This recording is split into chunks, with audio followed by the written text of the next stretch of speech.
Hello? Hello? Are you there?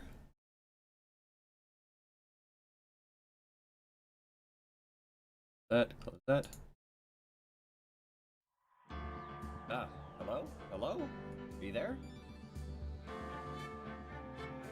Looks alright. Pause. Close. Announcements.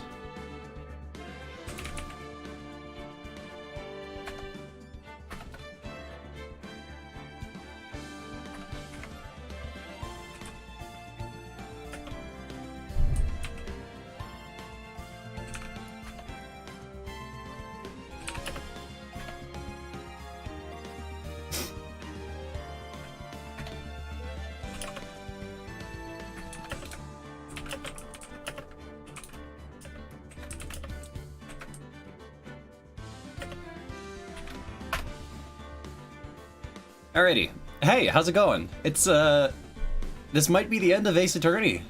Fuck, I'm excited. There's not a whole lot more questions that can be answered. There are questions that we need to drag the answers out in court. But, yeah, this might be the end of it.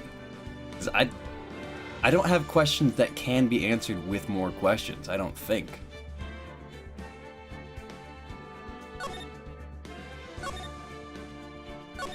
So unless this just decides to go bonkers long, we might just end it here. Yeah, early stream, man. I'm super excited. I've been thinking about this all day. It's like, I was super invested in this last night that I had to jump on. Like, I didn't really have a choice in this.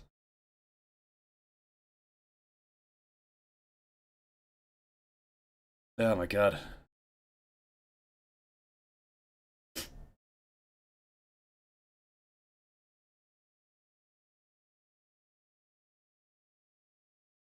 Alrighty.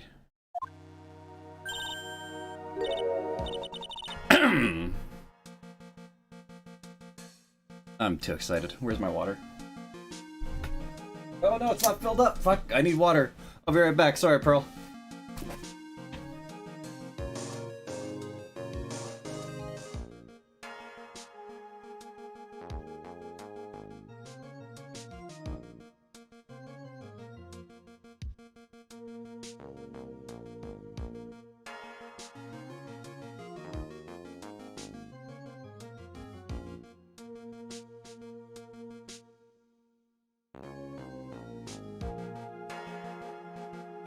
Okay. I got water. I'm ready to go. Being held hostage and forced to stream on Wednesday? Yes, by this game. I'm just... It got its hooks into me last night, I will admit. Like, I have to see this through now. Oh, good morning. Oh, are you by yourself? Morning, Pearls. Mr. Nick, please tell me, what's gonna happen to Miss Maya? I'm sorry. We don't know yet. The investigation is still going on, so I wasn't allowed into the Inner Temple. Oh, I see. So Sister Iris still trying to remove those trick locks in the training hall? No, she's the defendant in this case, so she can't be at the Inner Temple. She's required to be here in court. Then, how come she's not here in the defendant's lobby? You have to admit, that's kind of strange. For Irish, she's in the prosecutor's lobby. Ah, I knew it. Edgeworth! What's Iris doing over there?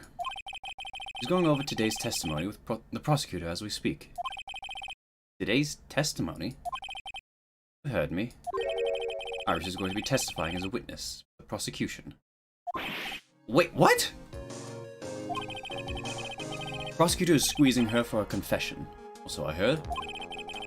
Francisco on Karma, what are you up to? It's not. It's gonna be Godot. I know what you're thinking, but Francisca isn't going to be the prosecutor today. What? Then who is? Who do you think, Phoenix? Who else would it be but Godot? Godot. Francisca is engaging in some important work in the Sacred Cavern. Sacred Cavern? You don't mean that she's... Exactly. She's been out there all night trying to remove those trick locks. With the head nun's assistance, naturally. We estimate that the last of the locks should be taken care of in about 3 hours. I hope everything continues to go smoothly and receive some good news soon. Yeah. Thanks, Edgeworth. Prosecutor Godot intends to nail this case shut today. Be prepared to fight like there's no tomorrow. You have to tell me that.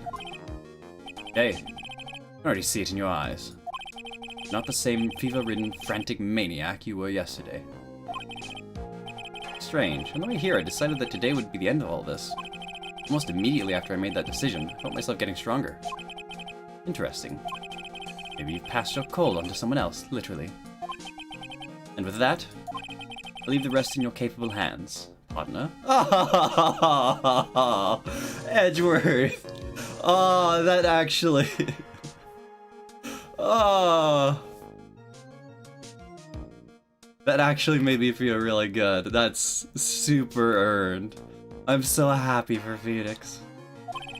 Thanks. Aww.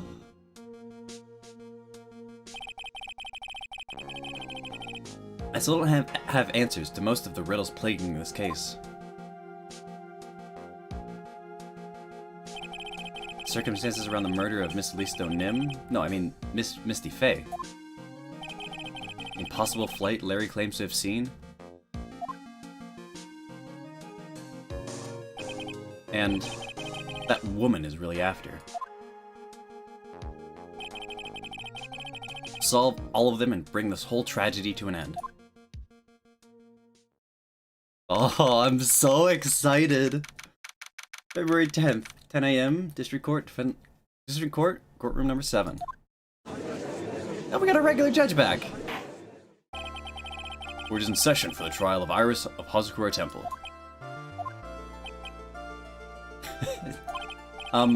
Your Honor? What are you... Ooh, me? Well, my little brother came to visit me in my chambers early this morning. All of a sudden, in the blink of an eye, he developed a scorching fever and fainted. Little brother? What? So is our judge Canadian too? What? Therefore, I'll be standing in for him. I see, Your Honor. They're brothers. That explains a lot. My poor brother. Look a bit pale. Not to mention sad that he couldn't be here.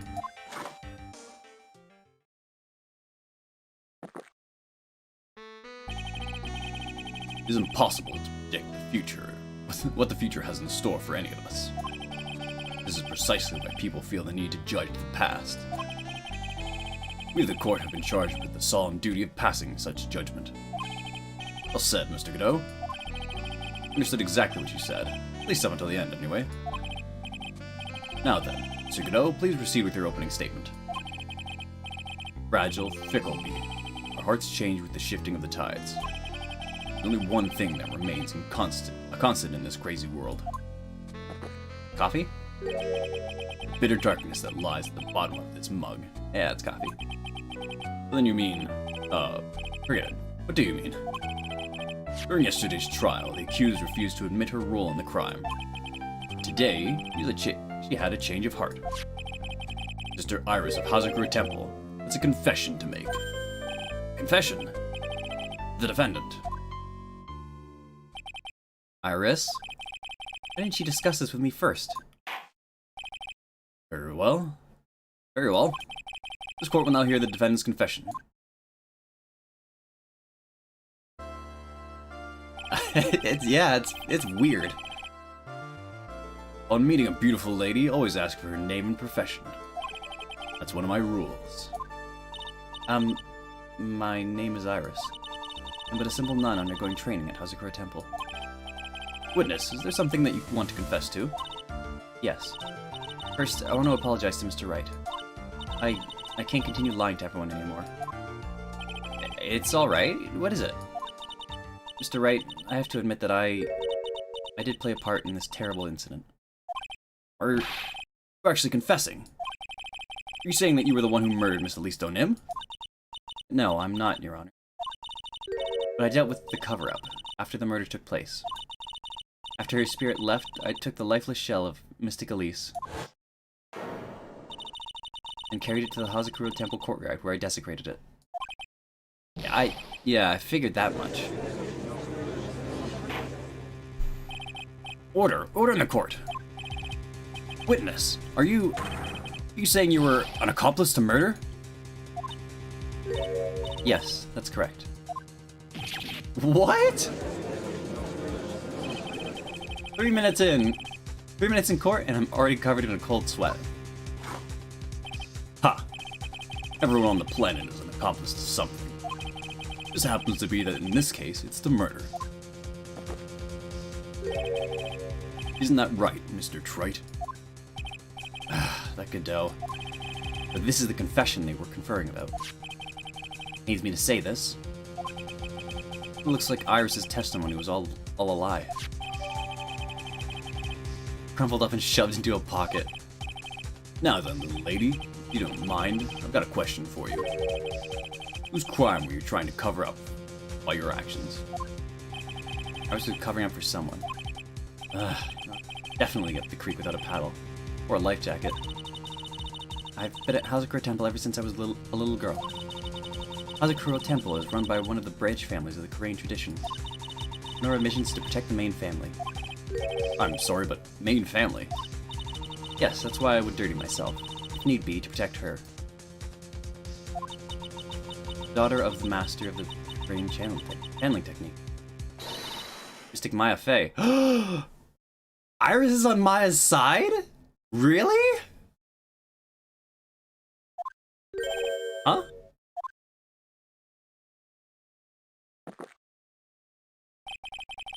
Wake up and smell the coffee, trite. Why, Iris, why did you say that purposefully misleading? Why are you implicating Maya in this? She's naming Maya? Order in the court. So not only did you witness the murder, you know the name of the murderer? I'm terribly sorry, but it's true. I saw her commit the crime with my very own eyes.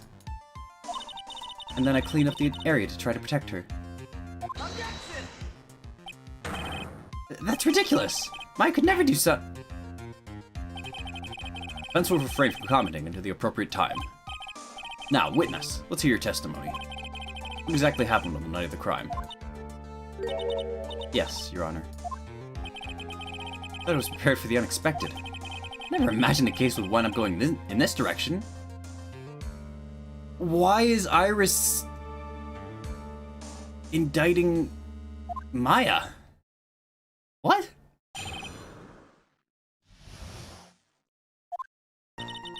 Went to the inner temple that night and saw it all happen in the garden. Saw Mystic Elise strike Mystic Maya with her staff. While Mystic Maya was still stumbling, Mystic Elise moved in to deliver a fatal strike. Mystic Maya tried desperately to defend herself and stole the weapon. It was only in self-defense. You can't blame her for it.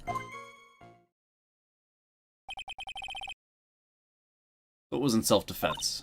Yes, Mystic Elise was the one who attacked first. Yeah, god damn it, why the every single time, it's always Maya's fault. Somehow. God damn it, Maya.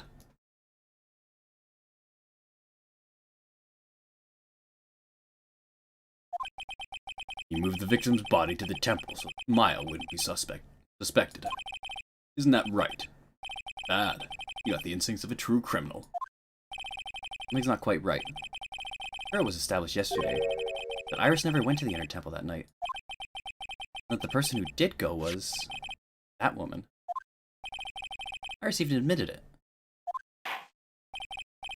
Trying to ruin the Fae. That's Morgan's ultimate. I don't know ruin the Fae in its entirety. I think trying to take back her seat as master, or at the very least elevate her family to the main family, and ruin Misty's line. Now then, Mr. Wright, please proceed with your cross-examination. God damn it, Iris. And I saw it all happen in the garden. Mr. Iris, your testimony has changed quite a bit since yesterday. You stated yesterday that, on the night of the murder, you didn't go to the Inner Temple. Objection! Did she now? Too bad for you, what she said yesterday doesn't mean much today. By the way, where were you when she claimed that she didn't go? I was in the Inner Temple's training hall. Private conversation between the two of you does not constitute testimony. That would be properly described as hearsay. What do you have to say, witness? I just couldn't tell him the truth at the time. Mystic Maya, she's your girlfriend, isn't she? I didn't want to be the one to break it to you that I saw her commit murder.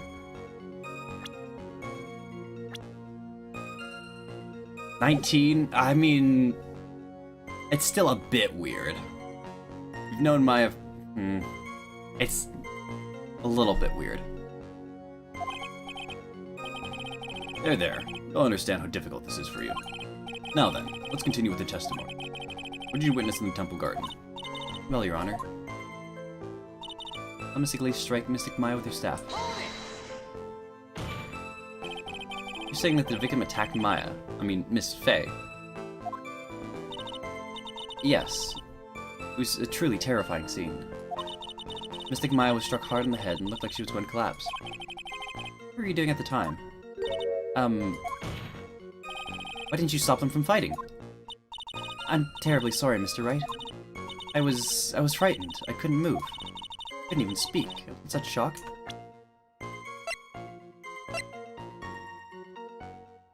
Has blood on it came from the victim's staff. We didn't get a blood test for this, so we can't actually confirm that that's Maya's blood. Or we can't refute it with the orb by saying it's not Maya's blood on the orb. Perfectly understandable, my dear. Sound right? I don't believe this testimony for a minute. What happened after that? Strike Maya with your staff. Mystic Maya was still stumbling. Mystic Elise moved to deliver a fatal strike. Moved to deliver a fatal strike? Yes, I'm sure of it. Threw down her staff and reached into her robe for a weapon. Wait a minute. What was this weapon? It was some kind of dagger. A dagger, huh? And Elise Donim tried to stab her with this weapon? Kill Miss Faye? Yes, exactly. Ha. You look like you did it. You look like I did after I mistakenly took a swig of Worcestershire sauce. Okay, Godot. You have a problem with the testimony we're hearing from your client, lawyer boy? You have a problem with Iris' testimony. Sigley's discarded staff in order to retrieve a dagger.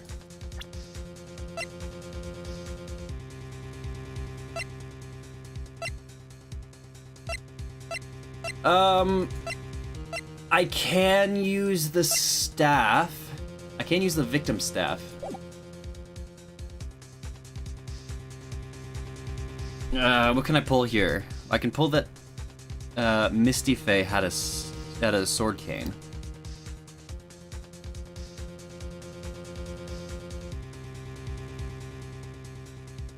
But I don't know if I should play that card right now. This is my client. Better not press her too hard. Prevents no objection to Miss Iris' testimony. Ah. Try some nice sweet cafe con leche. At least once, trite. Very well, let's continue with your testimony. What happened to Miss Faye after she was attacked by the victim?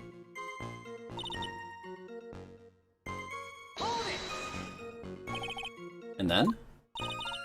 Mystic Maya, she turned things around, and then used the weapon she had taken and lunged forward with for a strike. Witness, are you absolutely certain? Yes. Believe me, she had no choice. If Mystic Maya hadn't done something, Maya Faye's name would have been written on this autopsy report instead. Yes, I see. Bad. Can't put the pieces together. I find a contradiction in your testimony. Maya's gonna get blamed for this. I only have this to say. In self-defense, you blame her for it.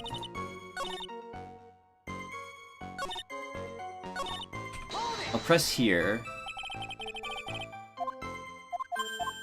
Weapon, dagger. Kill Miss Faye.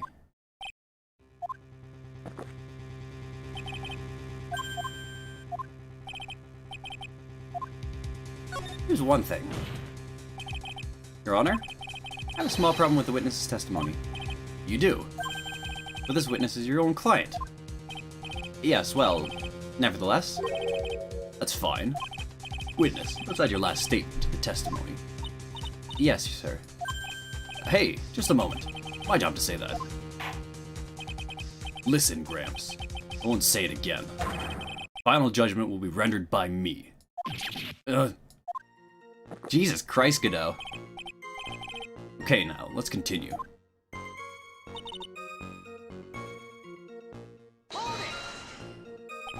He threw her staff away?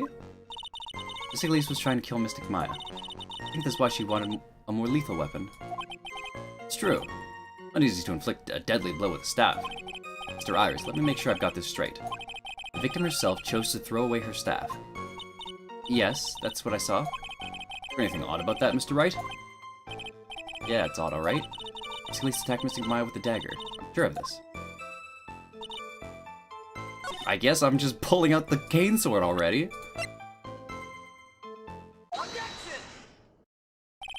Sister Iris, there's something strange about your version of events. Huh? Miss Donim throwing her staff away makes no sense to me at all. But all you can do with a staff is hit someone.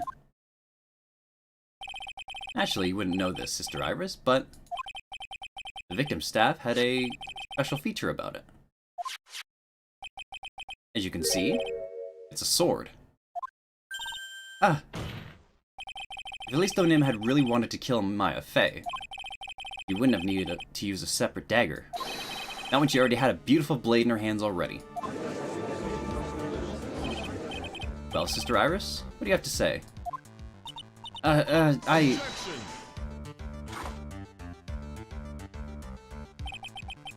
was an impressive bit of investigating, Trite. Never would have thought there was a sword hidden in that staff. Even so, how should I put this? Longsword is unwieldy, thus quite ineffective in close quarters combat. Maybe that's why she chose a dagger over her blade. Well... Anyway, the type of weapon she chose to use isn't what's important. The important thing is that she tried to kill Maya Fey. As long as there's nothing strange about that, no problem with her testimony. There is something strange about this whole testimony. Well, Mr. Wright, the prosecution has a point. Very well, Your Honor. The defense will now present evidence to back its argument. Mr. Wright? I have here another piece of evidence that shows that this testimony can't be trusted. Miss Elise Donim would never attempt to take the life of Maya Fey.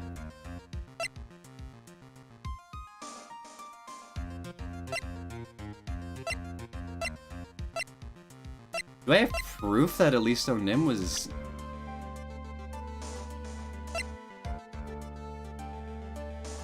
Do I just present her photo?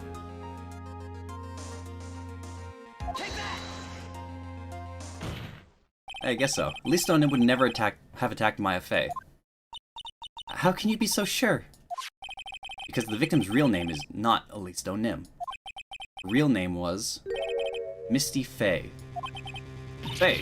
Ah! No! Not Mystic Misty Fey! Who is this Misty Fey? Is she related to... Misty Fey is the master of the Crane channeling technique. She is also... the mother of Maya Fey. Are you serious? Is it really true, Mr. Wright? Was Elise Donim actually the great Mystic Misty? No doubt about it. Because Iris had no idea. I hardly believe it. The idea that she would try to kill her own daughter, one she hadn't seen in 17 years. Perhaps the prosecution can offer some explanation for why she would do such a thing. Ugh. Order! Order in the court! On first hearing the witness's testimony, it seemed natural enough. However, in light of some facts that have just been presented. 1. That the victim supposedly threw away a sword during a fight. And 2. The two battling to the death were mother and daughter, despite the facts being believable when taken on their own. When taken together, the entire story seems difficult to believe. Listen, there's nothing in the world that isn't possible. Except for one little thing. Yes? Just what is that one little impossible thing? Yeah, it's super sad. Maya's lost another important member of her family. Ha! Still don't get it.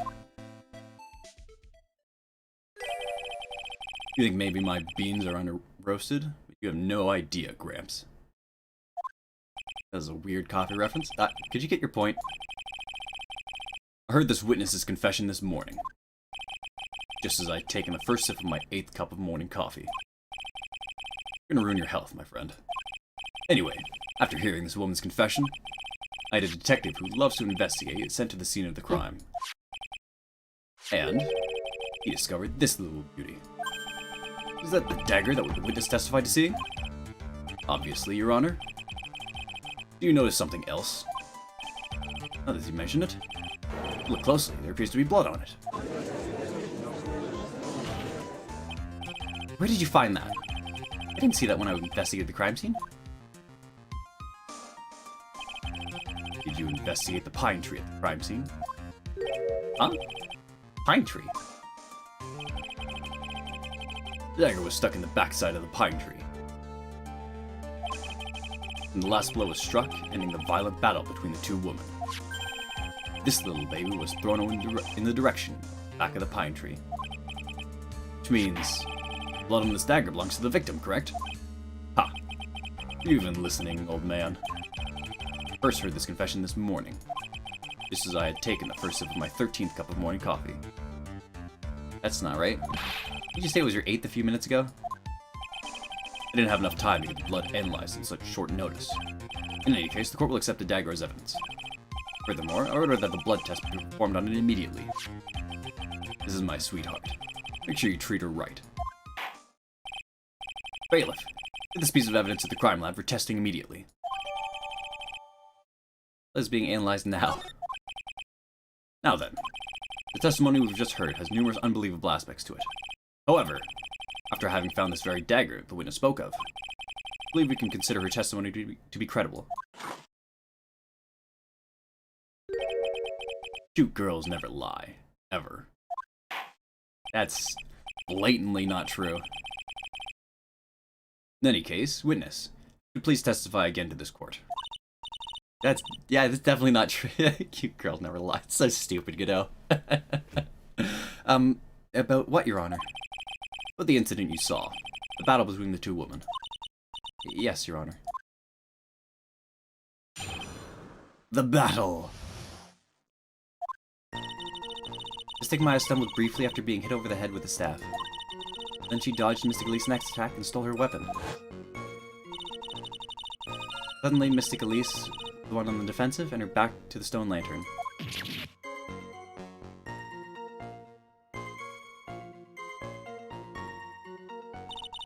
That's when Mystic Maya stabbed Mystic Elise. Mystic Elise managed to fling the knife away, but then she collapsed. It was a very heartbreaking story. I don't know if there were any bad feelings between them, but it had been 17 years since Mystic Misty's disappearance. Perhaps they simply didn't recognize each other. Or, seems reasonable. Now then, Mr. Wright, please proceed with your cross-examination. The battle.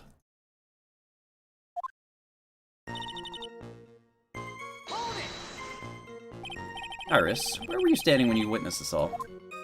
What do you mean? Well, if either of them had noticed you, might not have continued their battle. I wonder if that's true. The two of them were standing near the garden stone lantern. I was watching the whole thing from behind. It was dark where the two of them were, so think that's why they didn't see me. It was dark in the garden when the murder took place. Tell me, what did Miss Maya Fey do after she was struck? That's not true, but I don't have evidence to support it.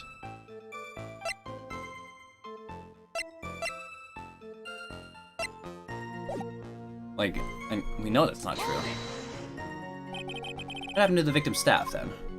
I'm not sure. The area was very dark, so I really couldn't see. I think it got knocked away somewhere else as the fight escalated. That makes sense. That would explain the need for the dagger. Mystic Elise raised the dagger to strike, but Mystic Maya dodged it at the last second. The dagger struck the lantern and fell to the ground. And then at some point, Mystic Maya picked it up. It sounds especially strange yet. What did the victim do when the weapon was stolen from her? Mystic Elise was the one on the defensive with her back to the stone lantern. Saying that Maya Fey turned the tables on the victim? Yes. But Mystic Maya wasn't herself at the time. After all, her life was in danger. I still can't believe it. The idea of Maya cornering someone at knife point, that's just silly.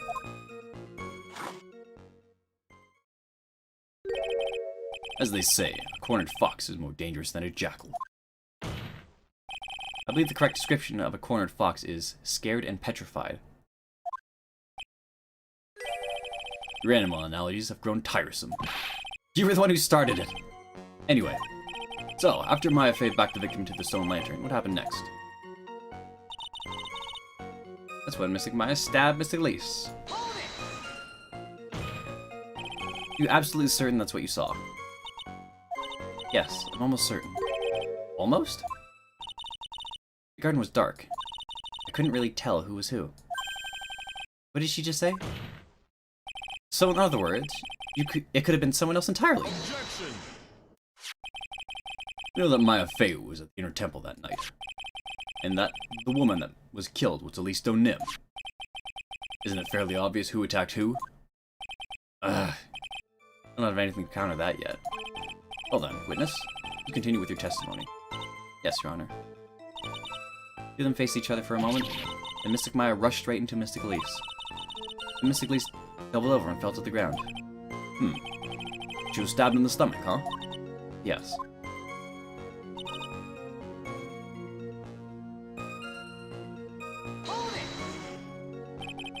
Where did the dagger go? No idea. It was dark and I couldn't see. According to the detective who found the dagger, you stuck into the pine tree in the garden. Likely it was flung towards the tree after the struggle. Most likely explanation, yes. You're being stabbed in the stomach. Did the victim collapse right away? Now that I think of it.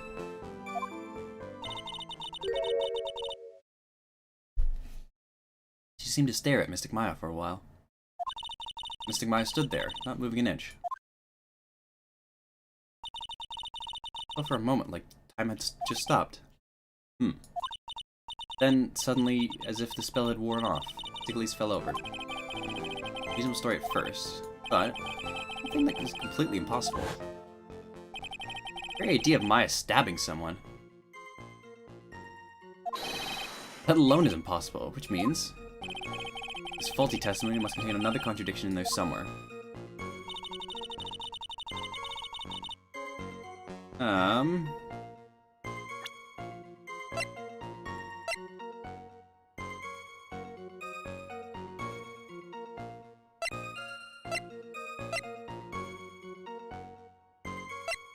There's a couple contradictions in here. I don't know what I can pull on, though.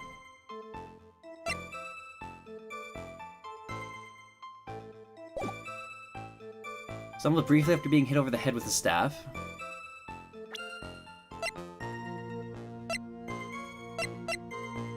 Crime scene photo. Nah, the Shichishito was stabbed through the stomach. It could be the sword covered up the stab wound from the front. If the sword went through enough. Dodged Mystic Elise's next attack and stole her weapon.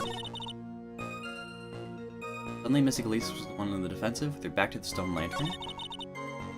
It's That's when Mystic Maya stabbed Mystic Elise. Mystic Elise managed to fling the knife away, but then she collapsed. What do I got? What do I got?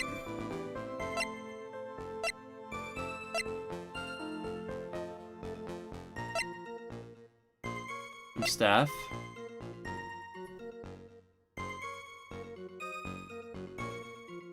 Loss of blood from a stab. Loss of blood from stab in the back.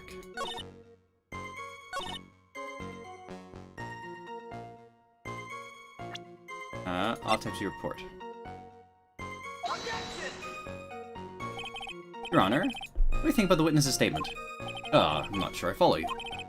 Clearly a contradicts. Fuck. Wrong one.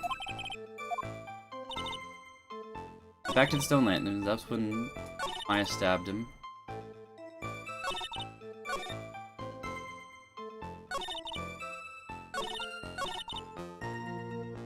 Here. Yeah, there we are. That was one statement off. Something about you just isn't right today, Iris. Huh? Until now, I didn't think you were the type to make such a careless mistake. However, the testimony you just gave contains quite a few contradictions. What do you mean? What's wrong about my testimony? According to you, Maya Fey stabbed the victim while she had her back to the stone lantern, correct? Yes, that's right.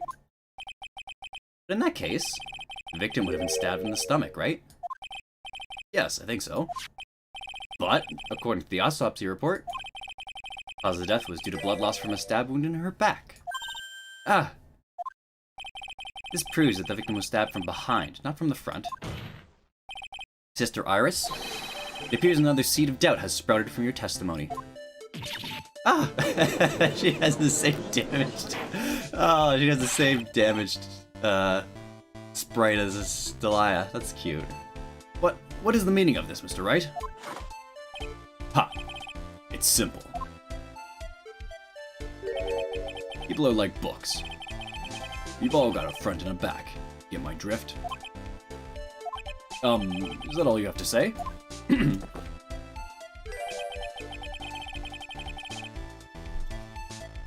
I can also say that darkness loves to play with the human mind. Can you please knock it off with the cheesy proverbs and illogical metaphors already? The point is, too much of this testimony just doesn't make sense. Throwing away useful staff, people fighting, being mother and daughter? And now, she falsely claims the victim was stabbed in the stomach. There's certainly some inconsistencies. Well, Iris, how about it? Well, it's just... If you ask me, you're just being too naive about the whole thing. What do you mean?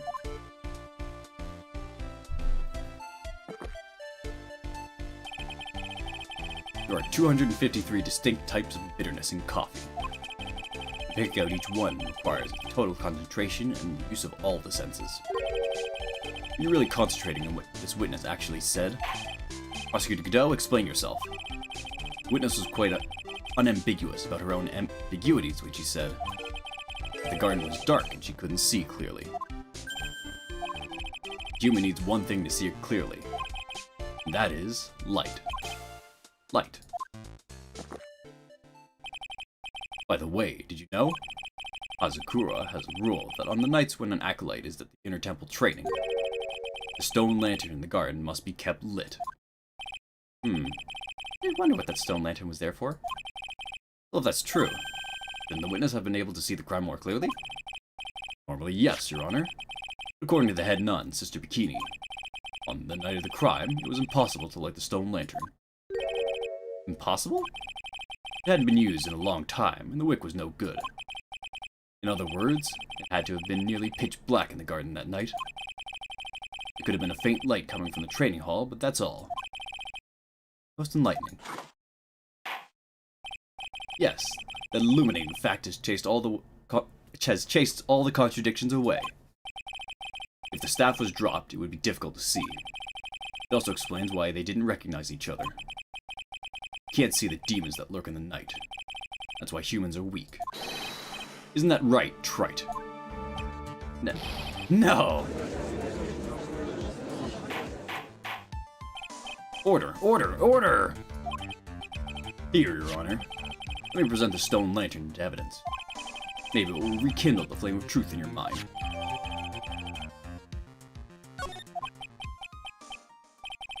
Why is the judge just sitting there with that look on his face? What's wrong, Your Honor? Was that flame too hot? This lantern. Something written on it. Why is it written in blood? Why, it's written in blood. Oh boy. The judge didn't know about that yet. Written in blood? It says Maya upside down. What the? Oh yes, that's right. You're being cornered and then stabbed by Mystic Maya. Mystic Lisa didn't fall down right away. She must have been writing on that stone lantern behind her, with the blood that was draining out of her body.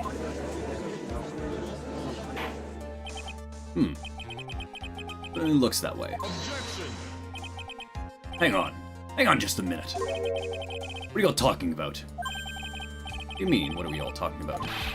Talking about the message written in blood. Nonsense. The lantern. As clean as...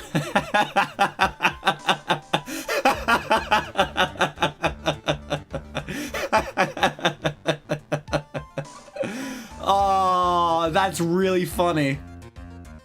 Oh my god, Goodell's vision is all red. He can't see that there's blood writing on the lantern.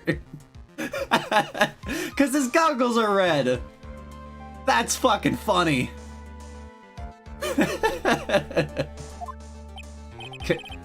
Could it be? You can't see the bloody writing at all? I didn't think of it. He did say something to me yesterday. My eyesight is pretty messed up. Even with these huge goggles on my head, I still can't see everything. That's what he meant by that. In any case, this is obviously an important clue. We now know that the crime scene was dark, and that the victim scrawled this message on the stone lantern. Well, Mr. Godot, anything further? Mr. Godot. Okay then, let's move on. I was literally shaking, and somehow, I don't think it's from the caffeine overdose. I believe it is now been established that Miss Nim was killed by Maya Fey. That's just wrong! Now it's time to turn our attention to you. Yes, sir.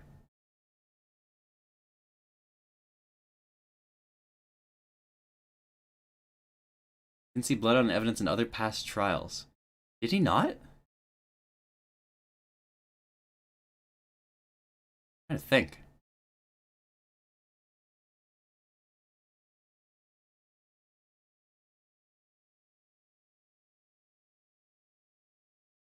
There was Mask to Mask. If there was anything overly bloody. What was trial 3? I don't remember it at all.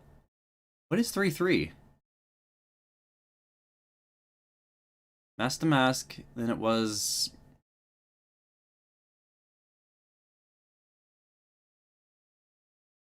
What? I'm drawing a blank, man. What was this last trial?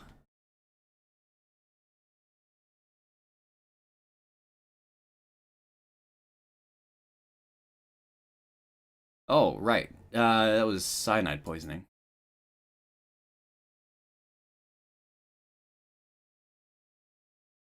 I don't think there was too much bloody evidence. This is new info, isn't it?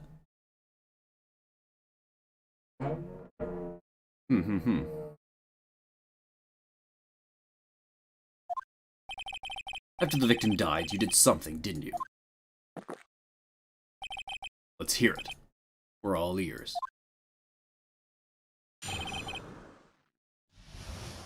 If there was bloody evidence, someone probably told him beforehand, right? I don't know why this is a surprise with the lantern now.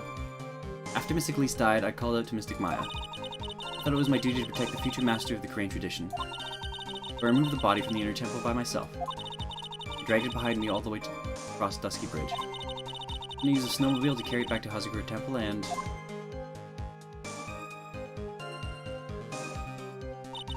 use the Shichishito to alter the way the wound looked. You move the body. Yes, I was raised at Hazakura Temple. I owe a great deal of thanks to the Fae clan. Even so, I never imagined that Alisto Nim was actually Misty Fae. I've committed a terrible sin. Terrible trick of fate. I think you're looking for a twist of fate, Your Honor. No, trick of fate is... I think that's still valid, isn't it? I intend to return to the Inner Temple after taking care of the body. But... spotted by the head nun, correct? Yes, that's why I couldn't go back. Or it makes sense, I suppose? Right, go ahead with your cross-examination. Yes, Your Honor?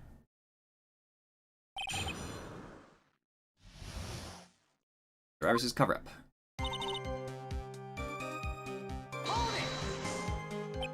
So you waited until everything was over before making a move?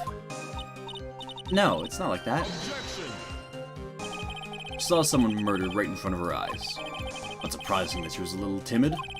Yes, I suppose that's true. Sometimes when I'm watching lawyers argue back and forth with each other, I feel so helpless that I just sit quietly and wait for them to reach a conclusion. Isn't your job as a judge to mediate the argument? It wasn't until Mystic Maya saw me that it finally dawned on her what she'd done.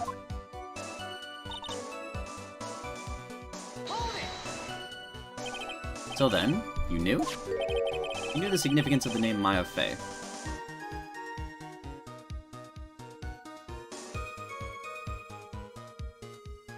And some evidence and right points out the blood on it. But no toll. That sounds very familiar. That very well could have happened. I'm trying to remember when it did. Yes, of course I did. That's odd. I mean, Sister Bikini didn't recognize Maya's name, let alone her position. Anyway, very special person indeed. I removed the body from the Inner Temple by myself. Why did you do that? Because I didn't want Mystic Maya to be suspected in any way. I thought the best thing would be to remove the body from the crime scene. You moved her body all by yourself. Yes, I did. It would have been impossible if it wasn't for the snow. Snow, huh?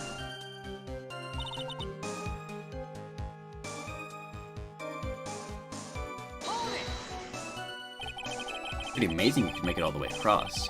That's a rickety old bridge. It looks worse than it is. Surprisingly sturdy despite its age. Like they say, idiots are too stupid to catch even a simple cold. One thing that bothers me, why not just throw the body into the Eagle River? Would have been much easier than dragging it all the way to Hazakura Temple. Thought it would still cast too much suspicion on Mystic Maya. That's why I tried to take the body as far away as possible. Ha! Makes perfect sense to me. For the time being. Anyway, what did you do after you crossed the bridge? I used a snowmobile to carry it back to Hazakura Temple and... Snowmobile. I knew that would show up sooner or later. Yes, I had the key. I used a snowmobile to travel from Hazakura Temple to Dusky Bridge. The part that was in question the other day. They asked for more details? We did move her body by snowmobile. There'd be tracks left in the snow, right? Well, yes, naturally you would expect tracks. This picture was presented at yesterday's trial. These tracks from that ride? Yes, I think they are. But you can only see one set of tracks here. I don't see what's so strange about that. I was still falling when I left Hazakura Temple. See, it was still falling, huh? When the murder took place, it already stopped. Or are there still fresh-looking tracks?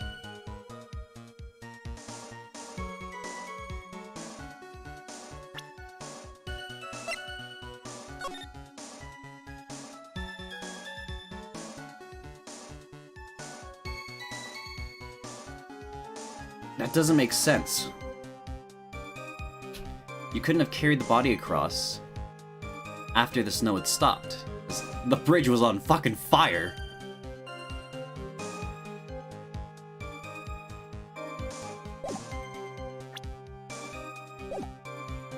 How about it, Mr. Wright? What do you think about this testimony? Very important. The murder took place, the snow had already stopped? Doesn't make sense if you stack it up against the other evidence. Your Honor, I'd like the statement Iris just made to be added to the court record. To be added to the testimony. But does it have something to do with the case? All will be made clear if you allow her statement to be added to the record. Ha! This should be fun. You. Let's get this snow business cleared up, shall we? Yes, sir. When it took place, snow had already stopped.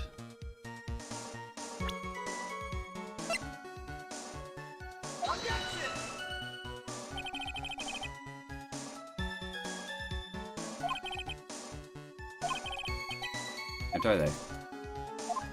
What? Oh, fuck you. There have been a lot of contradictions in your testimony so far. This time, are you sure it's all true?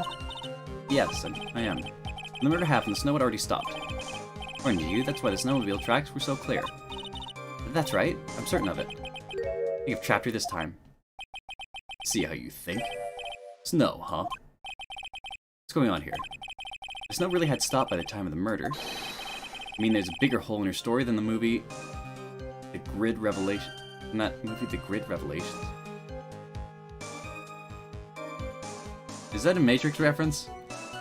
Why are you offhandedly referencing the Matrix? Ah. Well then, Mr. Trite, perhaps you'd like to share your theory with us. Let's see what's up with your sleeve, or rather, at the end of your index finger. I don't want to believe it. I don't think my logic is failing me. I was just trying to pin the murder on Maya. Why would you want to do that? Only one reason I can think of.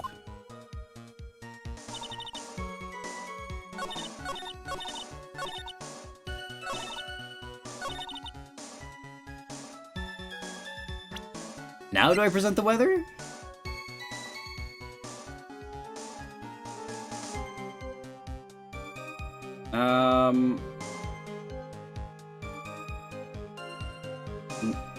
Did I have to press this beforehand?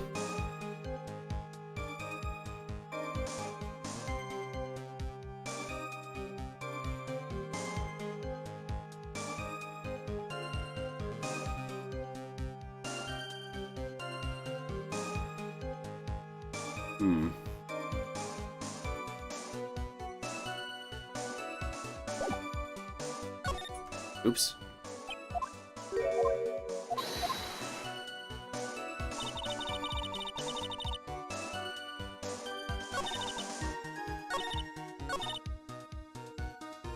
Dragged it behind me all the way across Dusky Bridge. This one talks about the bridge. Maybe it's here.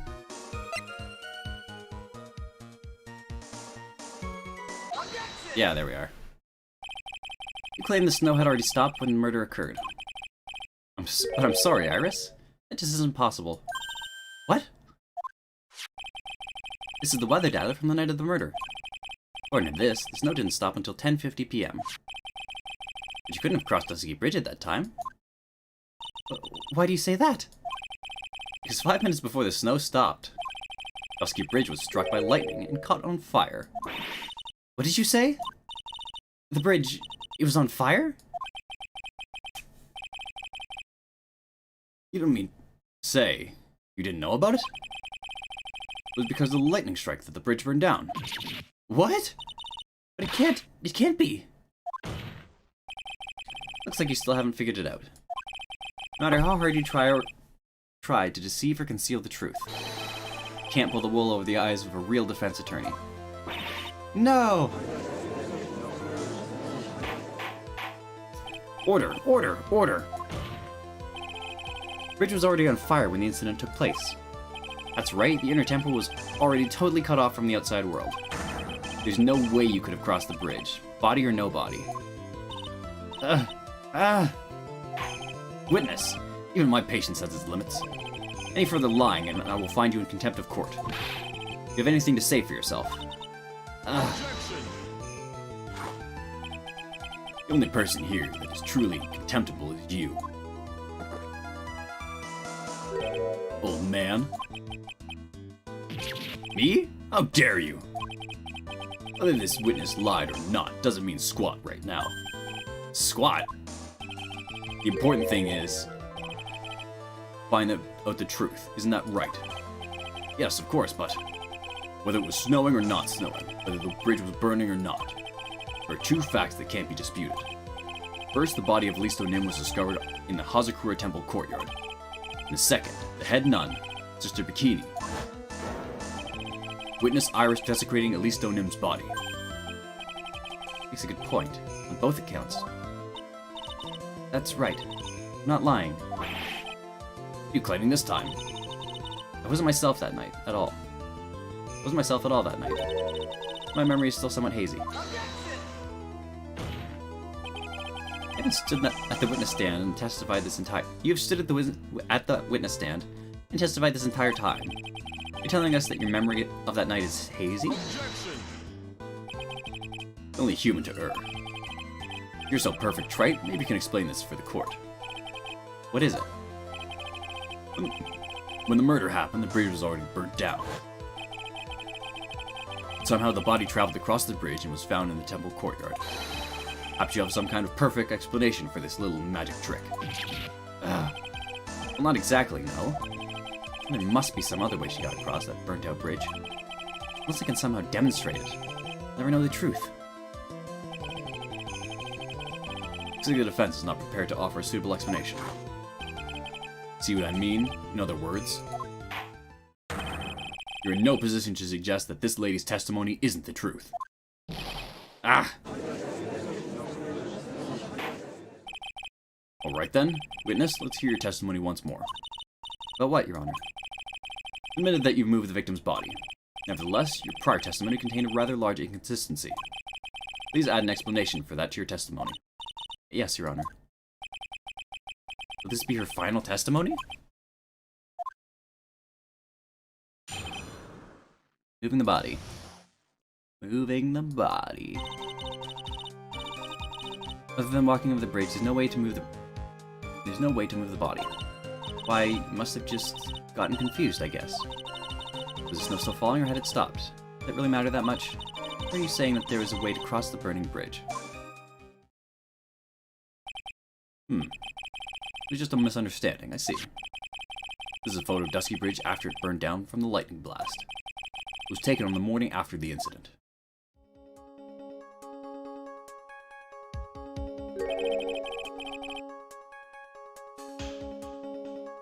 It was burned to a crisp, and the suspension wires was even snapped. Amazing the whole bridge didn't fall. I tried to cross it. Clearly it would be impossible to carry a corpse across the bridge in this condition. Unless they do something to discredit this testimony, it's gonna be deemed as the truth. I will be accused of murder. Again. Trite, I'm only gonna say it one more time. Only human to err. And only humans can spot the errors of our ways. The more sense he makes, the less sense he makes. Alright, Mr. Wright, please begin your final cross-examination.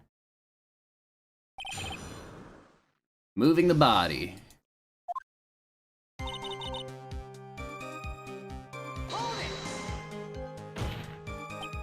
Yes, but if the snow had already stopped when the incident took place, couldn't have crossed the bridge, naturally. But I think it's just like Mr. Godot said. The body did make it across somehow. Gotten confused, I guess. Seemed to be quite sure of yourself when you gave your testimony. I think you were sure the snow had already stopped. Terribly sorry? What was wrong?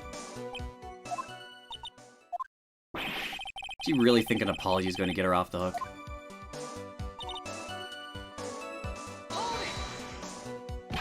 This is no joke. You're giving a sworn testimony in the court of law. Well, Mr. Wright, let me ask you a question. Do you remember what the weather was like 1 week ago today? Huh? Well, naturally, it was, See, it's not that easy to remember, is it? If it had been some kind of special day, I would have remembered. For example, it was pouring rain on the day of my elementary school graduation. Objection! one wants to hear about your childhood traumas, right? What? The time the murder took place, the snow had already stopped. You insist on obsessing over that one statement, let's see the proof. Shows some evidence that the body somehow crossed the bridge while it was on fire.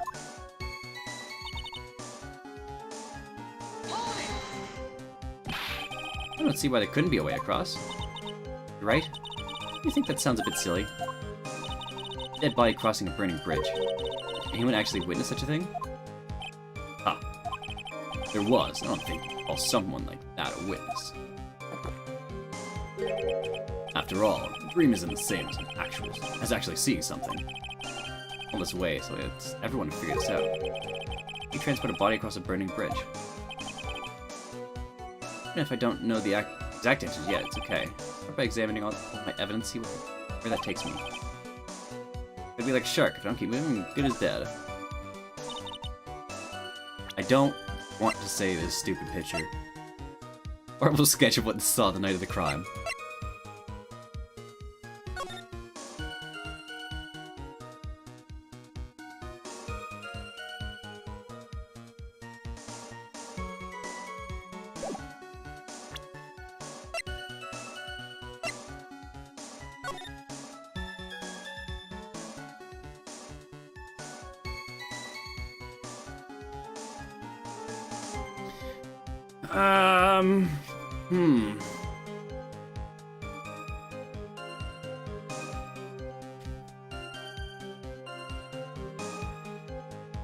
This shows a snapped guide wire.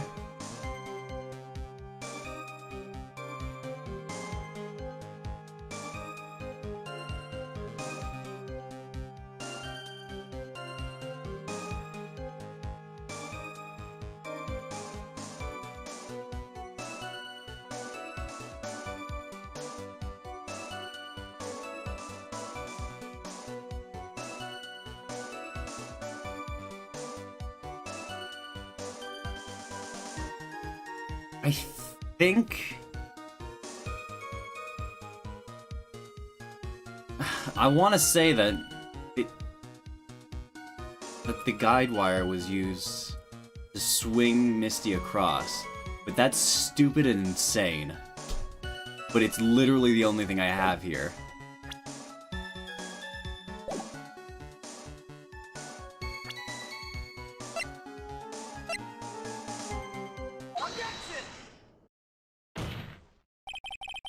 That body flying over a burning bridge? I wouldn't exactly rule out the possibility. What? Ha! You're saying it's possible? Don't make me laugh. The only thing that's possible about your claim is that it's been pulled out of thin air. I don't know about that. In any case, we have a witness who did see it happen. Preposterous! Who is it? Who's this witness? Can't chicken out here. Gotta keep on the attack and go, go, go. Miss Listo Nim's brilliant and highly gifted apprentice. Miss Nim's brilliant and highly gifted apprentice, Laristo Nim. Brilliant. Highly gifted. Apprentice. Remember what he said in his testimony? The night at the mountain shack, Heavenly Hall. And that's what he witnessed. That's when he witnessed the event. I think you've all seen this sketch before. An exact drawing of what he witnessed that night. Serious. Today's not April Fool's Day, is it? Mr. Wright, you seriously claiming the victim flew through the air? And using this pathetic scribble to support your argument? Uh-oh. It just looks like he's about to blow a gasket. Ha! Well, trite. There's nowhere for you to hide now. Other than looking like it was drawn by a 6-year-old, does this sketch prove anything? Yes, I'm pretty sure it does, and I'm gonna prove it. Listen, I know your tricks. Trying to turn this whole thing upside down. You're so eager to turn this case upside down, why not start with this sketch? Upside down. Why did I say that? Alright then, let's hear the defense's theory. What exactly is the sketch trying to show? Well, Whiskerface is gonna forgive me any more mistakes. Alright, Phoenix, look carefully and think it over. Sketch drawn by Laristo Nim is Complete contradiction, exactly what happened. Of course, the victim was flying through the air. You can see it right there in the sketch. Whoosh. You know. You're starting to remind me of yesterday's witness. What? The last thing I want to hear. You have any evidence the victim flew through the air? Just so you know, we haven't discovered a giant human catapult at the Inner Temple yet. Ah, I wish they had. Even if you're a lousy lawyer, at least you're 1 cup's worth of entertainment. I think we should skip the penalty this time. Ah, must be some other way I know it.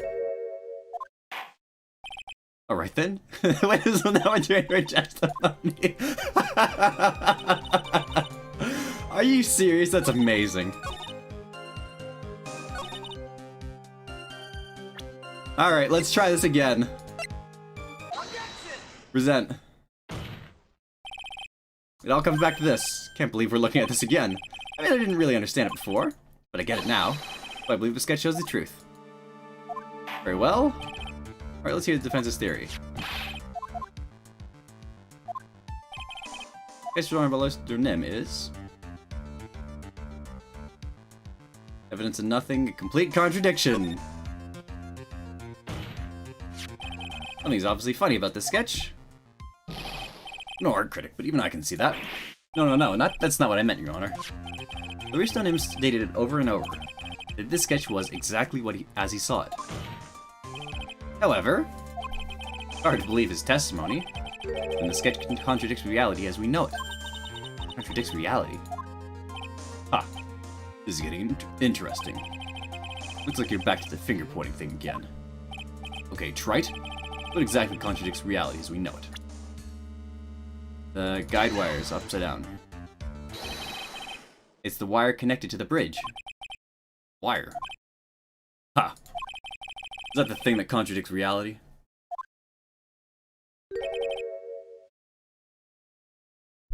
It is indeed. It shows the reality it supposedly conflicts with. Or something that will point out how the sketch contradicts reality. Let's get a photo. Yeah. Photo of Dusky Bridge, correct? Yes. Now compare the sketch and the photo for a minute. In this sketch, the wires appear to be above the guard wires. But on the actual Dusky Bridge, jumping Jehoshaphat, the wires are below the guard wires. What? Order, order, order! The sketch is somewhat different than what's depicted in the photo. However, isn't it likely that the artist just saw it wrong? Or perhaps he drew it wrong? Either way, it sounds like you're just wrong. For someone like Larry, I admit a mistake is definitely possible. But that begs the question. Why did he make a mistake? What was the reason? You saying you know the answer to that? Listen, think back, alright? Remember what Larice was doing when he witnessed this event? He was at Heavenly Hall waiting for a lover that was never going to come. He waited and waited, and finally he laid down. But then, lightning shoots from the sky and sets the bridge aflame. Ponder what sort of position Larice must have been in at the time. He was lying on his back, which is why he remembered the scene the way he did. He was lying on his back. Can't see how it relates, but it does, Your Honor. The reason why the wire in the sketch go up instead of down... no way. Laristo Nim witnessed the event while he was lying on his back, face up. In other words, the scene that he saw was actually upside down. So then, this sketch should actually... I think you finally get it, Your Honor. The correct way to view Laristo Nim's sketch is like this. This shows how it should actually look. The victim's body wasn't flying above the bridge, it was actually swinging below. That's right, just like a pendulum. Ridiculous! Order, order, order! All the things to say. A pendulum. The bridge was burning to a crisp. No way to get across. But if the body had been found at the inner temple, it would have caused problems. This is where the criminal decided to take a gamble. He used the burning bridge to get the body across to the other side. And a pendulum was the only way to get it done. Objection! Let's think about this for a minute, shall we?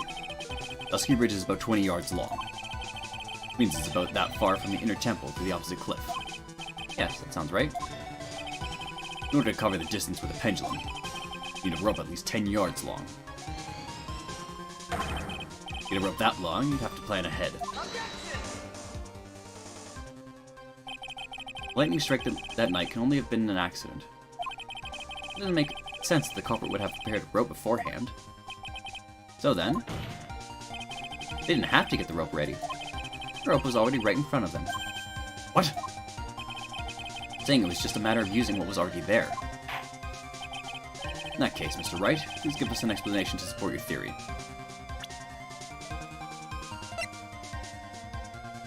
10 feet after death. 3 yards, isn't it? Makes you think the criminal had a rope on the hand to create a pendulum.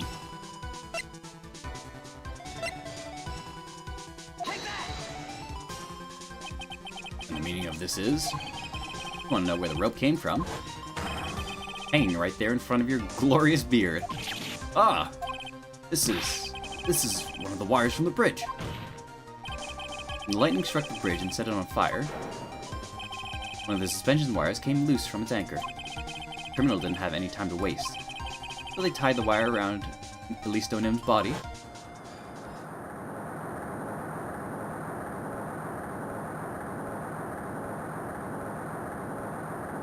That's fucking insane. What are you talking about, Phoenix? Do you not realize how fucking crazy that sounds?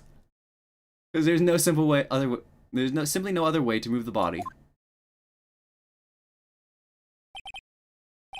Huh.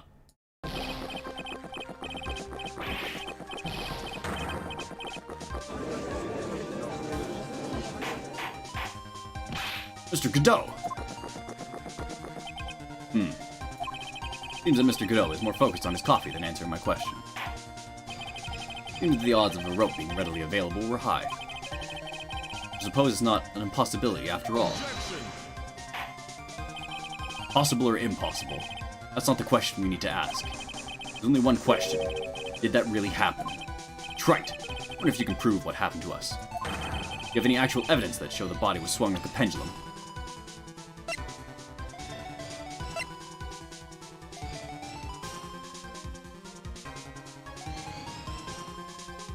Body fell 10 feet after death? Taken the night from main gate, Dusky Bridge?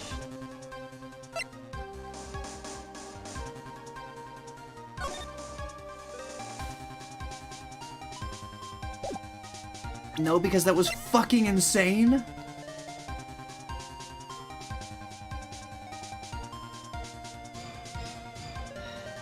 Like, what the fuck?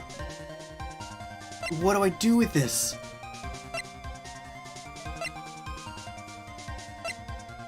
Do I present the autopsy report?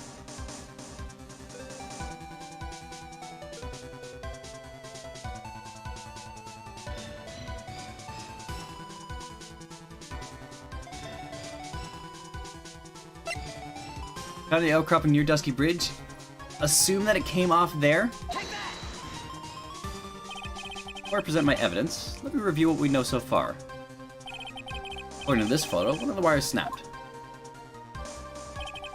Looking at the map, we can see it's the one that was in front of the inner temple. Well then, that was the spot where the criminal...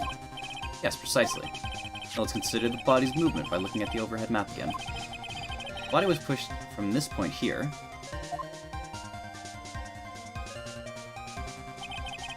We drop on the opposite bank at approximately this point. Did you say drop?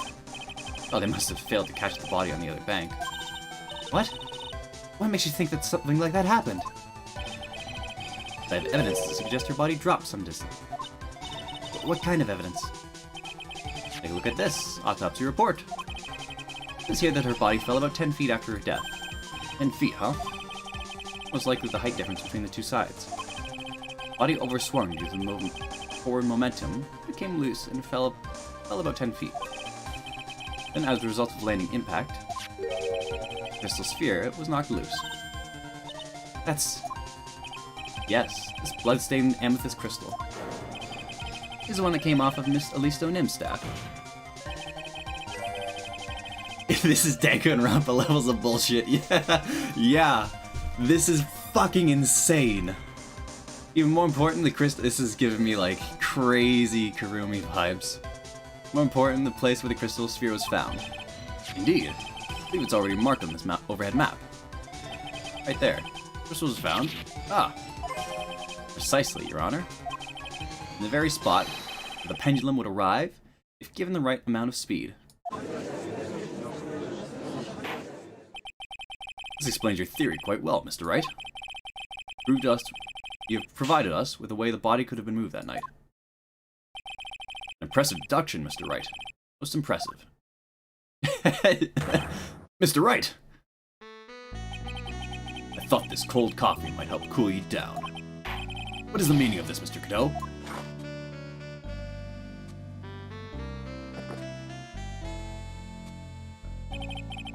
It was a dark and bitter guess that you made, Trite. Yet about one thing. Oh, what would that be? The aroma. Huh? Coffee's most reliable compass is deep and profound aroma. The rest of the court doesn't speak Coffinese. Elaborate a bit more. The criminal had sent the body to the other side, like you say. And naturally, there must have been an accomplice lying in wait to catch it. Accomplice? The criminal wasn't able to cross Dusky Bridge. So who collected the body? What do you have to say about that, Trite? Mr. Cadeau was correct. It can't be the work of a single person. Well, Mr. Wright, you know what you must do. Yes, Your Honor. The body couldn't have made it to Hazakura Temple without an accomplice. Very well then, if you please, Mr. Wright. Who was the person that received the body on the Hazakura Temple side?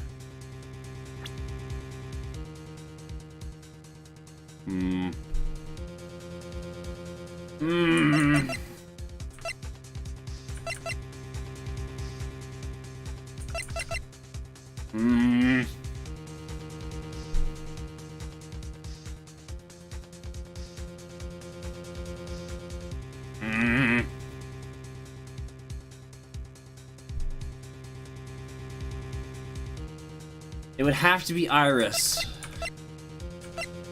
With the Laya Hawthorne being on the other side.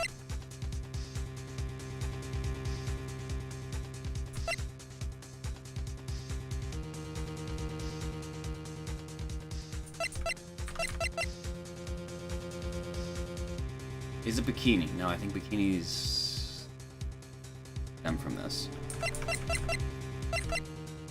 Iris would have to be the one receiving the body. Lyle Hawthorne would be possessing at least Don Nim, setting all this up on the Inner Temple side.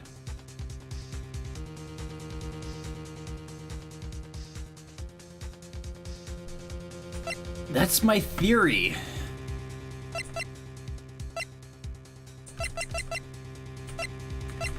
Delia Hawthorne possessed at least Don Nim, or at least Don Nim called Delia Hawthorne so that Pearl wouldn't be complicit in the murder. Realizing this, Delia Hawthorne set up the murder scene on the Inner Temple side, but couldn't get across because the bridge was struck by lightning. So, swung herself across? After inflicting a minor wound on her stomach, she swung herself across and died on the way to the temple?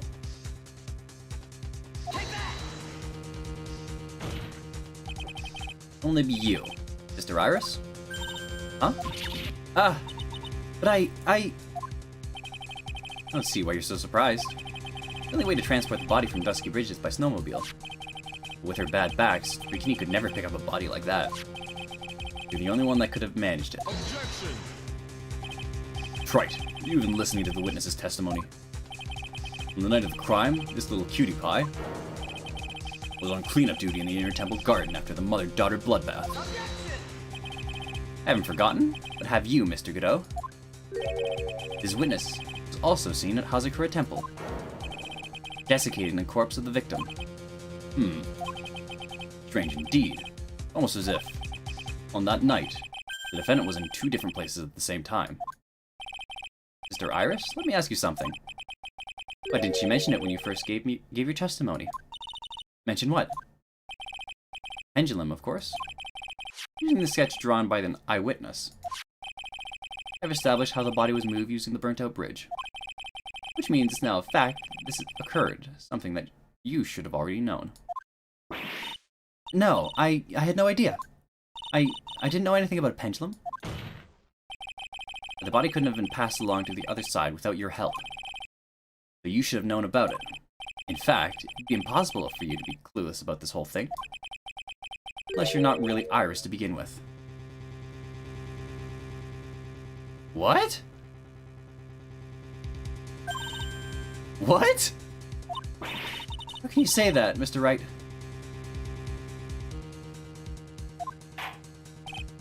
What kind of nonsense is this?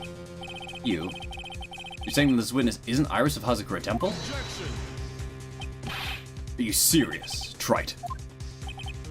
You mean this woman is... No one besides Iris that could have received the corpse that night. Now I get it. I don't know why I've been sick to my stomach this whole trial. Her whole demeanor changed so suddenly from yesterday. Oh, so Iris does have spiritual powers. Why she's trying to pin this murder on Maya. The woman standing there as a witness stand. Her real name is...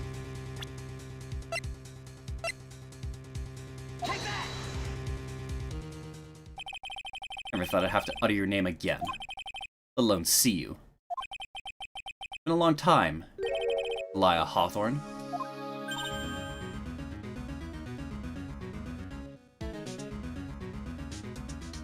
All the women in the family have the power supposedly. Yeah, some of them, like, varying power levels. But if Iris is, like, the daughter of Morgan Fay, who was next in line to become Master of Kurain, there's no way she doesn't have channeling powers.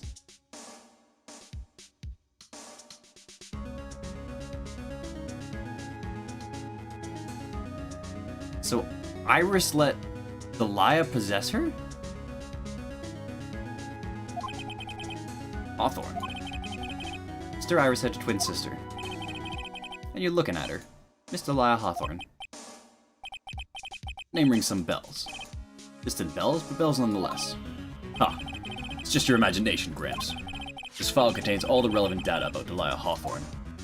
Strange that you have that on hand, Godot. Well, yes, I remember now. That case, 5 years ago. My name is Delia Hawthorne. I want to say it's been an honor for me to be here in your noble presence. And it's all mine. Well, the honor's all mine.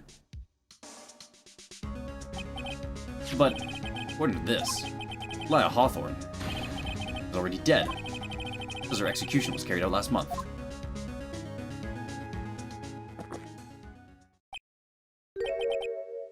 So what? Death has no meaning in this courtroom. What? Order, order, order! Godot totally knows about Kurain.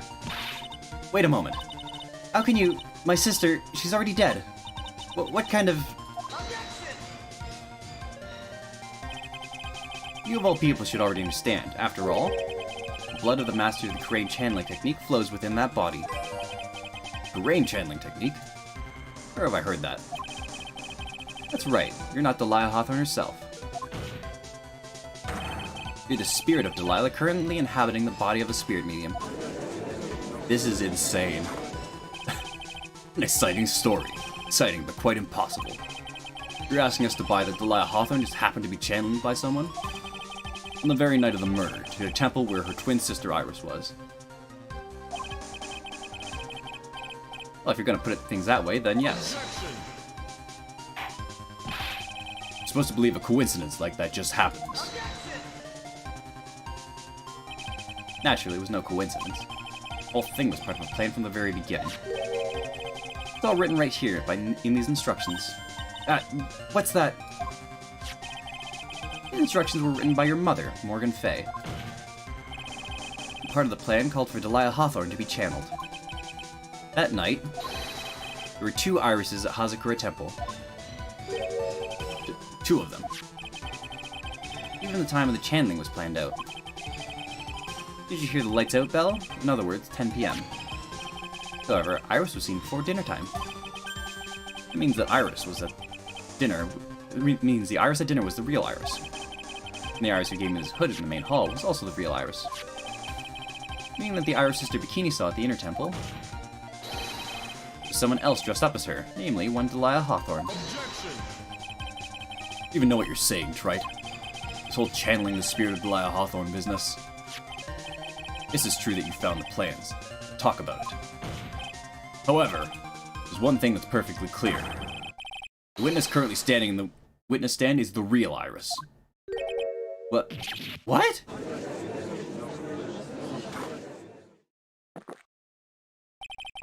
Calm down and remember what you know about the night of the crime. After meeting Sister Bikini, the Delia Hawthorne that had been channeled, would have been standing at the inner temple due to the lightning strike. Been stranded.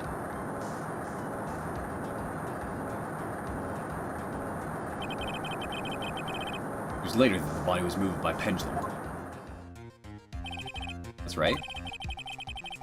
Naturally, that would mean that the Iris that received this body was real Iris. You with me so far? Yes. After being notified of what happened, the police came to Hazakura Temple's main hall. There they found Iris in her room and arrested her.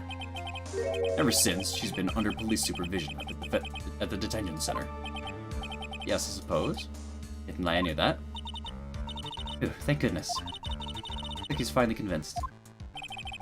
Something still seems off. Way off. I'm somewhat convinced that the Iris here is the same one from the other night. Ah. Suppose you're about to say something really ridiculous.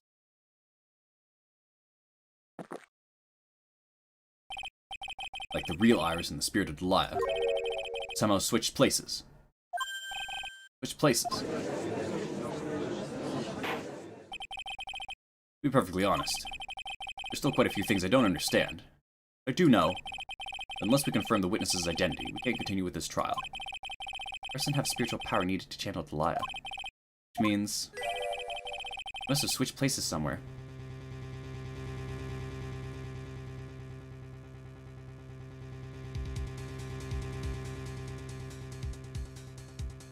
What? Well, Mr. Wright, since the time she was arrested at Hazakura Temple, then any chances for Iris to switch places with Delia Hawthorne?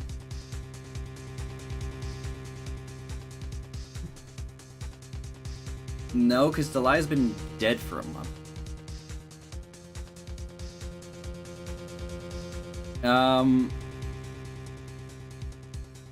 There was one.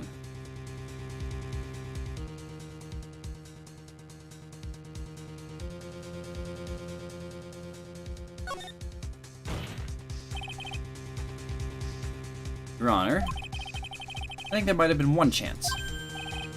Oh, explain yourself. Yesterday, for a few minutes, Iris's whereabouts were unknown. Unknown? What do you mean? What I mean is, it was a span of time in which Iris was able to move about freely, unsupervised. Well, who was it? Who would give a murder suspect time to move about freely like that? I'm sorry, I know you didn't mean to. It wasn't your fault. The person who gave Iris the chance to move freely about was Miles Edgeworth. This is Sir Edgeworth, isn't it? Your Honor, there was a fairly large earthquake yesterday, was there not? An earthquake.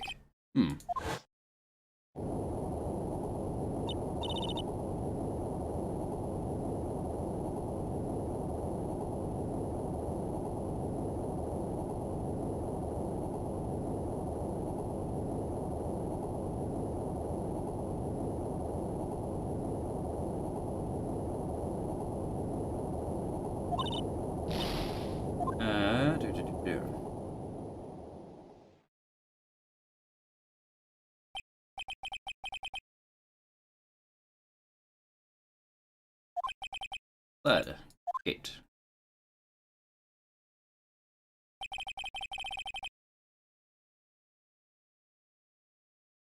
Went to the inner temple right away.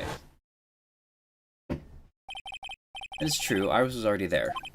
However, they already switched places by that point in time. When I arrived at the training hall, I was met by none other than Delia Hawthorne. That's quite enough already, Mr. Wright. Now see here. No judge in his right mind would consider the idea of spirit channeling and... quiet. A long time, Mr. Judge. That voice. Guess I'll have to ask again.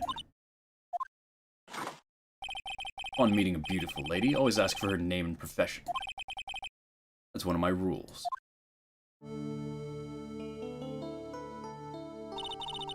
Delia Hawthorne. My current profession? Permanently retired. Ha!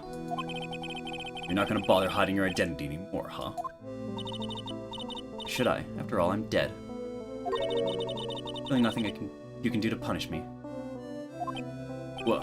What is going on here? Okay, so... after the lights out bell...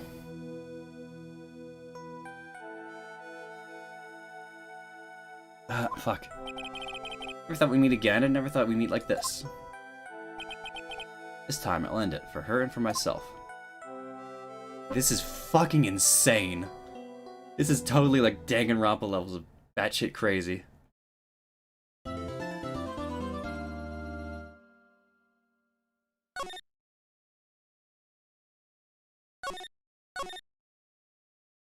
Like, I don't know, like, what do I do with this? 10th, 1:06 p.m. to courtroom number 7. Now then, let's continue where we left off, shall we? Well, witness? Yes? How can I help you? Judge? Well, seems if we're to learn the truth, we need to hear your testimony. No problem with that. When you've seen what I have, sometimes the truth is better left unknown. In any case, let's hear your testimony. Tell us about the plan that was carried out that night.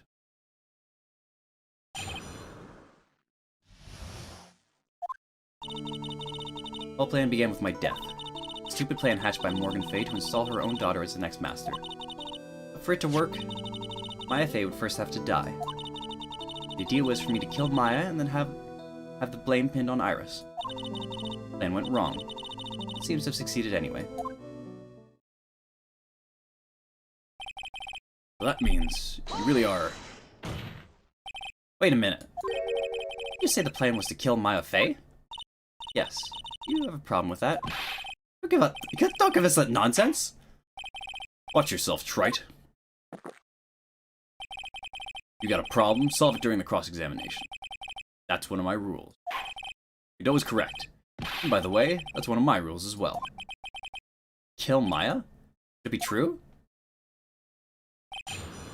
What do you mean? Of course it's true. What are you, nuts?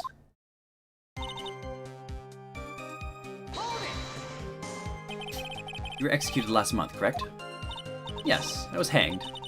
Wasn't exactly What the fuck?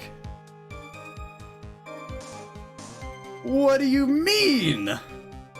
They're still hanging people in 2005? When did this game come out?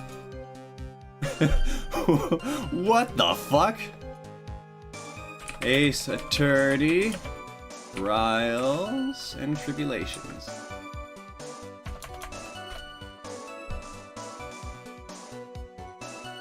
Apparently they're still hanging people in 2004. Jesus fucking Christ. Some crazy ass lore. How'd you manage to discuss the plan? How did you talk with Morgan Fay? Last year, she was transferred to the same detention center as me. Since I was on death row and she was my mother, it was actually pretty easy to meet with her.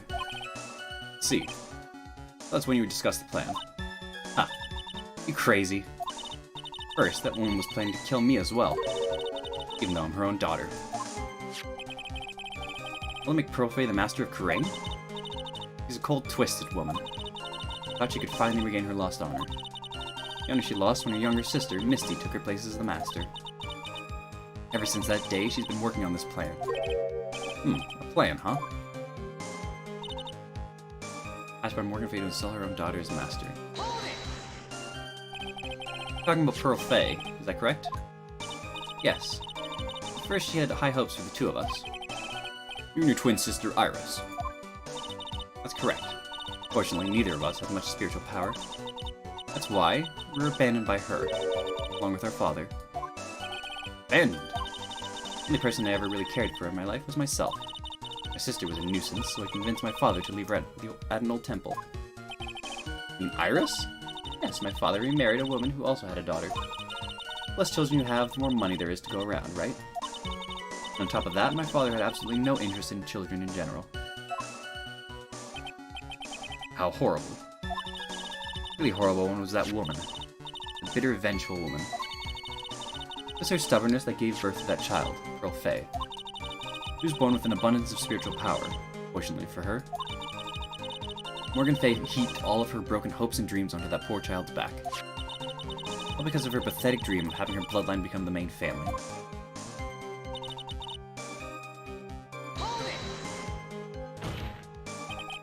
I would have to die, but why?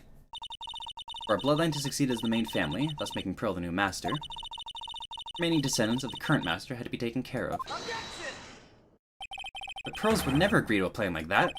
He adores Maya. How sad. You still don't get it, do you? Pearl had nothing to do with it. Morgan didn't care one bit about Pearl. The only thing she cared about was the position of the master. That's all.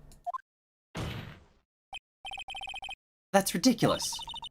She was willing to sacrifice anything and anyone to achieve her goal. The life of her daughter, and naturally the life of Maya Fay as well. How could anyone do that?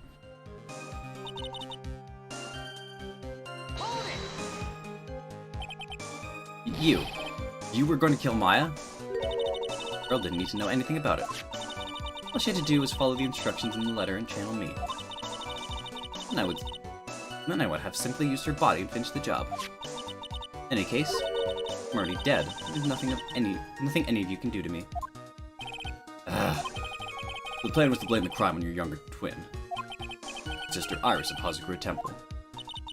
She and I look absolutely identical. No one can tell us apart. If someone were to witness me killing Maya, naturally they would think that it was Iris that had done it. The witness in this case was the head nun, Sister Bikini. Never would have guessed she was going to return to Hazakura Temple that night. But she wound up seeing Iris' crime anyway. Why did you want to pin the murder on Iris in the first place? She's your twin sister, isn't she? Twin sister? Don't make me laugh. Nothing but a backstabber. Couldn't care less about her. Backstabber? You just don't understand. Never will. Anyway.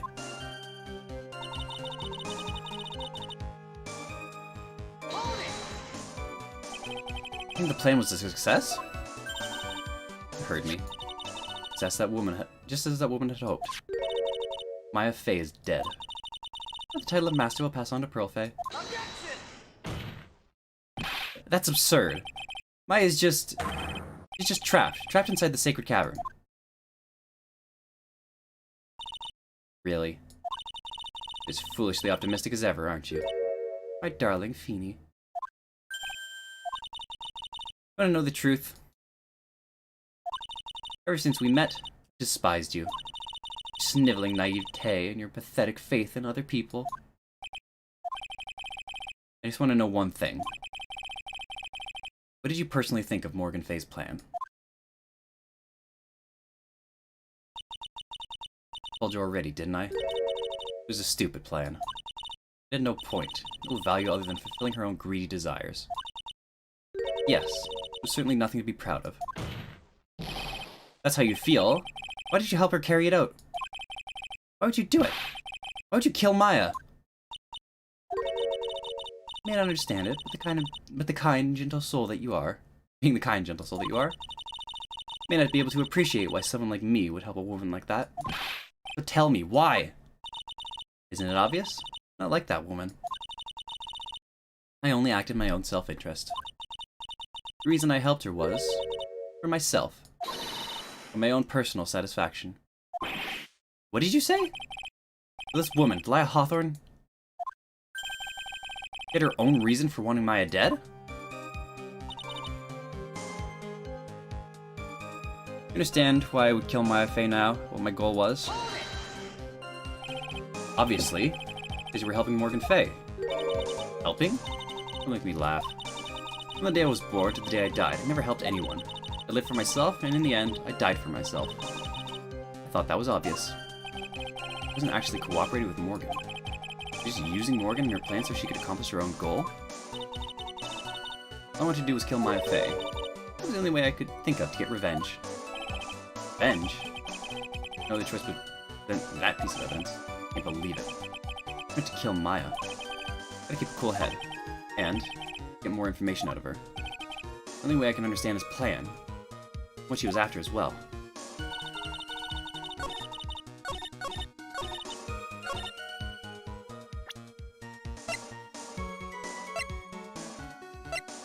Why would you want to kill Maya?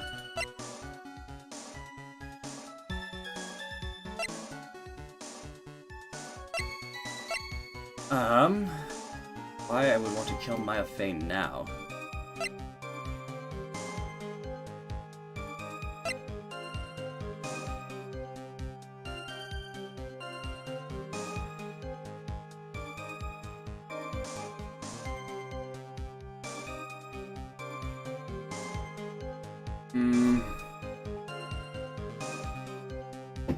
Was it revenge on Mia? I guess?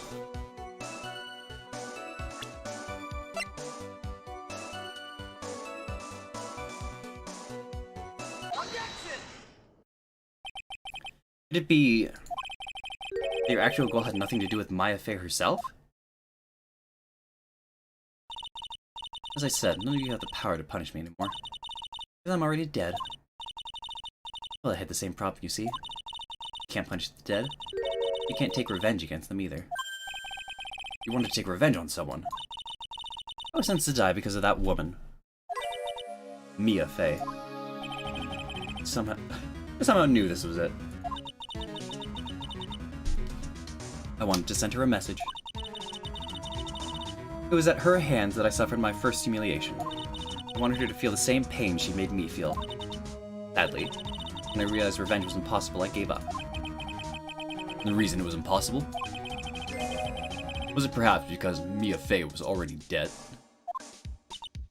Yes, and I realized there's only one way to take revenge against the dead. And how do you do that? Even when the body dies, the spirit, the ego, it lives on forever. I wanted to take away the person that Mia Fey loved most. I wanted to kill her with my own hands. That would be the one and only way I could take my revenge against Mia Fey. That was the reason I helped out with that woman's plans. Just for that. For that you would kill Maya. Your goal was no different than that of Morgan Fey.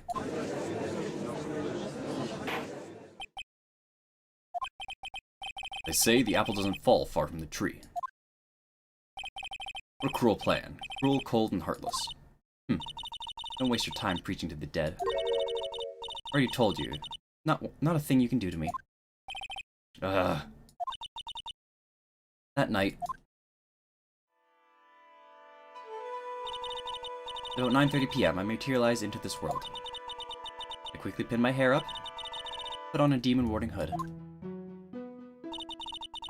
And I picked up the staff that was by my side and left Hazakura Temple. So, at least a Nim who channeled her after. It was at least a Nim who channeled her after all. Yeah, I figured. I was right. Elise channeled Delia Hawthorne. That ridiculous head nun never noticed a thing. He left Maya Fey at the inner temple. Wobbled back, clutching her poor old back. What did you do then? That kid was easier to handle than I'd hoped. Cut up with her in front of the stone lantern. Then I took out the dagger I got from the storeroom and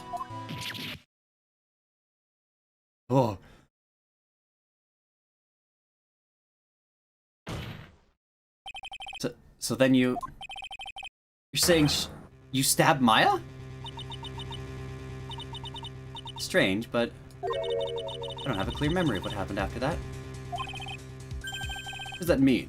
No clear memory? I don't know. I think I was stabbed. You were stabbed. At the last minute, Maya Fey must have stabbed me, I'm sure of it. That's not like her at all. I wouldn't stab a French fry with a plastic fork. Anyway, suddenly lost consciousness. But before I did, I scrawled her name on the lantern.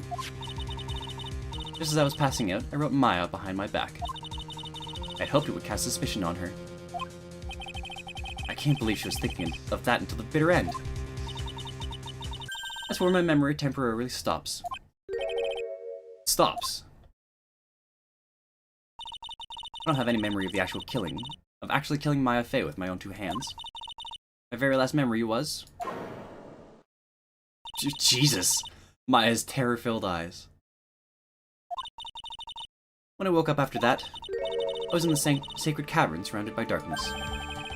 We're in the sacred cavern. The entrance was sealed by one of those trick locks. Somehow I'd been trapped in there. How did you wind up in there? I know that myself. Anyway, I was worried. Didn't know whether or not Maya Fey was dead. And I swore I wouldn't return to the underworld until I knew I had killed her myself. For a ghost, you're one tough cookie. Wanted to get out of there and make sure she was dead. But couldn't do it. Couldn't get out. Trick lock stopped you, huh?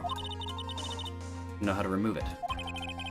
Then you're saying you were actually confined against your will inside the sacred cavern? Yes, I wanted to get rid of that annoying lock as soon as possible. But it wasn't easy. I kept getting interrupted while I was working on it. Interrupted? It was early in the morning. Someone came into the training hall. What? Who? Could it have been Maya?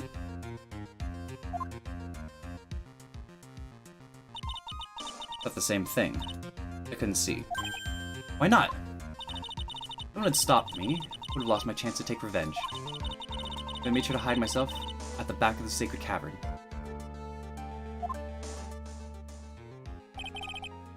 That morning, only 2 people could have gone into the training hall. Okay, so... after Nick met Iris...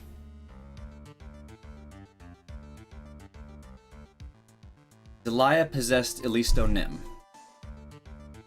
He then took Elisto Nim to the training hall and left Iris behind at the Hazakura Temple in order to do some cleanup.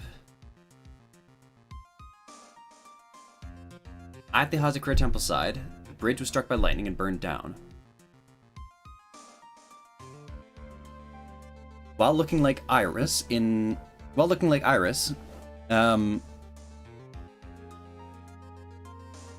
Delia confronted Maya in the garden and was stabbed. Wrote Maya's name in blood on the lantern, and then passed out.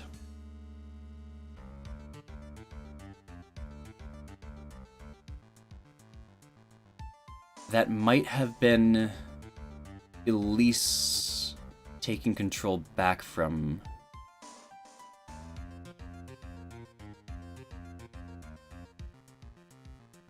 Thoughts. It was Pearl with the gravy. Delia is currently in Maya's body. Iris is trapped in the sacred cavern.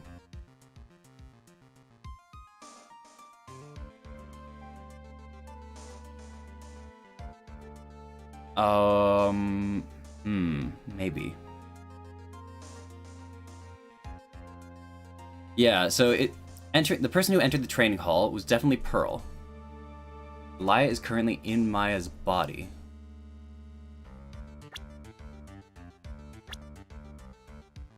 Maya Fey, dark eyes, dark hair.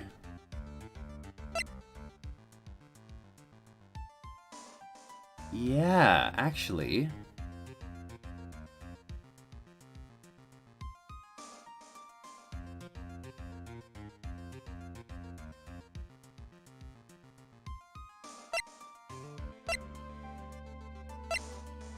Yeah, because when you're channeling, your hair color doesn't change. When Mia's inhabiting Maya, she's still got black hair. And Maya's top knot.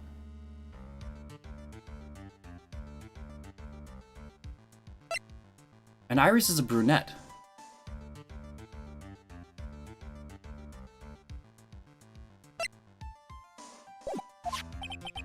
Maya and Pearls.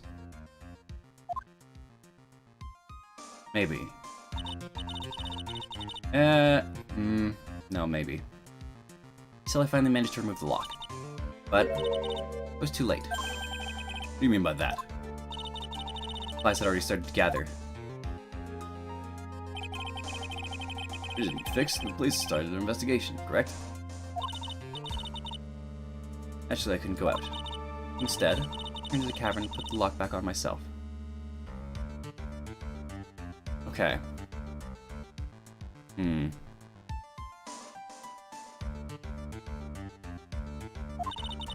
Realized I wouldn't get a chance to see Maya's corpse as I'd hoped.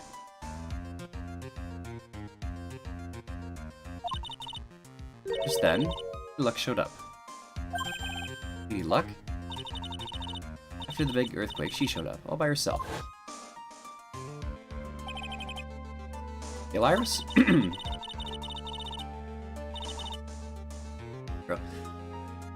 Okay, so... after her memory had stopped, so after Delia inhabiting Lys was stabbed, her memory stopped. It resumed with Maya channeling Delia now, with Pearl going in and out of the training hall.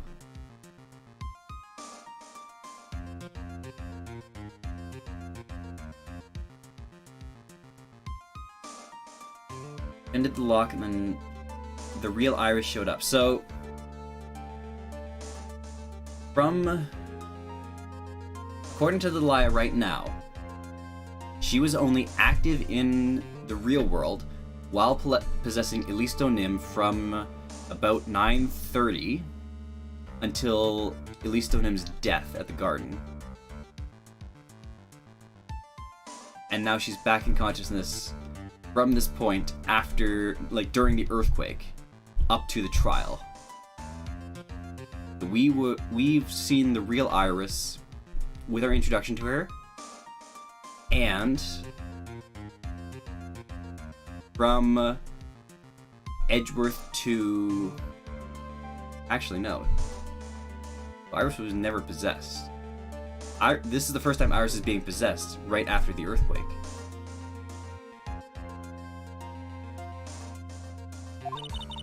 Came up from the Sacred Cavern and got a feel for the situation.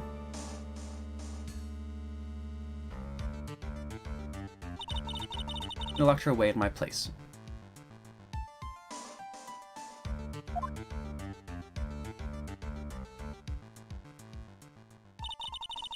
I learned exactly what had happened. Because then I learned the plan had actually succeeded. What do you mean by your plan had succeeded? I just understood one thing, you see. That night, when that summoned me, I assumed it was Pearl Fey. Of course you would assume that. Written on the instructions. But I was wrong. The person that had actually called my spirit back was... Misty Fey. Picture book author. Whoa, what? Well, that's really the only possibility, isn't it? After I left consciousness in the garden, it was her body that was left lying there.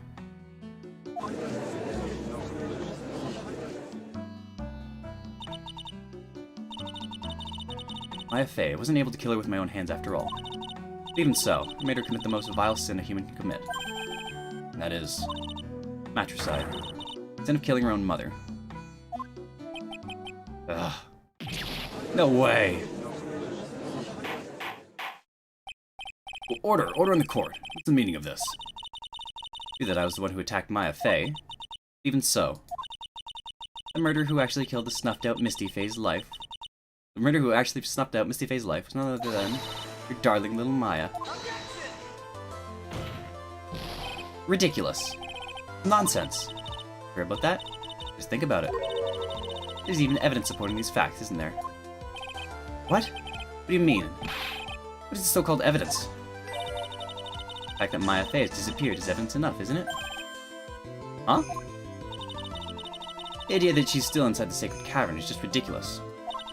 She wasn't able to escape from the inner temple, that much is obvious. In that case, there's only one place she could be. Where? You have to spell it out.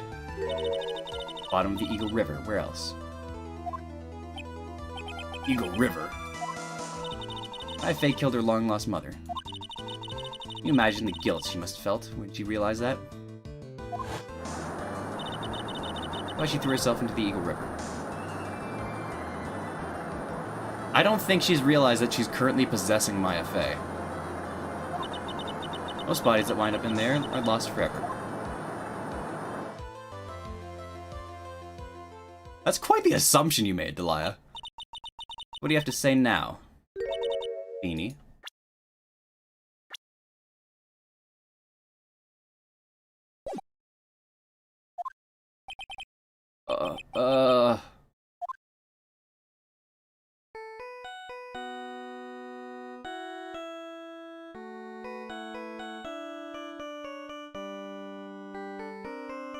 Whose phone is that? Oops. Sorry, that's my phone. What kind of ringtone is that? Is that his own theme? Does he have his own theme as his ringtone? That's amazing. Godot here. Okay, thanks. Something important? Just finished removing the locks from the sacred cavern. That's great! What about Maya? There's a woman in the cave. Is it Maya Fey? It was the accused, Sister Iris. Huh? Don't look so surprised. Locked her in there yesterday. I just finished telling you that. So, what about Maya? Where is she? No one else found inside the sacred cavern. No, can't be. I told you, didn't I? She's dead. Sister Delia totally hasn't realized that she's currently possessing Maya. That's really funny. Like, Delia's just totally not questioning that she's not possessing either Pearl nor... Like, she has not realized at all that she's not possessing Pearl, she's not possessing her own sister, she's definitely not possessing Elise. Like, she's not questioning that she's alive right now. No. No. This is really funny. I can't believe this. This is silly at this point. Seems that this case has come to an end. Tragic end. Sadly, it appears the killer of Elise Nim, also known as Misty Fey, was her own daughter, Maya Fey. Overcome with guilt for what she had done, Maya Fey jumped to her death into the raging waters of the Eagle River. Can't be. Ah. Has Godot figured it out? I hope so. Trite? You ever heard this one? Once you eliminate the impossible, whatever remains must be the truth. No matter how improbable it may seem. Well, what is that supposed to mean, Prosecutor Godot? According to this witness, Maya Fey threw herself into the Eagle River. However, is that really the truth? Remember, this woman testified earlier that the bridge was already on fire when the murder was taking place in the garden. Means if Maya Fey had thrown herself into the river, must have been from the inner temple side near the bridge. And yet, someone would have noticed a body sitting at the base. There's bedrock at the inner temple side. Right, that's where she jumped from. That's impossible. Impossible to jump into the river from there. What? Don't get your panties all twisted up, trite. Relax and think through the whole thing again. So it's impossible? Maya couldn't have thrown herself into the Eagle River? Well, Mr. Wright, it was Hawthorne's claim that Miss Faye threw herself into the river from the inner temple side. Do you have any evidence that refutes this claim? Map. Impossible to jump into the Eagle River from the inner temple side. No one knows that better than this witness. What did you say? 11 years ago, you jumped into the very same river. Just take a look at this overhead map. As you can see, below the cliff on the inner temple side is a big rock shelf. Oh! Oh! You're right. She wouldn't have reached the river if she jumped off from there. In other words, if she had jumped, we should be able to see her body in this photo. Ah. Ha. You finally figured it out. You. No! Order! Order! You're just playing with me. Maya Faye's body is at the bottom of the Eagle River. Nowhere else you could possibly be hiding. Miss Hawthorne? Never heard this one before. Once you eliminate the impossible, whatever remains must be the truth. Yes, just a few minutes ago. Maya Faye wasn't inside the sacred cavern. We now know that she didn't throw herself into the Eagle River. Correct. That eliminates all the most likely possibilities. Now, although it seems improbable, there's still one other place she could be. What? What is this one possibility you're talking about? It's obviously a bluff. Where's her dead body, then? Finally, I think the pieces are falling into place. Normally, the living have no way to punish the dead. I think there is a way to give Delia Hawthorne the ultimate punishment. Shall I tell you, Miss Hawthorne? Shall I tell you where Maya Faye is this very instant? Maya Faye is in this very courtroom! Only one possibility left. Namely, she's right here in this very courtroom. This is so silly. Maya Faye is here! You're saying she's in my courtroom? This is silly. I love it. Delia Hawthorne? I seem to recall that you said... I had misunderstood one thing, you see? So what? I think there's one more thing you misunderstood. What do you mean? Tell me something. At this very moment, who is channeling Delia Hawthorne? Why is that? That's obvious. It's Pearl Faye, the pathetic little sniveling runt. You're wrong. Pearl's tried, but she couldn't do it. I never failed at channeling someone. This is the first time it's happened. Is there an explanation for why you couldn't channel a spirit? It'd happen if someone else is already channeling the same spirit. Someone called me before Pearl did? But who? Pearl's even tried again on the day after the crime. But she couldn't do it. What could that mean? I think the truth is becoming clearer to you right about now, am I correct? Ah! It wasn't Pearls that channeled you. There was someone who called you before she could.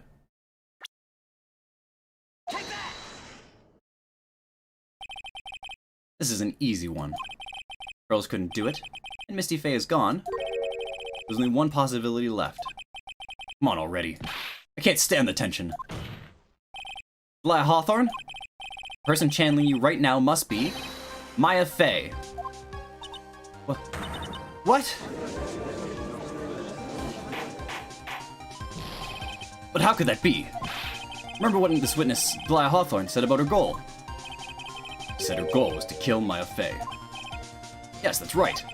If Maya Faye channeled the spirit of someone that was trying to kill her... Ha. Well, Gramps, what would happen? Could it be... Looks like you finally understand. Your Honor? Well, I don't. What are you going on about? What I'm going on about is the reason Maya Faye channeled you. There's only one reason. protect herself from you. To protect herself? From me? Yes, on the night of the crime, you were only interested in one thing. Killing Maya Fey.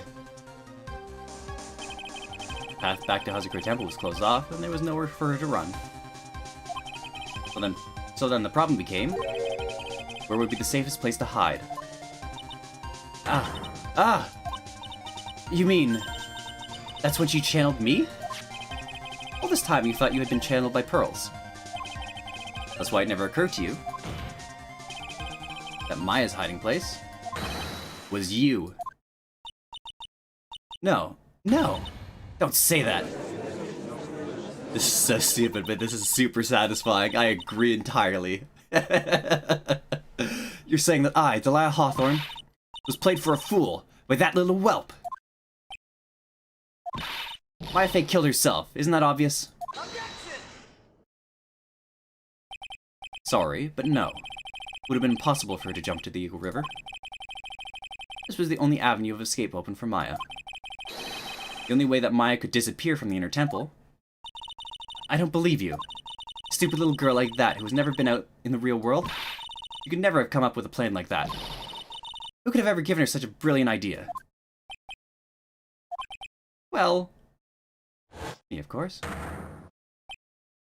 Mia! When did Pearls get here? Mia Fey. Been a long time, Delia Hawthorne. Well, it's true. It was you. Yes. Ha! You're something else. But what are you doing here?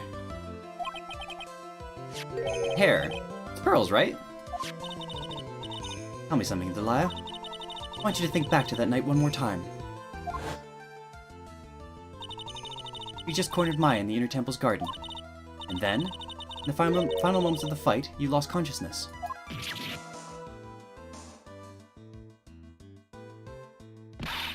I was stabbed by Maya Fey. Actually, Maya lost consciousness at the same time as you. She did. Not terribly surprising since she was about to be killed. When she woke up, she was in the training hall. That's when Maya decided she needed help. She channeled me. She explained in a memo the situation she was in. She asked me what I thought she should do.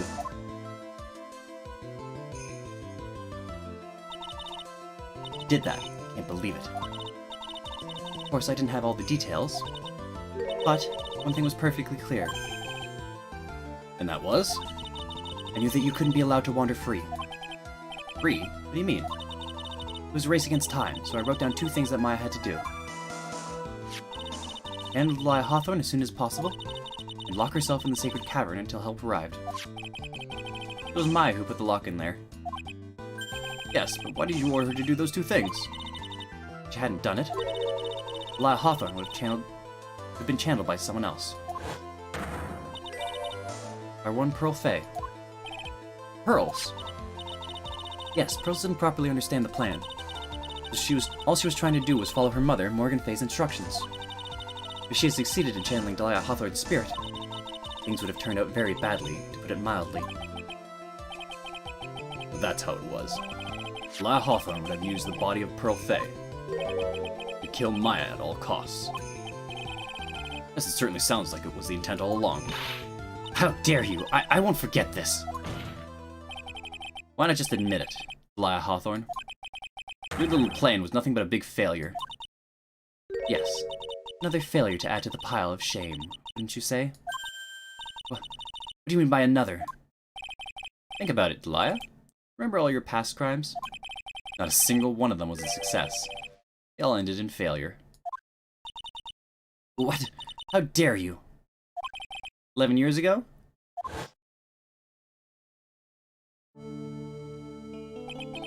The fake kidnapping. Your very first crime.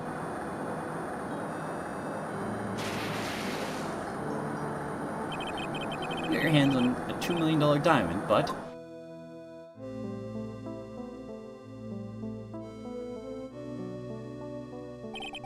after Terry Falls escaped and went to meet Valerie Hawthorne, the truth was exposed.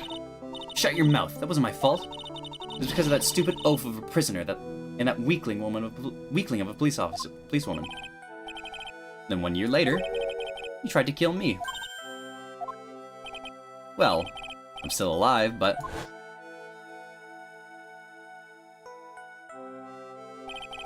you wound up killing someone else.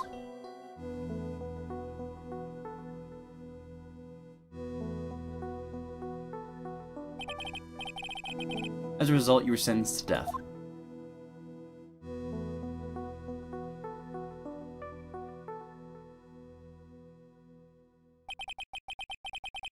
It's one stupid move after another for you. It's no longer funny. You wipe that smug, happy-go-lucky smile off your face. And now this. You've messed up again. You let Maya Fey escape. Even though she was right there in front of you.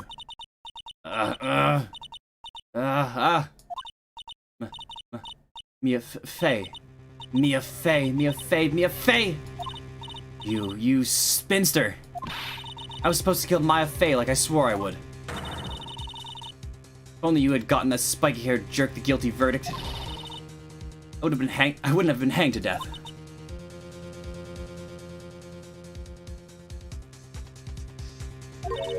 True. But I think you finally understand, Delia Hawthorne.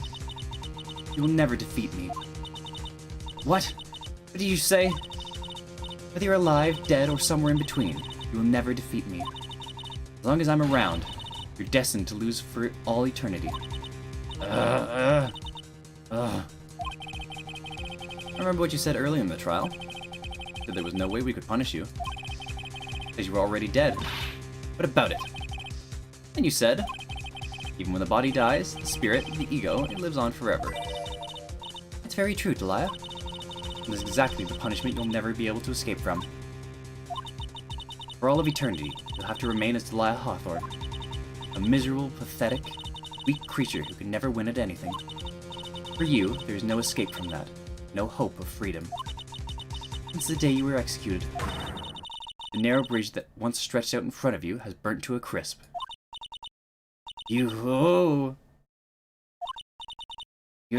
wrong. It can't be. How could I lose to the likes of you? It no longer matters. I don't care whether you win or lose anymore.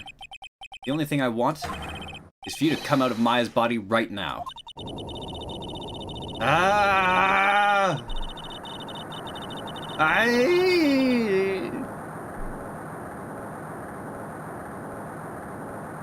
Jesus Christ, this is scary.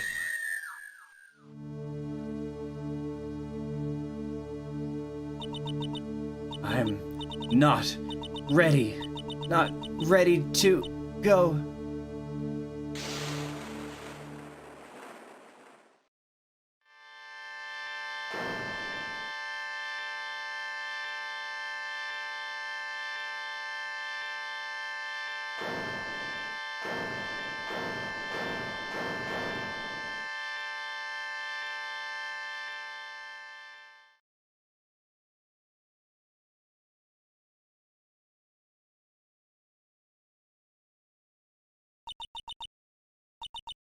Nick, this... Oh, she's on the floor! I didn't expect that. Now then, assume you are the real Iris. Yes. I was just rescued from the Sacred Cavern. I must say, you and your twin sister are indeed identical from what I can see. In any case, it appears that everything has finally been cleared up. Godot, what happened to Delia Hawthorne? Ask me, Your Honor. Looks like she went back to hell where she came from. Seems that Misty Fey isn't the only victim of this crime.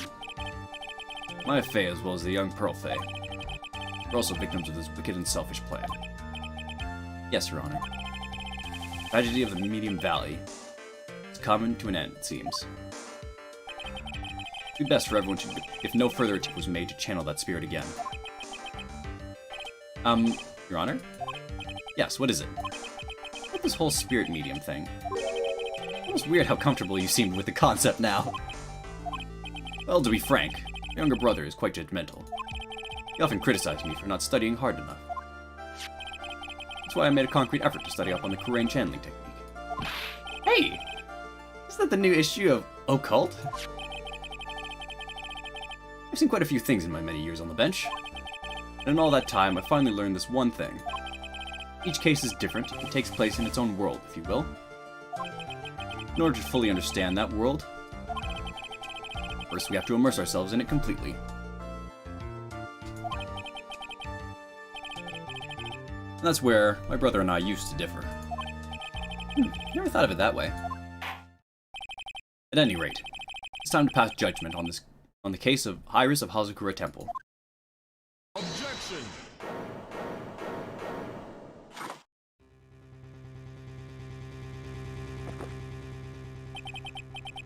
A little too fast with that gavel, Your Honor. What do you mean by that, Mr. Godot? This trial isn't over yet. That's what he means. What? Trite. Remember what Miss Evil Spirit said in her testimony? Huh? Elias' testimony? Got up with her in front of the stone lantern. I took out the dagger I got from the storeroom and...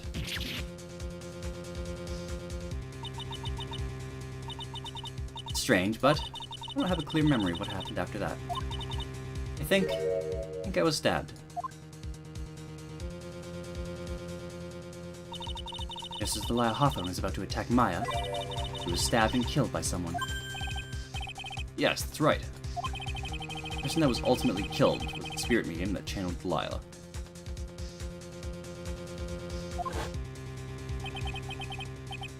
At least Nim, no, Misty Faye. But who killed her? Still don't know who did it.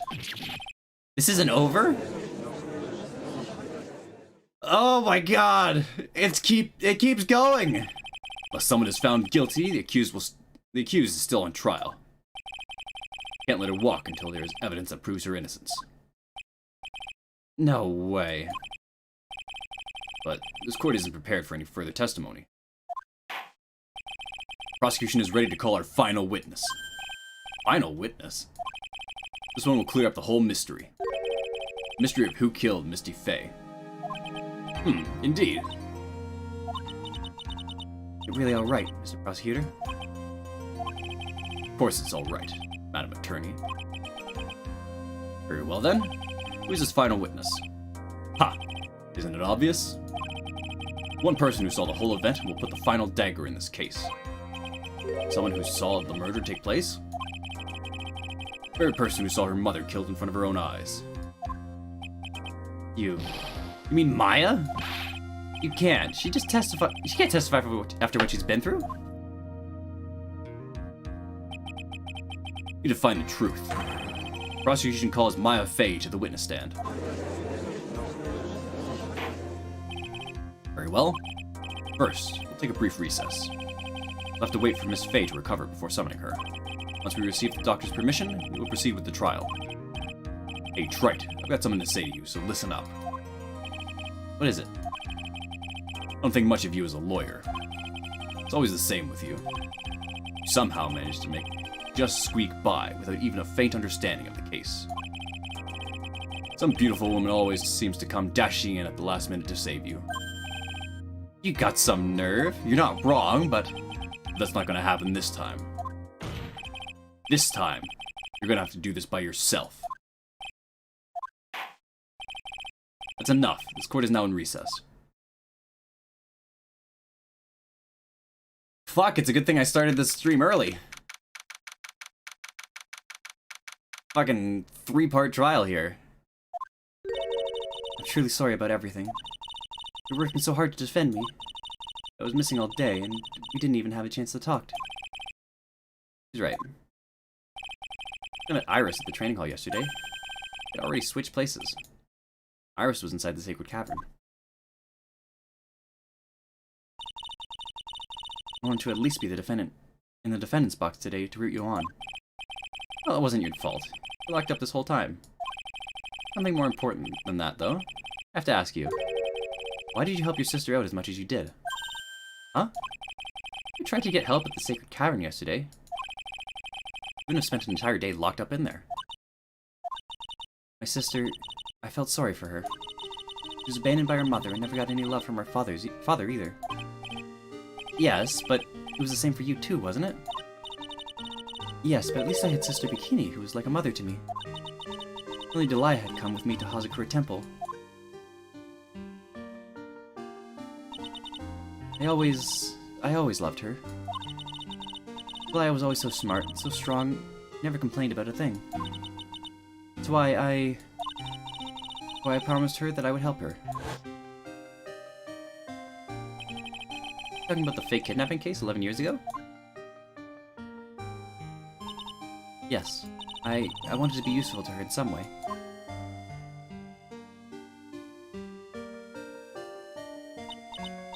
But, as usual, I was too cowardly. At the last minute, I ran away. Because of that, Delia's stepsister, Valerie, ended up...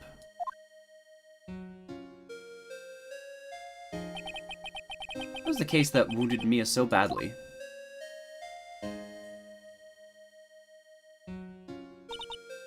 But things didn't end there, of course. Some people suspect that my sister was involved in the murder. Some people? You must mean... Yes, 2 defense attorneys. Mia Fey, Diego Armando. After poisoning Mr. Armando, who was getting too close to learning the truth. Lai even tried to kill a person who had unknowingly hid the poison for her. You. That's right. Iris, one more thing that I have to ask you. Yes, what is it? On the night of the murder, the person that cleaned up the corpse of the victim, Listo Nim, was it really you? Yes, me. That night, after I rang the lights out bell, I went back to my room. At around 11:30, I received a call on my cell phone. Problem. Come to the Inner Temple right away. I got on the snowmobile and headed for the Inner Temple. But... the path to the Inner Temple was cut off, right? Exactly. Can't just leave the body here. You've got to do this exactly as I say. Got it?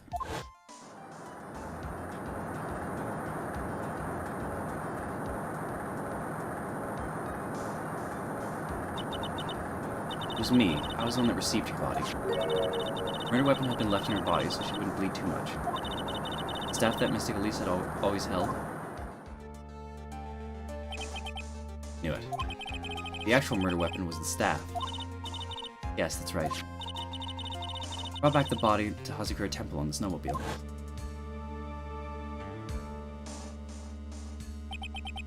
Why did you alter the body? I didn't want anyone to know the staff was the murder weapon. I didn't want to leave anything that would lead back to Misty Faye. So I dressed her in a robe and stabbed her with Shijishito. I wiped the blood off the staff's blade and left it next to her on the ground. Iris, tell me one last thing. Tell me the name of the person that called your cell phone. The real killer. Sorry, Mr. Wright. Can't do it. Can't say who did it. I see. Victim staff updating the court record. Defendant? Yes.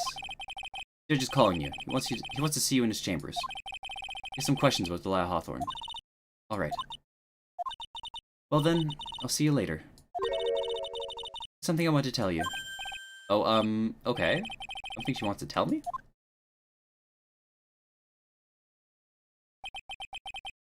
It's true. Iris cooperated with the real killer. Maybe even from the very beginning. Phoenix? Mia! How is Maya doing? Physically, I'm not worried. She'll recover completely. But emotionally, she's been hurt very badly by this case. I see. You don't mean She's learned who Alisto Nim really was. Yes. I went to the medical office and talked to her. I told her everything I knew. Why? Maya's stronger than you think. I think she could take it. I knew she could take it. All of it. What do you mean by that? I want you to figure out that answer by yourself. The trial is about to restart. Real killer? You know who it is yet? Iris wouldn't tell me who killed her, but I think that, just maybe, I know who it was. That night, the victim was killed in the garden of the Inner Temple. The criminal wasn't just there by accident. It means the killer knew of Delia's plan from the very beginning. And one more thing. The victim was moved to the Hazakura Temple side by a pendulum. In other words, the criminal couldn't cross the bridge. That means they were stuck on the Inner Temple side for almost an entire day. Exactly. The culprit. Someone that wasn't in Hazakura Temple the following day.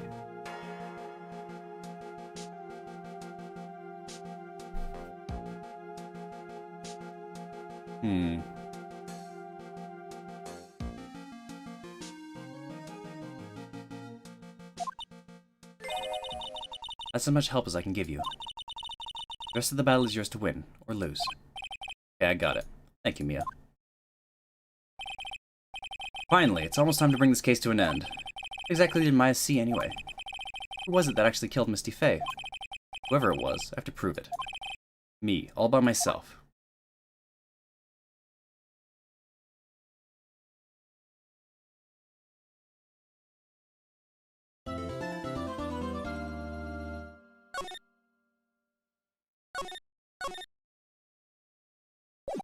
God damn, this is long. I'm still super invested in it, though. Now then, before we proceed any further, we're to announce the results of the test we had performed earlier. Tests? Yes, tests. The bloody dagger that was found and stuck in the pine tree. Oh yeah, that. Totally forgot about that. That's the weapon that Maya Fey used when she fought with the victim. So what are the results? Is it the victim's blood, or... Due to time constraints, full test wasn't possible. However, one thing we can say with certainty. The blood that was on this dagger was not the victim's blood. That is all. Now then, we start this trial. It wasn't Misty's blood on the dagger. Then whose was it?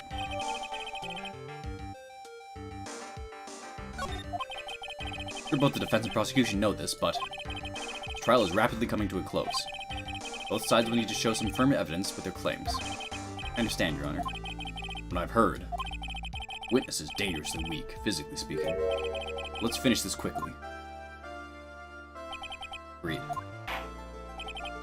Very well. Please bring in the last witness.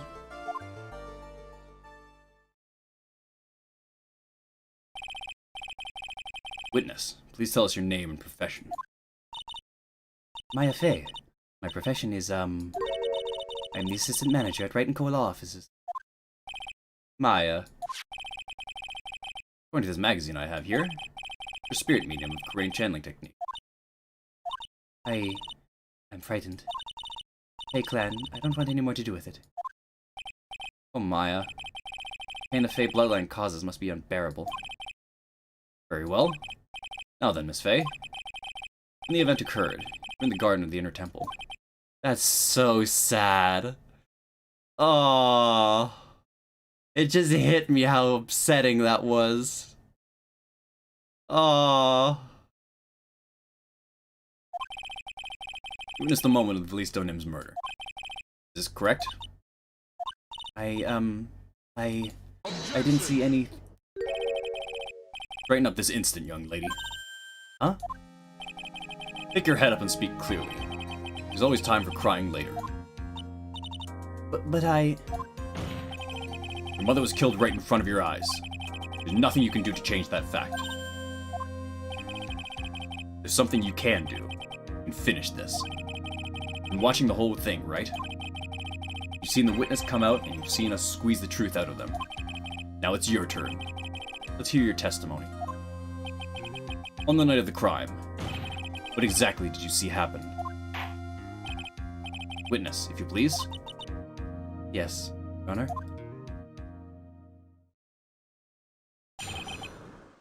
Ah, this is upsetting. I don't want to see sad Maya. God, I didn't think I got this attached to her. I was passing through this garden on the way to a spare prep room when it happened. Suddenly someone struck me over the head. I stumbled and ended up against the stone lantern. I think I screamed, "Help me!" And something warm splashed over me. That's when I lost consciousness. You were struck on the head. Suppose it must have been the staff. Maya, The person who hit you. it was Delia Hawthorne, wasn't it? I'm sorry, Nick. I couldn't see. Know who it was. Maya, think hard. Sorry, Nick, but I really couldn't. Ha. Can't say it was an especially good night for young ladies to be walking around alone. Seems that it will be hard to determine the criminal through testimony alone. Very well then, Mr. Wright. Please begin your cross-examination. Maya, hang in there. Didn't look well at all. This is so sad. If you got an attached dagger up, it's like, you don't need to call me out like this. Fuck you, Noah. I feel attacked. Passing through the garden, way to spare prep when it happened. Someone struck me over the head. I stumbled and ended up against the stone lantern. I screamed, "Help me."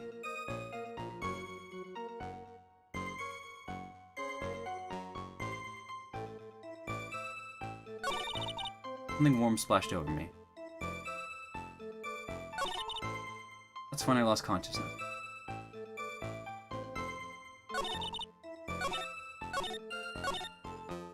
I feel bad about pressing her. Like, who else was on the inner temple side that night? That's Sister Bikini, of course. But I remember her saying that Iris would be coming later as well. One day after the incident, Edgeworth met Bikini at Hazakura Temple. I mean, she couldn't be the criminal. Well, then, did Iris actually come later like she said? Well, let me think. Seems confused, because she's so tired. No, I'm sure I didn't see her. She must have come while I was preparing for the training.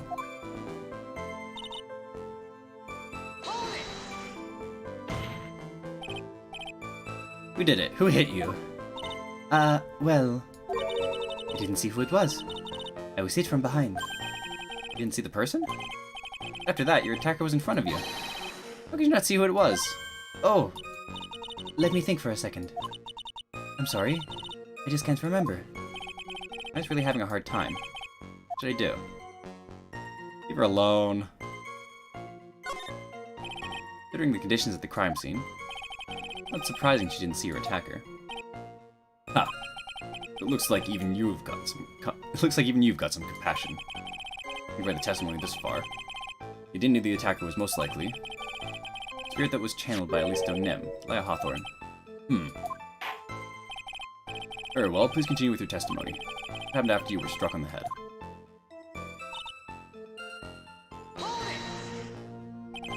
What happened afterwards? My attacker was in front of me, blocking off my escape. Think. You think? After getting hit like that, I was in a state of panic. There were only two things rolling in my head at that time. Well now, this is beginning to get interesting. What are the two things rolling around in your mind? Name is Maya Fey. 1 + 1 = 2. You see, for some crazy reason, I was afraid I was going to lose my memory. I know it's odd considering my life was in danger, but that's how it was.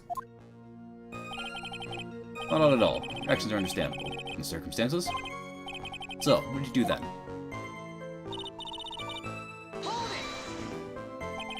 You think you screamed? You're not sure? Listen, I was a complete wreck. It was dark and I couldn't see my attacker. Was it a man, a woman, an adult, a child? I had no idea. I was scared out of my wits. Leave me, my dear. I'm certain I would have soiled my robes. I thought this person might attack me, so I... Anyway, I'm pretty sure I screamed. I thought that it was my last hope. Wow, it sounds like poor little Maya was really out of her mind. What you meant by last hope? What do I do? Press her for more details? My last hope. Wait a minute, Maya. What is this my last hope stuff? What? You mean by your last hope? No. That's what you said. You said my last hope. Huh? What? I said what? Look, you were facing an attacker that you couldn't see and you screamed, right? You screamed, help me. Yeah. You testified that you screamed that because you thought it was your last hope. Oh, well, you know, that's like what you do when you... What do you call when it happens? I was not doing so well up there. Oh, yeah. Oh, that's right. I remember now. I was facing my attacker, but that's not who I was screaming at. What did you just say? Yeah, that's right. It was the person behind my attacker that I was yelling at. That's who I was screaming at for help. Ah! What is it now? I messed up. I didn't mean to let that slip out. Huh? Witness, you're absolutely sure of what you're saying? Behind the attacker was another person? I am, well, I meant to keep that part a secret. What have I done? Ha! It takes a ton of pressure to make a diamond. That's what I always say. Ton of pressure. We're in a court of law here. Can't make things up or try to hide things in this chamber. Witness, the information you just presented is vital to the case. I want you to add it to your testimony.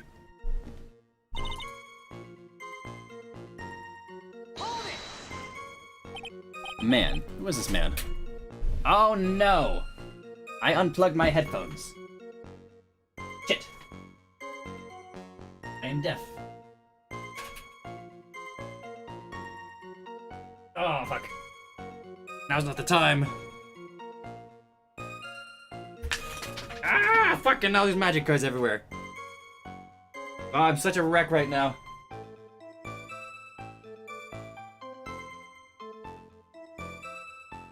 Shit. Oh no. Oh fuck, I'm falling apart. Someone save me. Ah, fuck. There we go.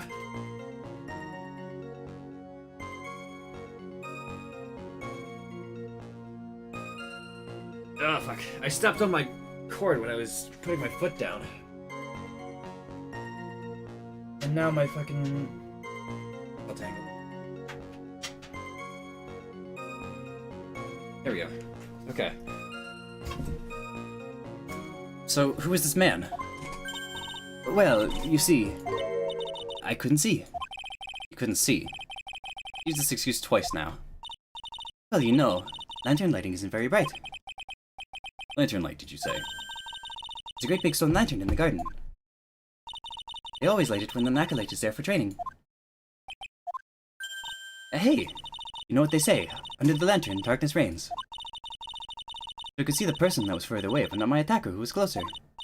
Plus, there weren't any other light sources in the garden that time.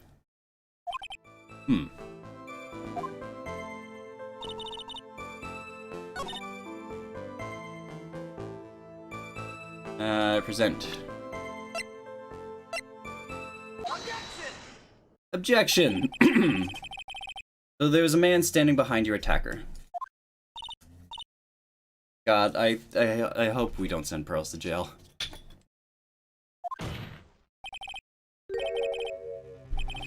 That man, he's the killer. He stabbed her from behind. He's the one who killed Alisto Nim. Otherwise known as Misty Faye, your mother. The killer? Maya? You know who killed your mother, don't you? What's the meaning of this, Mr. Wright? To be frank, Your Honor, I think she's in shock and quite confused. That's why she hasn't noticed the huge problem with her testimony. Huh? What do you mean? What problem? Maya? On the night of the crime, that stone lantern was out of commission. Huh? What? It's true. There was no light anywhere in the garden that night. No! Order in the court. Mr. Goodell, explain this. Add the pureness of milk to a perfect clear darkness of coffee. Stir. That is the state of the witness's mind right now. Cup of cafe au lait. Cafe au lait? Is that even legal? Mr. Trite's words are the milk, you are the spoon. Your Honor, I'm a spoon. Not a spoon you borrowed. Have you know? Must have noticed it too, Trite. His witness's mental state is highly unstable right now. Not hard to understand why she would make a little mistake like that. Sorry, but that's not going to cut it. What did you say? There were truly no light in the garden. There's a fatal contradiction in the witness's last bit of testimony. Nick. May I? Recall the witness's statement about her attacker. She said that she didn't know if it was a man or a woman, an adult or a child. And yet, the witness could describe a person that was standing behind her attacker. She quite clearly described him as a man. Ah. In other words, that would have to mean that Maya actually saw our mystery person. And despite it being so dark that she couldn't see the face of her own attacker. No! Order in the court. What in the world does all this mean, Mr. Wright? You saying Miss Faye saw the real killer under pitch black conditions? Objection! Trite, you have any idea what you're proposing? How could she have seen in the dark? There are no other light sources at the scene. There's some things that you can only see in the dark, Mr. Godot. Maya, you did see who the killer was in the dark. And now, you're trying to cover for him. Cover? The man that killed her mother. Only one conclusion I can draw from this. You know who this man is. Please, Nick. I don't know anything. Please, I'm begging you. Ha! Talk a good game, Trite. Let's see if you can walk the walk. It was pitch black. What could the witness see? I'm calling your bluff. No, Nick, don't. Please stop. Maya's dead set on protecting this guy. The man who murdered Maya's long-lost mother. But can't let him get away with it. I'm a lawyer, an officer of the court. I'm here to find the truth. Was it Godot? No way.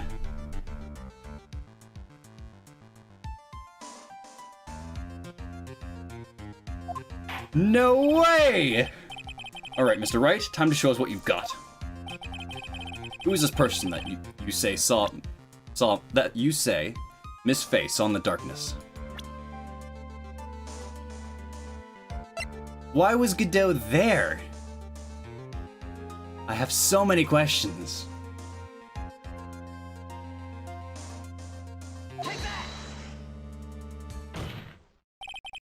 As it was pitch black, Miss Faye was able to recognize the killer easily. I'm sure the court would like to see for itself how this is possible, yes? What? But how do you propose to show us something like that? Easy. We just need to recreate the conditions of that night. Conditions? Your Honor, the defense officially requests that all the lights in this courtroom be turned off.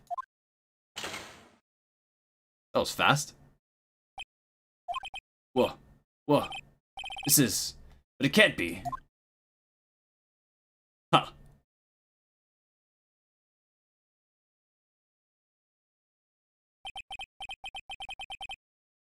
That was a nice bit of deduction, Trite. That's a cool image. Holy shit. That's awesome.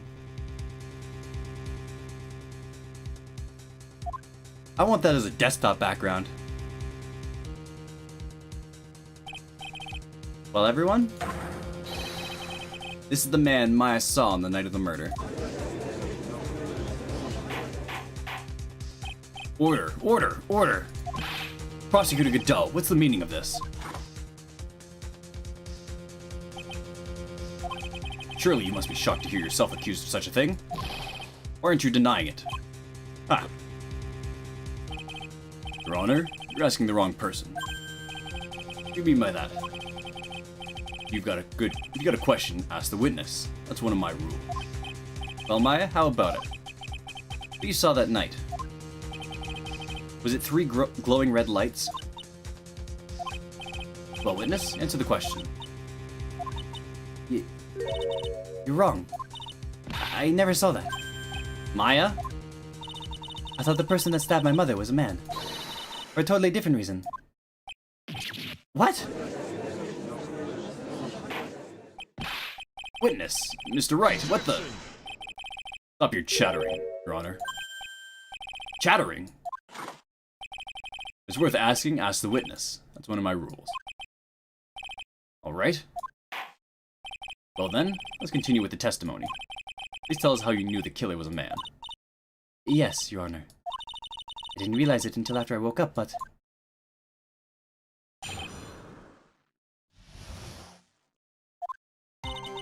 When I came to, I was just lying there on the training hall floor.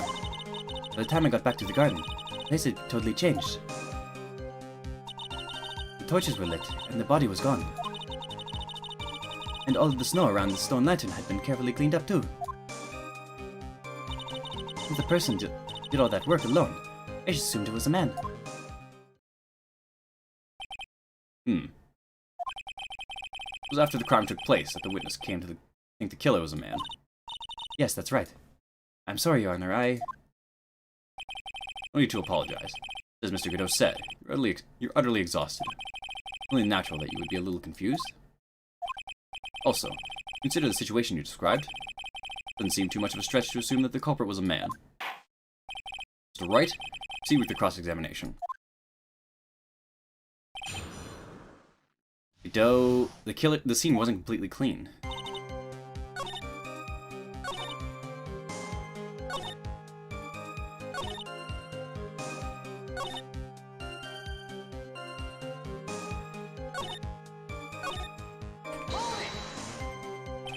Not sure the killer must have done it, right? yes, I think so. Why would the killer tamper with the crime scene like that? Must be something that the killer desperately wanted to hide. I don't know. Looks like she doesn't have enough confidence. I think I need to gather some more information before I ask her again.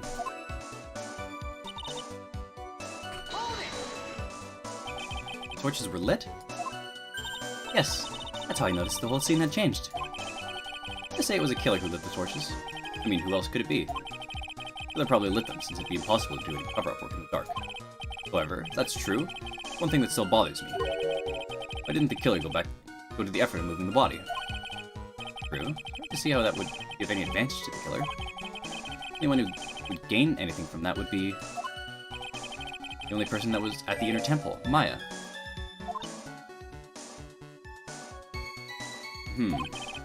Very well. Let me hear some more about the condition of the crime scene.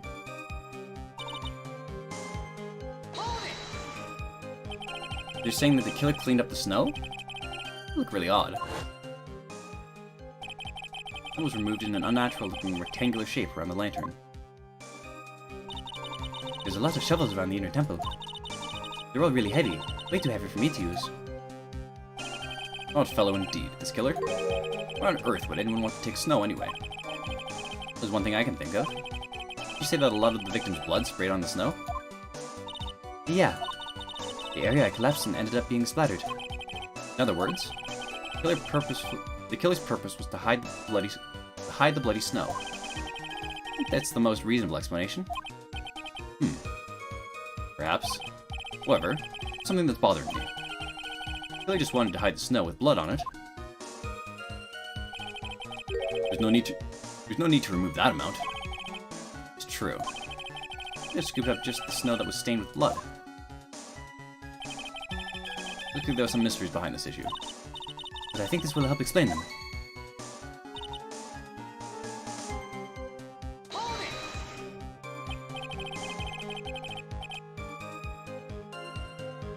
Unless Godot has X-ray vision. Oh man, that'd be wild.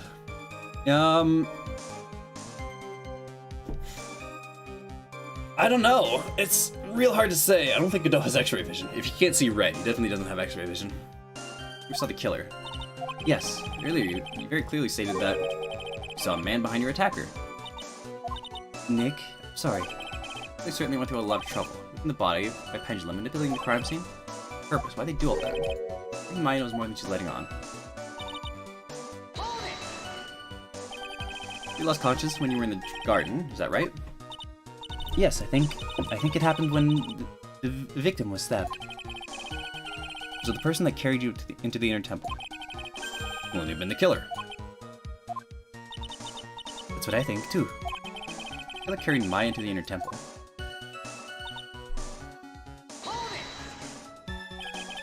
Actually, the killer must have done it, right? Yes, I think so. Why did the killer tamper with the crime scene like that? And the killer desperately wanted to hide. The truth is, when I saw the crime scene, I felt something. You did? Yes. I felt like the killer was hiding the evidence from me. For my sake. What? Hiding it for you? Everyone knew that I was the only one at the inner temple that night. Sister Bikini had come back and looked at the garden. May have thought that you had done it. No, she definitely would have thought so. You're saying that's what the killer cleaned up the crime scene to make it look like nothing happened? Yes, I'm sure of it. Well, that's certainly an important piece of information. I want you to add it to your testimony. Yes, Your Honor.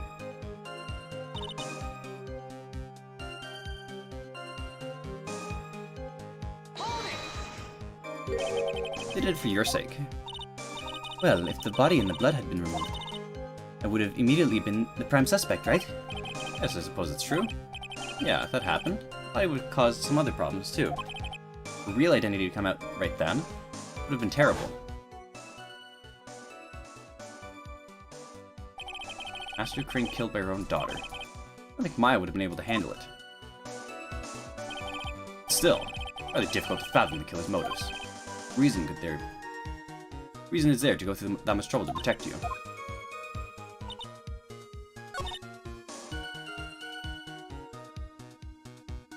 The killer didn't clean up all the evidence, though. The body of Alisto Nim was carried all the way to Hazukura Temple's courtyard. Then at the garden, the real scene of the crime, snow that we suspect was covered in blood was scooped up and removed. It's reasonable to believe all this was done in an attempt to hide the true crime scene. However, still one matter that seems somewhat odd. Oh? What would that be? You must have figured it out by now, Mr. Godot. It's the message written in blood on the lantern. It was written very clearly on the white stone lantern. Maya. Ah, The killer was so motivated to protect Maya from suspicion. Then why didn't they wipe the writing off the lantern? Ah, right. Order, order, order. But Mr. Wright, isn't the fact that the killer was trying to cover up the crime scene? Indeed, but it doesn't make much sense to move the body and remove the bloody snow. Then not wipe off the most incriminating thing of all, the bloody writing. Objection! If that's the case, you have an explanation for the killer's mysterious behavior? Why would the killer move the body and remove all the snow? Leave the bloody writing on the lantern. I don't know what the killer's plan was. The fact that the killer left the writing on the lantern. Your reason for it? Well then, Mr. Wright, to your opinion. Why did the killer leave the message written in blood on the lantern? Well, he didn't notice it. Prosecutor Godot, earlier in this trial, you gave me some good advice. Once you eliminate the impossible, whatever remains must be the truth.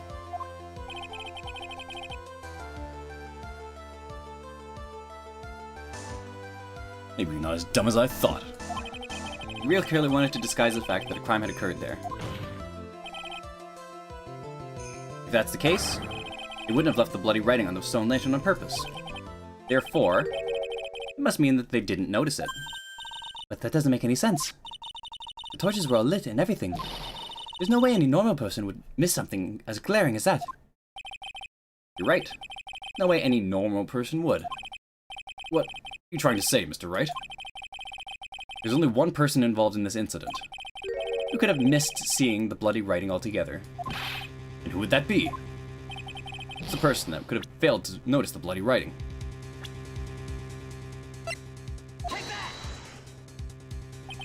Mr. Godot, this is what you said yesterday. I say it's pretty messed up. With these huge goggles on my head, still can't see everything. Can't see everything? Is that correct, Mr. Godot? This lantern was submitted as evidence today. I'd like the court to think back to the moment when it was first presented. This lantern. Something written on it. Why, it's written in blood. Nonsense. This lantern is as clean as a whistle. Mr. Godot, just admit it. There are certain colors you can't see, correct? You can't see red on a white background, can you?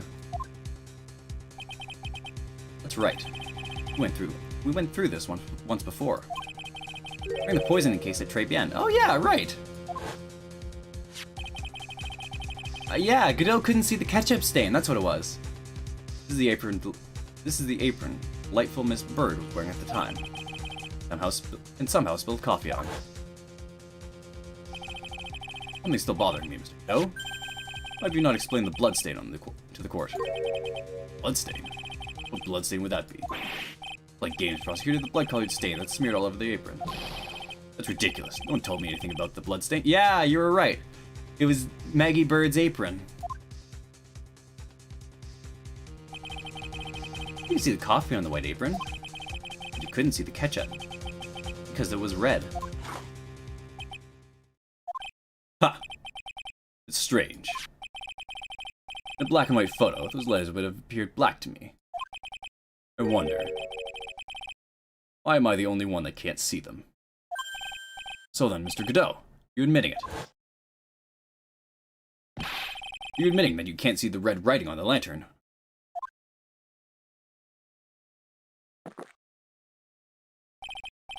Hey, Gramps, didn't you know? The reason why I don't drink red tea... The reason why I don't drink... That's the reason why I don't drink red tea. I wasn't sure about it until now, but I just can't believe it. Prosecutor Godot is the murderer. But there's no going back now. I finally figured out the truth. Mr. Godot, defense at this time formally accuses you. You are the murderer of Miss Elise Donem, also known as Miss Misty Fey. Hard to believe this may be true, however. Once again, Mr. Wright has brought up a disquieting fact about you. Ha! Make sure you don't fill out the indictment in red ink, Gramps. Come on. How does a little graffiti make me into the killer?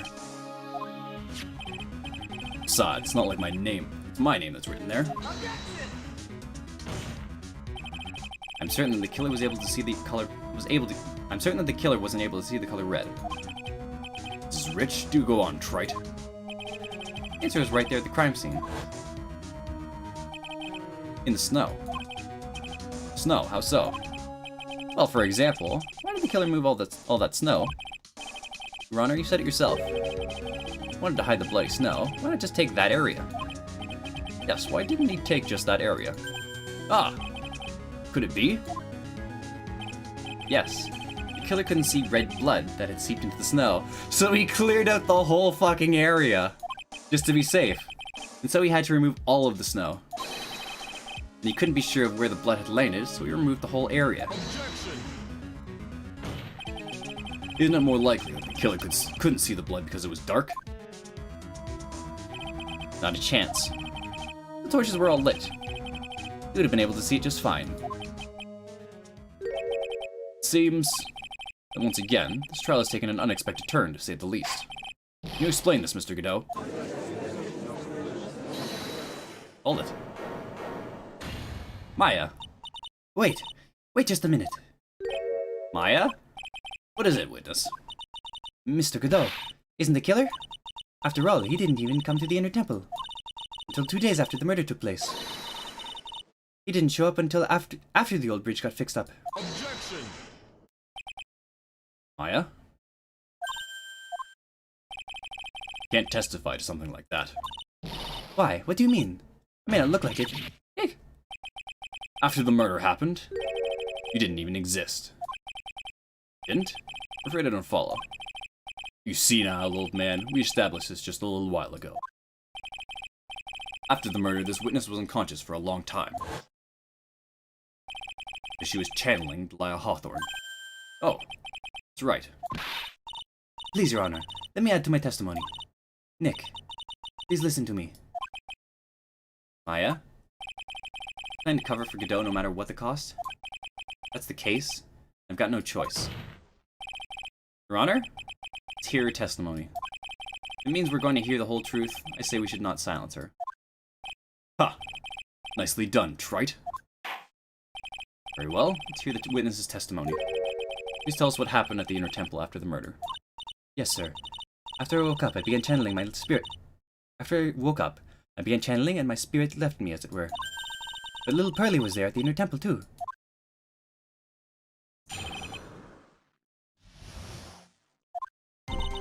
Pearly was also stuck on the inner temple side that night.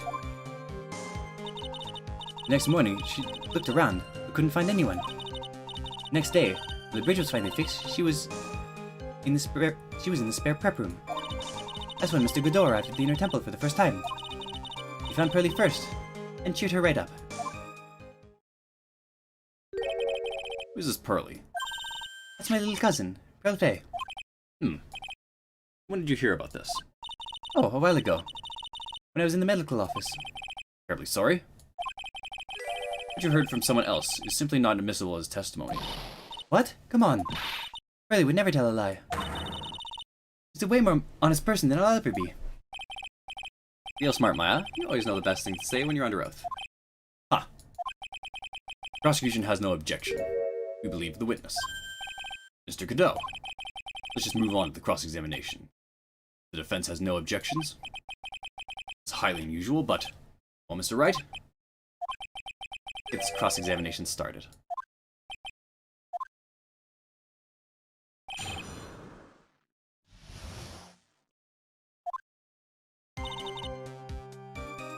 Yes. Next morning she looked around, couldn't find. Next morning she looked around but couldn't find anyone. Next day, when the bridge was fixed, she was in the spare prep room.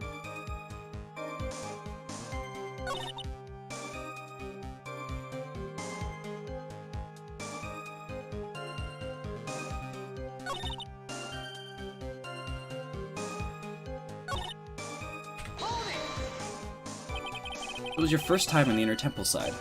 Mr. Godot? That's funny. I imagine things. The defense asked me a question. Mr. Wright, please save your questions for the witness. What you heard from someone else is simply not admissible as testimony. Those are your words, Your Honor. Shay, Mr. Wright. Oh well. What do you have to say, Mr. Godot? Hot nights and even hotter coffee. That's what I always say. If it hadn't have been for this case, I never would have visited there. Freezing cold temple in the mountains. I think I'll pass. He had never visited Hazakura Temple or the inner temple, huh? Ha! Want to say something trite? In any case, I have to find a crack in Godot's armor. I'll cross-examine Maya, that is.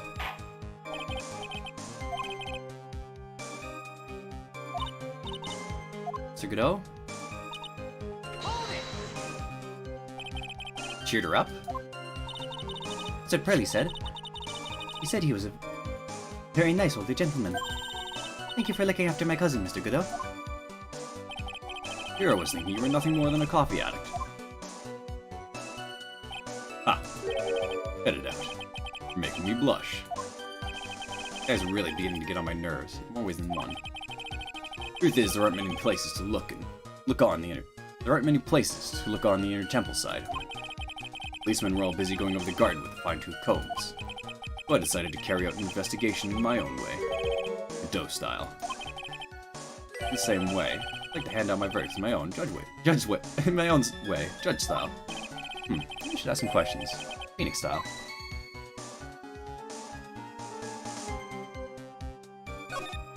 King of Pearls. So you cheered Pearls up?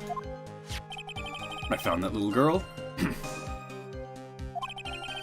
First thing she asked was about her cousin, Maya Fey. Really? Bridge had burned down, she was huddled up in that tiny shack with no heat. Even though she must have had a truly terrifying night out there. She asked about you before she said a thing about herself. Really? Noticed that you weren't anywhere on the inner temple side. But, couldn't find it in me to tell her that. I gave her my last cup. With milk and sugar.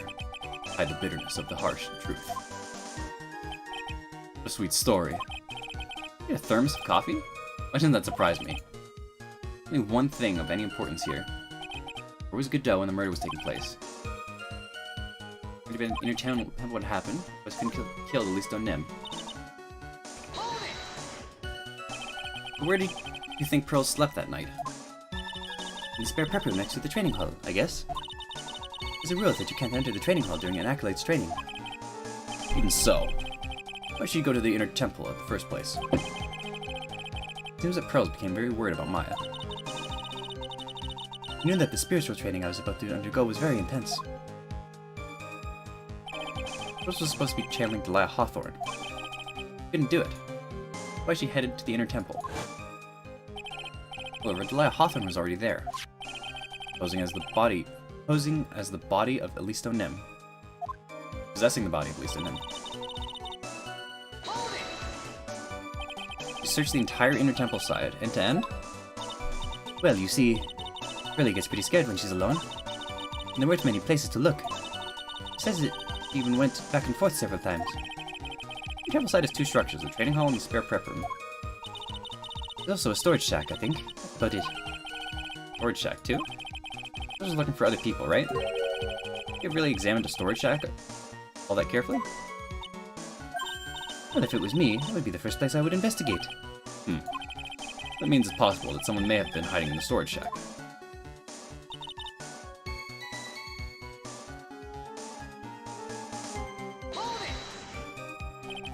I just didn't hear the sound of them working on the bridge. What do you mean? I'm just wondering why she would stay in the prep room. If it was me, I'd at least go out and wait at the foot of the bridge. Oh, well, Pearl says she was sleeping at the time. She was so scared during the night. She couldn't sleep well and woke up a bunch of times. Poor little girl. All alone like that. We know she has at least one friend in the Sacred Cavern. Delia Hawthorne, who was busy battling with the brick lock. Didn't let anyone see her. She wouldn't have had shown herself to Pearls. Happened if the bridge was finally fixed.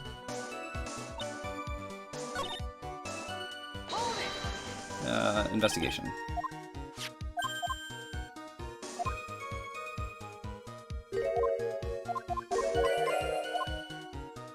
Godot's investigation. You conducted an investigation of your own. Find anything? Looks like my investigation went about as well as yours, trite. After all, I did miss the bloody writing on the lantern. Well, I didn't miss it, so speak for yourself, Goggles. The only odd thing I discovered was the beauty in the training hall. Beauty? Misty Fey, naturally. Clad in her stunning Japanese garb, surrounded by the hue and aroma of Western tastes. Western tastes. Could he find a stranger way to describe gravy? From there, he headed to the prep room. Wait a sec. What did I just say now? He just found his proverbial weak spot. Only one thing of any importance here. Where was Godot when the murder was taking place? He must have already been in the inner temple when it happened. Otherwise, he couldn't have killed Elisto Nim.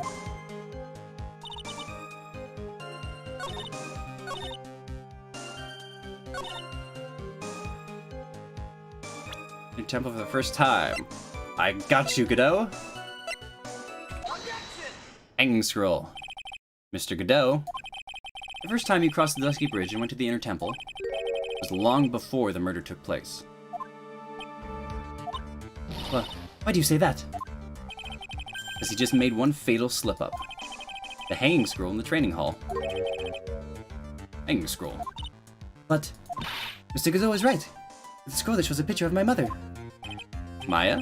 No, you know who I know you know who it is. There's something that you don't know. By the time the bridge had been repaired, 2 days after the murder, the hanging scroll in the training hall looked like this. What's that wonderfully delicious smell? Ew. The morning after the crime, someone covered it with gravy. Gravy? Why gravy, Nick? Because gravy was much more than a condiment to the culprit. Well, Mr. Godot, if you really hadn't seen the hanging scroll until after the murder, you wouldn't have had any way of knowing that it was Misty Faye. Wait a minute, Nick. Yes? Take another look at the hanging scroll. Look at the top. There's a crest there. Ah, that. The mark of the master, correct? Exactly. But if you know the meaning of the mark, You could guess it was a picture of Misty Faye on there. True, but Mr. Godot had described what was underneath like. Like this. Clad in her stunning Japanese garb, surrounded by the hue and aroma of Western taste. oh, I guess it's possible that he knew about what the crest meant. However, he couldn't have known that she was wearing Japanese clothing.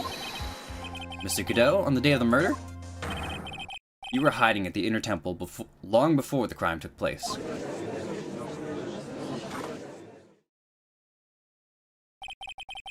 I'm gonna ask you just one little thing, trite.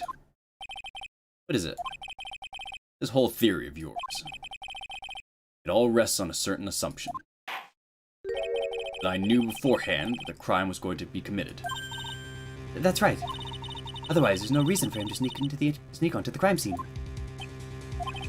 Of course Mr. Godot knew about the plan. Huh? What did you say? Is it really possible that another person knew of the plan?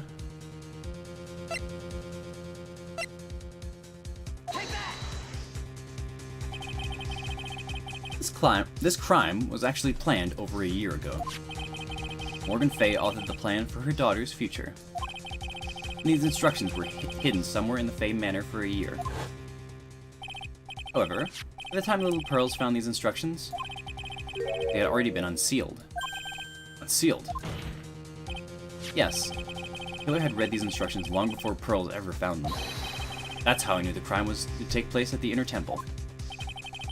You still insist this crafty killer is me. Bet I do. You just said that the instructions were hidden. That's right. Mr. Godot couldn't have known where the instructions were hidden. Really wanted to know. He had one great chance to find out. Yes, and when was that? During a visit. Visit? Morgan Faye told her daughter Pearl about where the instructions were hidden. During one of her visits to the detention center. That would be the only time for someone to have learned where they were hidden. Eavesdropping on a visit at the detention center. Yes, it could be arranged if you were someone with an easy access in and out of there.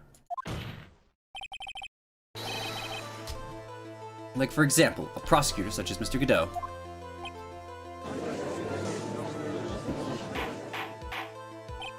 Order, order, order. Mr. Godot, you're under fire again. This murder could not have been carried out without prior knowledge. And you. It's Julie Father? Oh my god. I hope not, because this is gonna get really confusing if he is. You were the only one that could have acquired this information before the murder.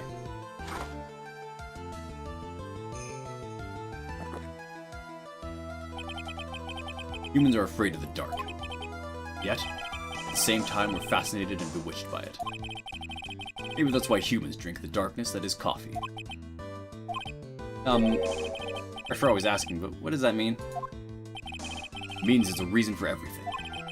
According to your theory, the killer in this case eavesdropped on a conversation during a jail visit where he learned of a hidden plan for a crime. After discovering the plans, he hid at the Inner Temple and waited for the crime to occur. Then he ultimately took a person's life. He did all of that just to protect this witness. That's right. You're accusing me of this crime? I have to ask you, why would I do this? This girl is nothing but a stranger to me. I've got no reason to go through that kind of trouble to protect her. I am what you see. Certainly not the type to rescue the damsel in distress. This behavior is certainly extreme, for lack of a better word, even considering that the killer wanted to protect this witness's life. Behavior is still a little too unnatural. However, you had a good reason, didn't you, Mr. Godot? And an unshakable reason that forced you to protect this witness at all costs. Knew it. Figured it out, haven't you, Nick? Maya, I guess you were doing your best to cover for Godot. For the same reason, huh?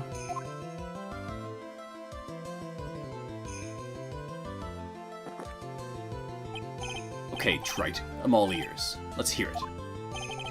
Very simple. Maya Fey is a lot more than just a stranger to you. What is this? One person who lies at the very center of this whole story. One person that ties you and Maya Fey together inextricably.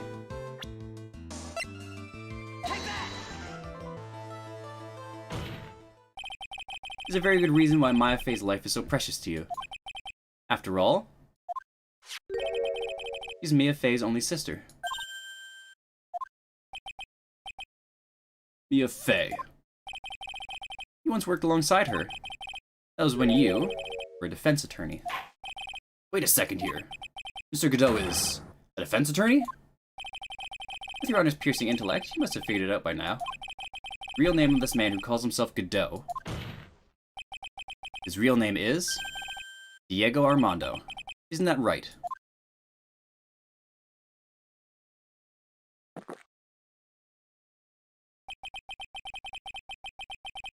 Last time someone called me by that name was over 6 years ago.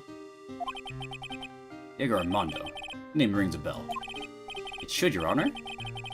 All of this is related to a single case. A case in which a convict named Terry Falls killed himself. Mia Fey's first time in court, the tragic outcome left a deep wound in her heart. She knew that behind it all was a heartless, scheming demoness in disguise. In the end, Mia couldn't tear off that disguise. However, there was one man who reached out to help her. Diego Armando, a senior defense attorney at the office where Mia worked. My fault. It's all my fault that Mr. Falls killed himself. Mia? Can't cry yet.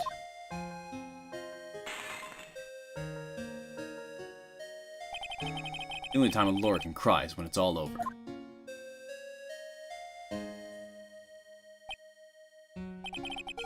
I was moved by her. The way she put all her faith in her clients, that pure, sweet heart of hers. That's why I can never forgive Delia Hawthorne. Mia and I thoroughly investigated that fake kidnapping incident. And one fateful day, Delia wanted to meet with me. It had been 6 months since the trial. We met in the courthouse cafeteria. Ah, I just remembered. 6 years ago, right here in yeah, right here in this courthouse, you were poisoned. Even I didn't see that coming. Delia Hawthorne slipped some poison in my coffee. The newspapers at the time called it a murder. Very little information about the case was released to the press. But you weren't dead at all. No official reports ever actually called it a murder. I was just in a deep, deep coma. See, body shut down and my life became nothing but a long, deep sleep. That woman's poison did a real number on my central nervous system. Lost my sight. All of my hair turned white due to the damage it caused. It's terrible. Apparently, it was a miracle that I ever regained consciousness. I've used it past since I drank that poisoned brew. Then one morning, my eyes flew open, from the smell of a doctor's cup of coffee. 5 years? You were asleep for 5 years? And the worst possible news was waiting for me.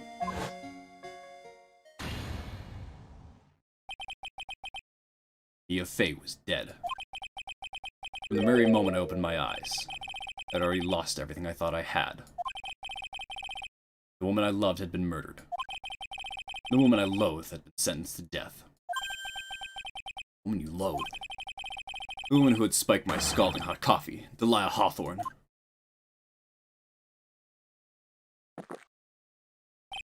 Ha! Good old Mia. She didn't let me down. She got her revenge before she checked out. In the end, wasn't anyone waiting for me when I woke up. So sad. For someone like me, someone who has slept away their best days, there are only 2 reasons left to live. And it was for those 2 reasons that I decided to become a prosecutor. I may ask, what are your 2 reasons to live? First was you, trite. Huh? Me? If I hadn't drank that stupid poison, Mia Fey would have never died. Much less the way she did. You were the only one who was there to protect her. You let her die. It was all your fault. It wasn't like that. I wanted to see for myself what kind of man you really were. That's why you became a prosecutor. No other reason for living. It goes by the name Mia Fey. Huh? You mean me? You were the only way I could make up for the sin of not saving Mia. 1 year ago, when the Karaden Village incident was resolved, it was obvious that Morgan Fey was planning something. Whatever her evil plan was, I was determined to stop it. My role as a prosecutor put me in the perfect position to do something about her. That's how you overheard Pearl's visit with Morgan in the detention center. I knew that the time was drawing near. Since I knew the plan, I thought I could foil it. My goal was to outwit the plan. Not if I could do that. I could keep that girl from being caught up in it. Makes sense. Pearl had known the actual purpose of the plan was to kill Maya. He never would have helped out. Finally, the day the plan was drawing near. I contacted both of my accomplices. Accomplices? Iris of Hazakura Temple and Misty Fey. I especially needed the help of Iris. He was to take the fall in my backup plan in case we couldn't control Pearl Fey. But how did you contact my mother? She'd been missing for almost 20 years. Officially, yes. What? What do you mean, officially? You heard about it, haven't you? About the strong ties between the main family and the government. Well, you mention it. Kenny did say something to that effect. The Master of Crane had great authority. Even without her official position, Misty Fey still wielded great influence. Police have been keeping an eye on her movements all this time. That's how I was able to contact her. Again, because of my position as a prosecutor. My mother is cooperating with you? I'll never forget. No matter how far away from you she was, I never stopped thinking about you. She was always... That's why I knew she would do anything to protect you. You want to know how strong her resolve to protect you was? Look at her staff. Her staff, the one with the sword in it. The day the plan was carried out. The day the plan was to be carried out arrived soon enough. We met for the first time at Hazakura Temple. That's when your mother showed me her special staff. I realized it then. That's how far she was willing to go. She was ready to use that sword to protect you from Morgan Fey, if necessary. Yes, even if it meant paying the ultimate price. Mother. That night, the night of the crime, there was just one way to stop Morgan's evil plan. You mean Pearl's, don't you? We had to make sure she didn't channel Delia Hawthorne. Well, Pearl, what are you going to do tonight? Well, if you'd like, you can come to my room. Perhaps we can read some books together. Thought we could prevent her from playing her part in Morgan's plan, but she never showed up. She was worried and followed me to the inner temple. That was the thing we were most afraid of. And that's why Misty Fey had to do the channeling herself. She channeled Delia Hawthorne into her own body. What do you mean by that? If she channeled the spirit first, then Pearls wouldn't be able to do it herself. As Master of Kurain, Misty Fae's power was supreme. That's how it went down. She channeled Delia Hawthorne so that Pearl Fae wouldn't be able to. Ah!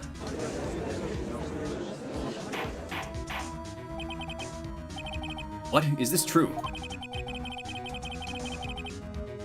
My role in the plan was to make sure no one was going to hurt Maya Fae. That's why I hid myself in the Inner Temple. Just in case you need to be saved from Delia Hawthorne. Goodell.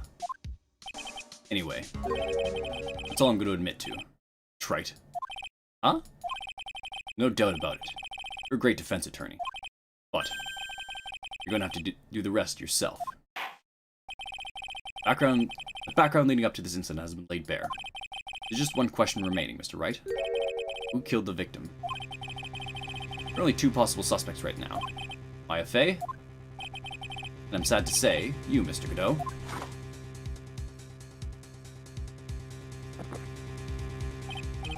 Well, Trite, you're the real deal.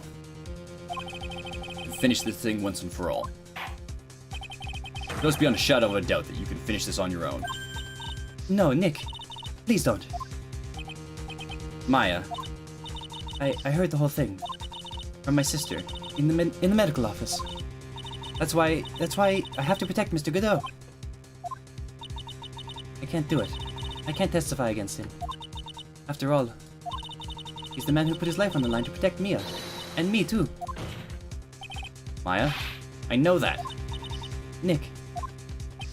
But even so, it doesn't absolve him of his crime. Please, Maya, testify. Miss Fae, your testimony, please. This is the final testimony. Don't bother trying to hide anything, because I'll know. I want to hear the truth from your own lips. I understand. I'm sure you're right. Ready now, Nick? Alright, young lady. Tell us about the moments before you lost consciousness. What exactly happened at the time of the murder?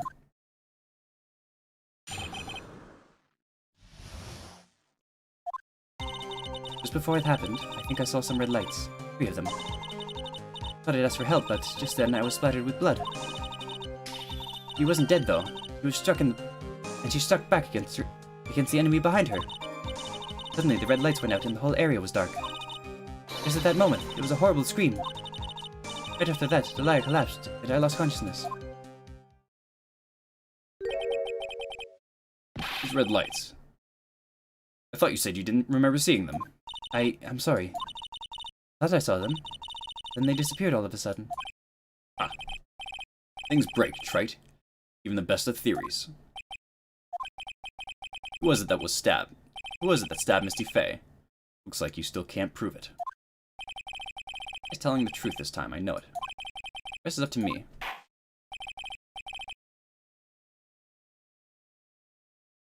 Well then, Mr. Wright, proceed with your final cross-examination of the witness.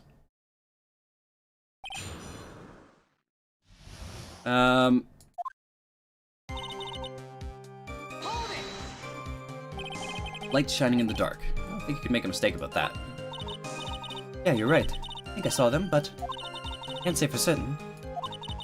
And I can't tell you for sure that they were from Mr. Godot's mask either. I get the feeling that she's covering for him anymore, but his life was in terrible danger at the time.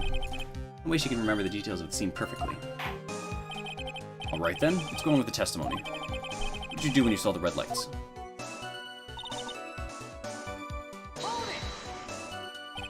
That blood. Was it Delia Hawthorne's blood? I think so, probably. Just at that moment, I heard a soft scream that seemed to be close by. It was a woman's voice. That's when the killer stabbed the victim from behind with a murder weapon.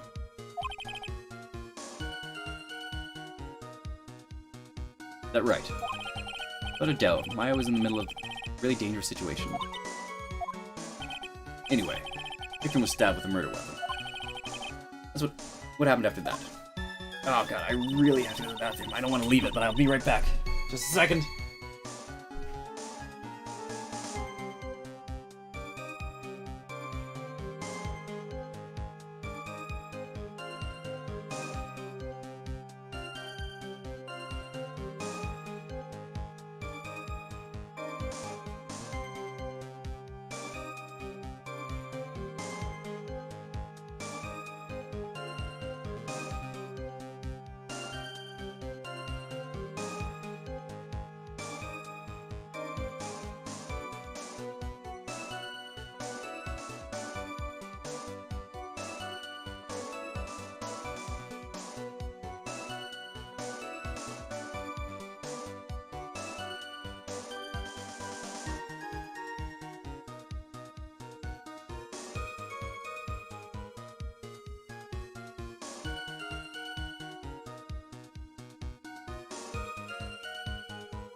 Got it back. What's going on? She wasn't dead though. She was struck back behind. Struck back at her enemy behind her. At the enemy behind her. Struck back. How do you know that? Well, you're right. I didn't see it exactly. But I could tell by the sound of their breathing and movement. And also the smell of blood. You witnessed more horror than any young lady should ever have to do in one life. So then, what did you do at that point? I didn't move. I could just barely make out the shadows moving in the dark, but I had no idea what to do. Still see the red lights you mentioned earlier? Yes, I think so. But...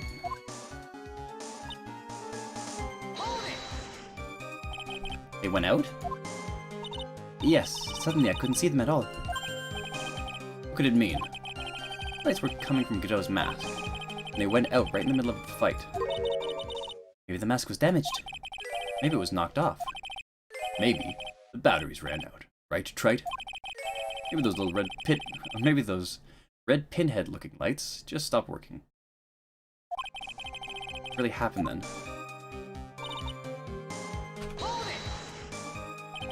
What do you mean by just at that moment? You mean the moment when the red lights went out? Yes, that's right. The thing that you heard then, was it Delia Hawthorne? I don't think so. Pretty sure. It was a man's voice. What? So then, the scream came from the killer? It's gotta be. That's gotta be it. I think Delia Hawthorne must have taken the blade and attacked the killer with it. And the killer let out a scream of pain, huh? After that, the killer stole the blade back and delivered the final blow, I guess. Well, Mr. Wright, this makes sense to me.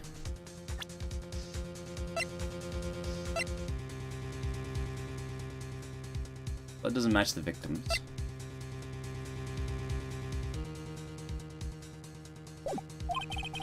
Seems like a reasonable deduction, but I still kind of wonder.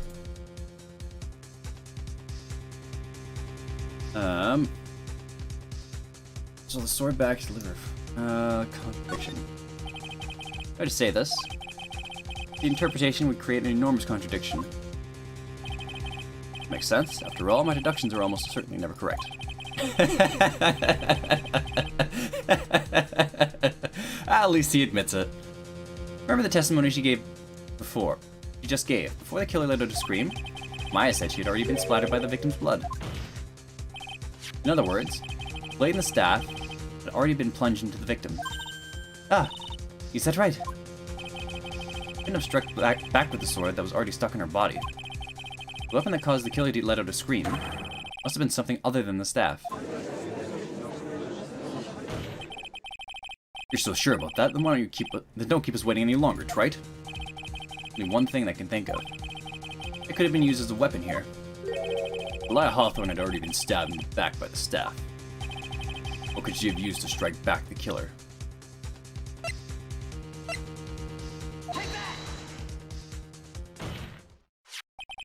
Naturally, the dagger the killer brought to the scene of the crime. Oh, that's right. Forgot about that. This dagger was found at the crime scene, stuck into a pine tree. Yes, the detective found it this morning and brought it to me. Delia Hawthorne struck back at the killer with this. And she managed to wound him as well. Objection! Just because he let out a scream doesn't mean that he was wounded. For all we know, the blood on that dagger could have been from the victim. Have you forgotten that the blood has already been tested? Since we learned it wasn't the victim's blood, it must be the killer's blood. The killer must have a wound somewhere on their body. You're saying that the blood on this dagger belongs to the killer? Exactly. The DNA analysis of the blood would prove beyond a shadow of a doubt. And yes, Mr. Godot, it would prove that it's your blood. Nice theory, Trite. Order! Order in the court! Is this the end? Have I done it? Even he won't be able to change the results of a scientific test.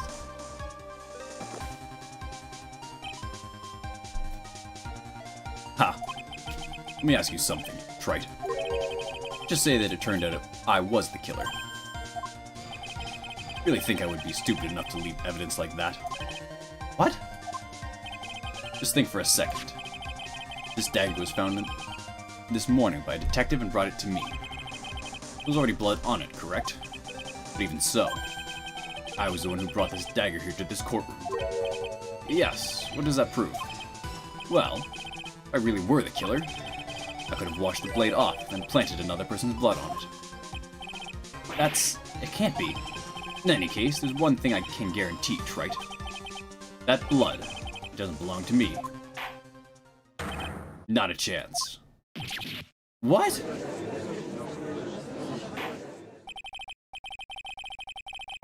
In any event, it seems that we established the killer was wounded. Alright then, witness. Continue your testimony. Wait a minute. What's the problem? I know I probably shouldn't say this, but there's a big contradiction in Nick's explanation. Now, Maya? This dagger, you said it wounded the killer. That's right. But Mr. Godot had really been cut with the dagger. His clothes should be bloody or have a rip in them, right? Maya?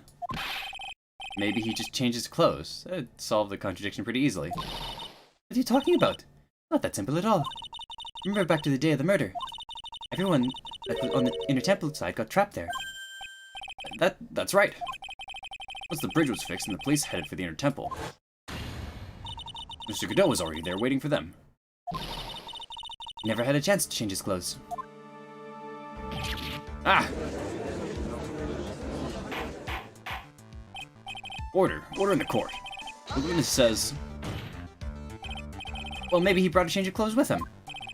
But no one could have predicted the lightning strike to shut down the bridge. Why would anyone have brought a change of clothes? Judge takes smart pills during the last recess. Well, then maybe the killer took off his clothes before committing the murder. That way he wouldn't get any blood on him. Objection! That's impossible, Trite. You know Coley gets up there late at night. After a few minutes with no clothes on, you'd be frozen solid. Ah!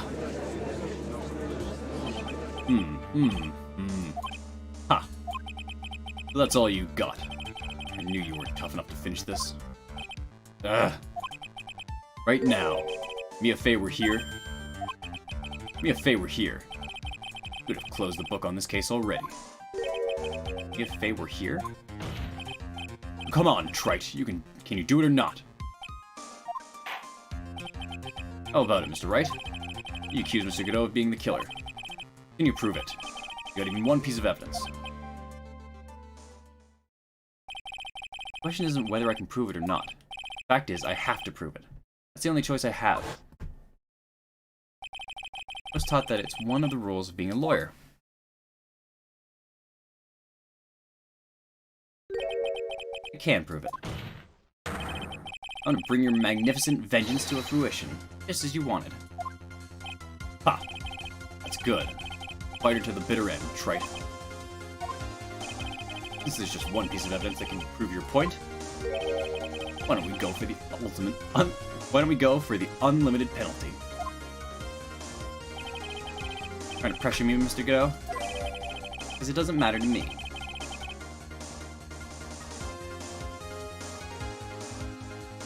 I've got the one piece of evidence I need. Give me a break. You got nothing, Trite. What do I do at a time like this? Simple. Gotta think outside the box and approach this from a different angle. Alright then, Mr. Wright. Let's hear what you got. One thing I've demonstrated in the previous cross-examination. The killer was wounded. That was proven by the blood on the dagger. But you decided it was impossible for him to have hidden such a wound. He'd been cut by a dagger. It should have been a bloodstain on his clothing. There's one place. One place the killer could have hidden his wound. What did you say? Hidden. This is it. Last stand. Let me think about this from a different angle. I don't need to think about why there was no bloodstains on his clothing. I need to show how he hid the wound. The end of the line. Final stop, Trite. Let's hear what you got. Where's his location? Say the killer hit his wound.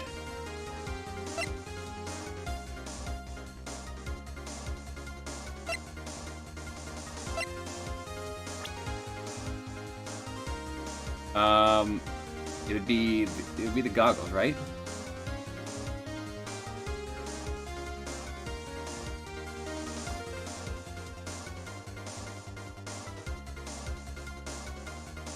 It would be the mask, right? The mask. Gotta be the mask. Ha! I don't know what you're talking about. And frankly, I don't need to know. What I do know is that you'll never be half the lawyer she was. Isn't that right, Trite? Fuck? What was that just now? Yeah? It can't be. Living on through him? Even as we speak, you're still hiding the wound.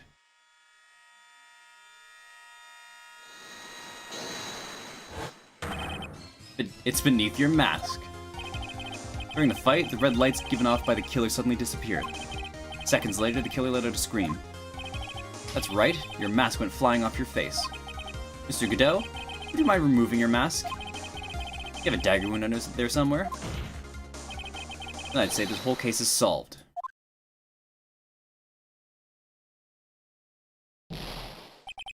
Ah!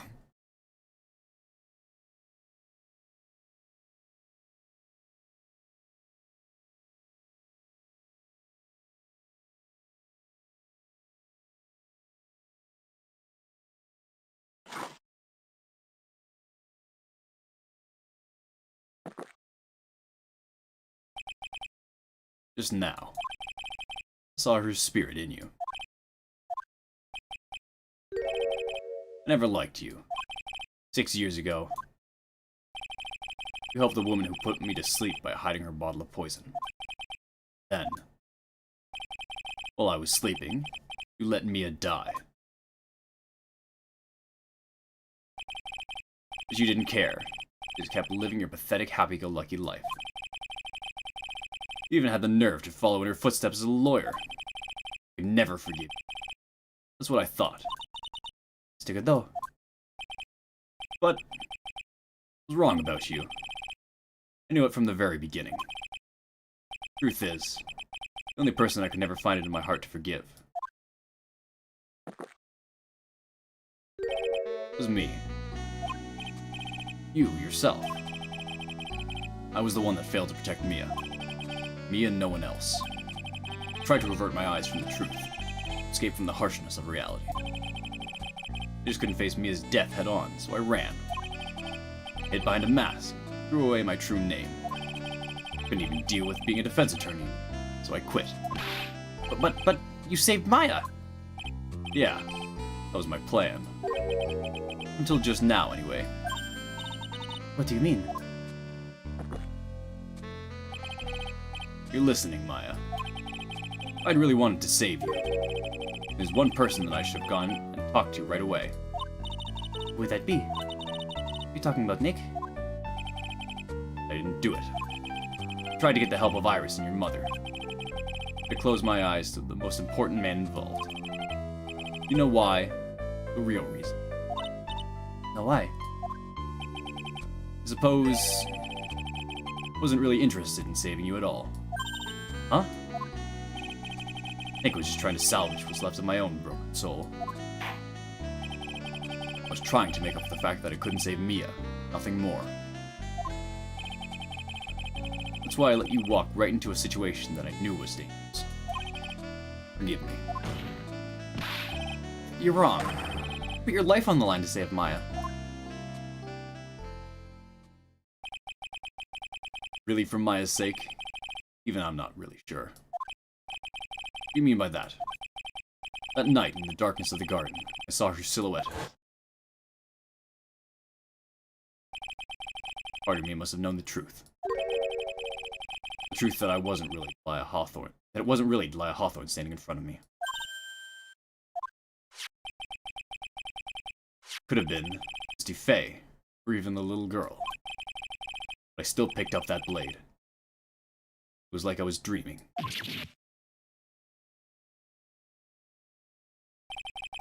Not sure exactly what was going on in my mind at that point. Was I really motivated by the pure desire to protect Maya Fey? Was it something else?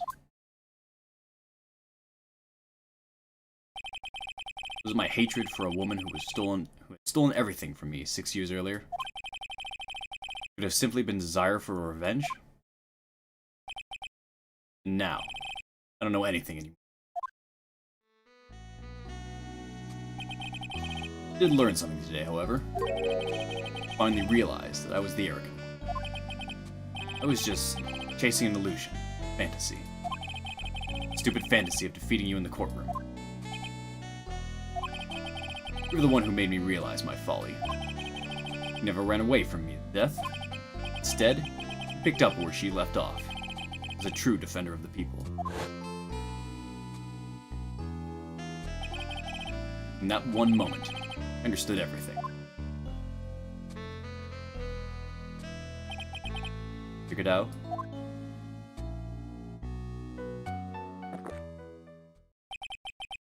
think you already know this, but if you don't, my name is Diego Armando. Mr. Armando, I believe in you. I know you were trying to save me.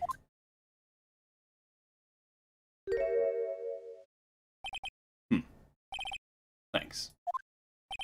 Your wound. It's bleeding. Huh. You forget already. In my world, blood red doesn't exist. These must be my tears. Tears. Ever since I woke up from my coma. I think I've been waiting for this very moment. Mr. Armando. You do well to remember this, Maya.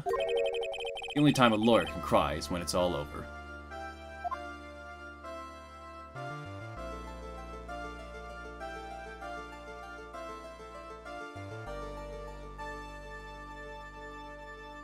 So good. I love Godot so much. This time, it really is all over, isn't it? Defendant? Yes, Your Honor. Though you weren't directly involved with the murder, tampering with the body at the crime scene is a serious offense in itself. I understand, Your Honor. Mr. Armando explained that to me very carefully. I knew the risk and I was willing to cooperate anyway. Very well. Before I hand down my verdict, is there anything you'd like to say? Well, there is one thing. I'd like to say something to Mr. Wright. I wanted to apologize to you. Apologize? Me? For what? For the case 5 years ago, of course.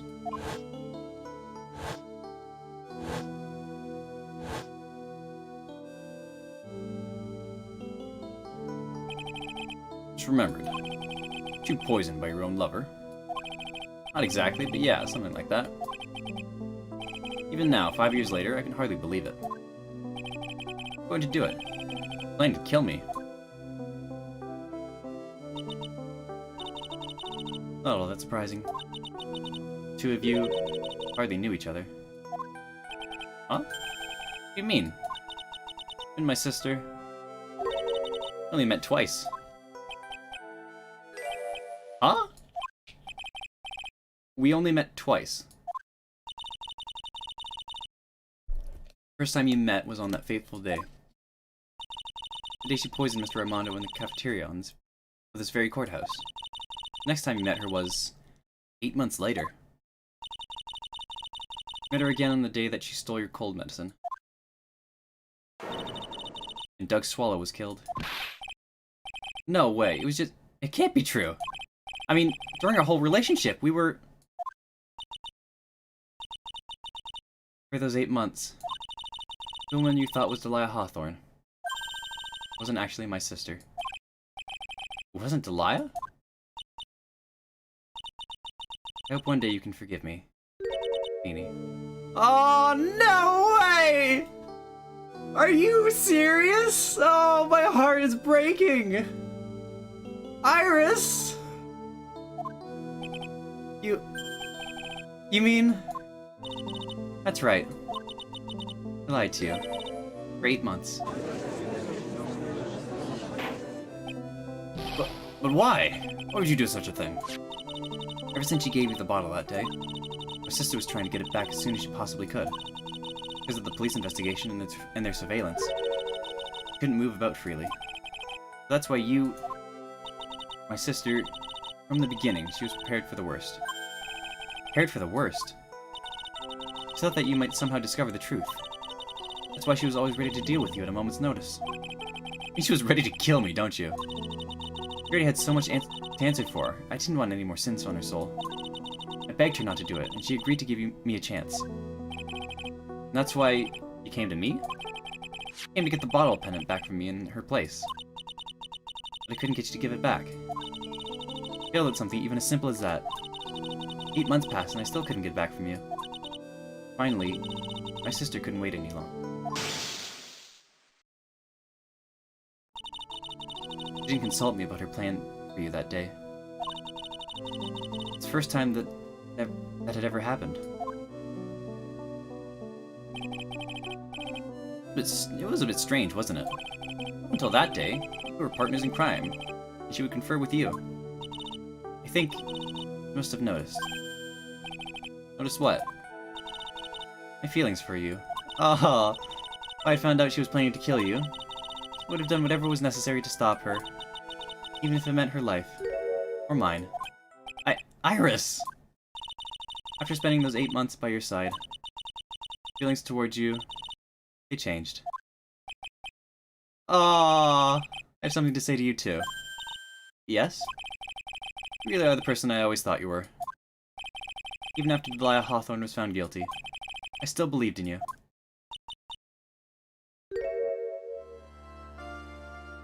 Oh, thank you. Oh, I'm gonna cry. This is so sad. How many cups of darkness have drank over the years? Even I don't know. I'll tell you though.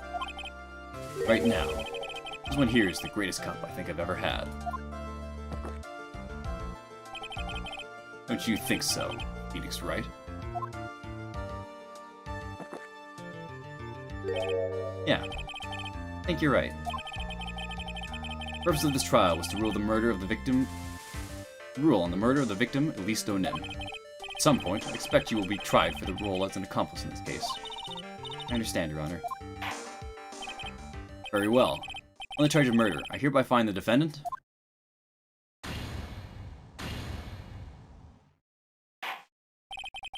Court is now adjourned.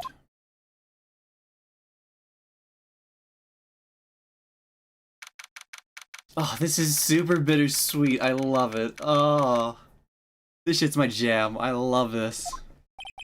It's so fucking sappy.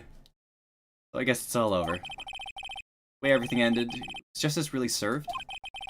The man who risked his life to save Maya is being sent to prison by my own hand. Of course justice was served. Mia? I'm proud of you, Phoenix. Your defense was truly brilliant. But I couldn't save Mr. Armando. A man who cared so much deeply for you. You're wrong, Phoenix. You did save Diego. You saved him in the only way possible. You mean, with that verdict? I think one day you'll understand too. Phoenix, I want you to remember one thing. You were as good out there today as any defense attorney could ever hope to be. Nothing more you can learn from me. Mia? You've accomplished something I wasn't able to do. I owe you a great deal. Thank you. Mia? I'm sure we'll meet again.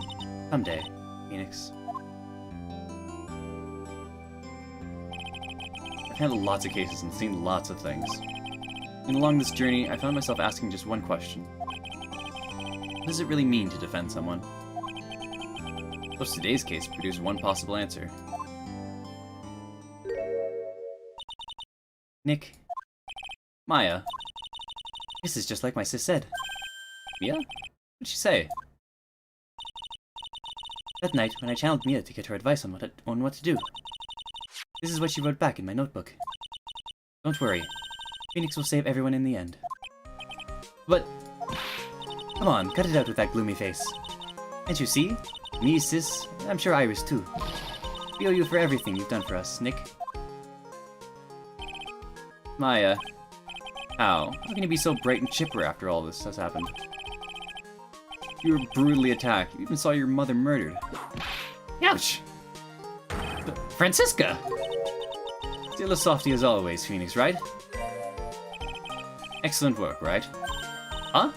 Mr. Edgeworth, when did you get back? Oh, that's right. I guess no one filled her in on that. Edgeworth and Francisca have actually been helping me. Helping you? These two hadn't been there on the first day of the trial. The defense wouldn't have gotten anywhere. Wow. Where were you, Nick? I heard he fell into a river and caught a nasty cold, which forced him to sleep all day. Yes, he laid in bed shivering from his fever when Iris's hood pulled over his head. Oh, ouch.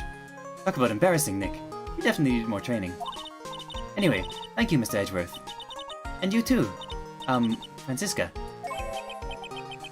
I suppose. Larry. Room for me in this group hug, is there? Oh, Larry. With the, longer than usual face. Realized something when I was reborn. Realized that Larry was never of any use to anyone, not even once. That's not true. Right, Nick? What? You're asking me?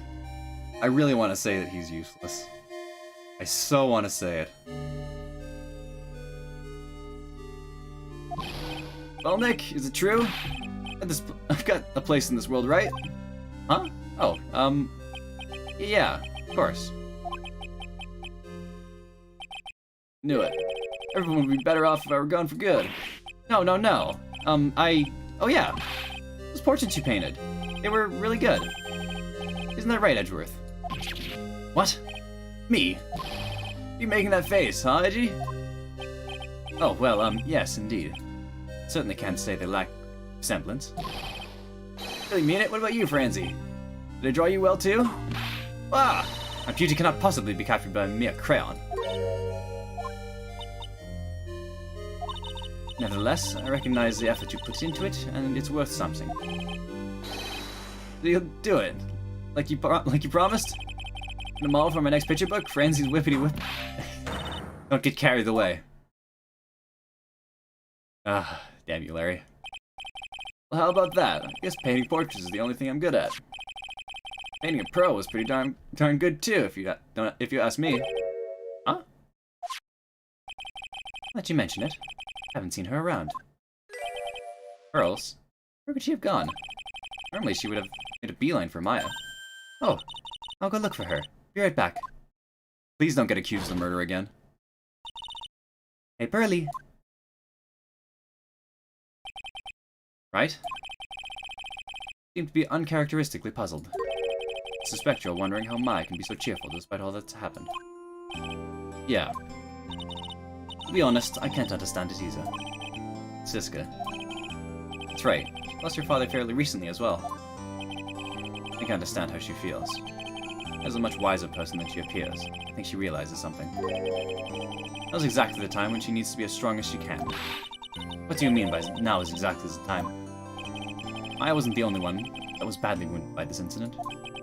In fact, there was someone that was hurt far more deeply than she. I believe it's for that person that Maya is trying her best not to cry. I'm hurt more deeply than Maya. Edgeworth, I'm starting to understand too. Ow! And tell me, Phoenix, right? Who's Maya Fey being strong for? Girls.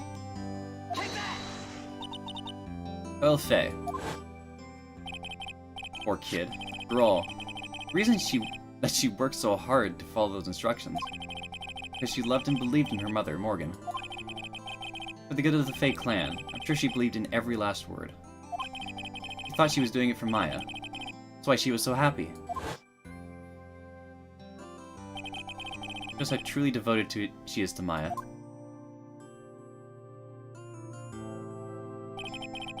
It's a cruel irony that it was her exuberance that led to this tragedy. Maya Fey's mother was killed, and Maya herself was put into deep peril deepest peril imaginable. Exactly what Maya's putting on a brave face. Doing it for Pearl's sake. So she can see her smile again. Oh, hey, so this is where you all were. Wow, looks like we got quite the bunch here today. Aye out! What was that for, sir? Sorry about that, Scruffy. My whip just seemed to have a mind of its own. What's up, Detective Gumshoe? Oh, you know. This and that. Anyway, congrats on your win. Let's go out tonight, pal. Dinner's on me. My salary's just kinda gone down by a teeny weeny bit. It's alright. Made a reservation at a first-class French restaurant tonight. Ah! Did good work, Scruffy. That whip was your reward. Detective Gumshoe? At first-class French restaurant. I don't mean... Very bien, where else? Oh, I knew it, we're doomed. Come on, let's go, everyone. Can't keep Maggie waiting, pal. Hey, you crybaby. You're invited too. Oh, forget about me. Pearl and I will be the loser shacking potatoes. You know, Maya's taking an awfully long time to get back. Not looking for pearls. Oh, Maya. What's wrong? Nick, what do I do? Early. I can't find her anywhere. Huh? I bet she just went back home. That's all. Thought so too, so I called the village. But no one has heard from her. This has never happened before. As I figured, I'm badly hurt by this incident. Feels responsible for the tragedy that has befallen you, Maya.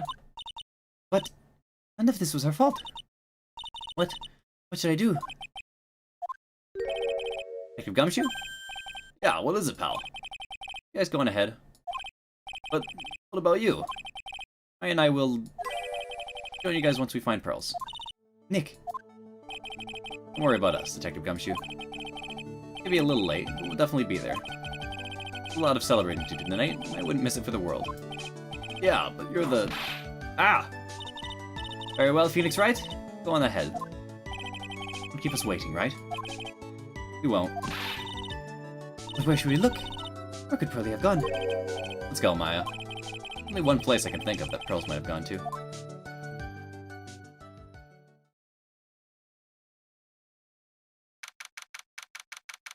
February 10th, Hazakura Temple, main gate. Hazakura Temple. For pearls, a very important place. After all, it's where this whole incident started. What's this? You're all back again so soon.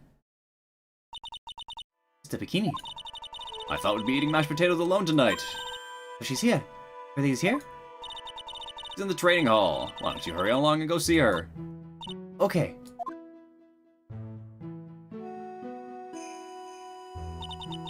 Pearly's not here. Ah. Maya, a hanging scroll. Ah. Someone cleaned it off. Gotta be pearls. Ah! Ah! Mystic Maya! Pearly! Why did you just leave like that? Mystic Maya! Mystic Maya!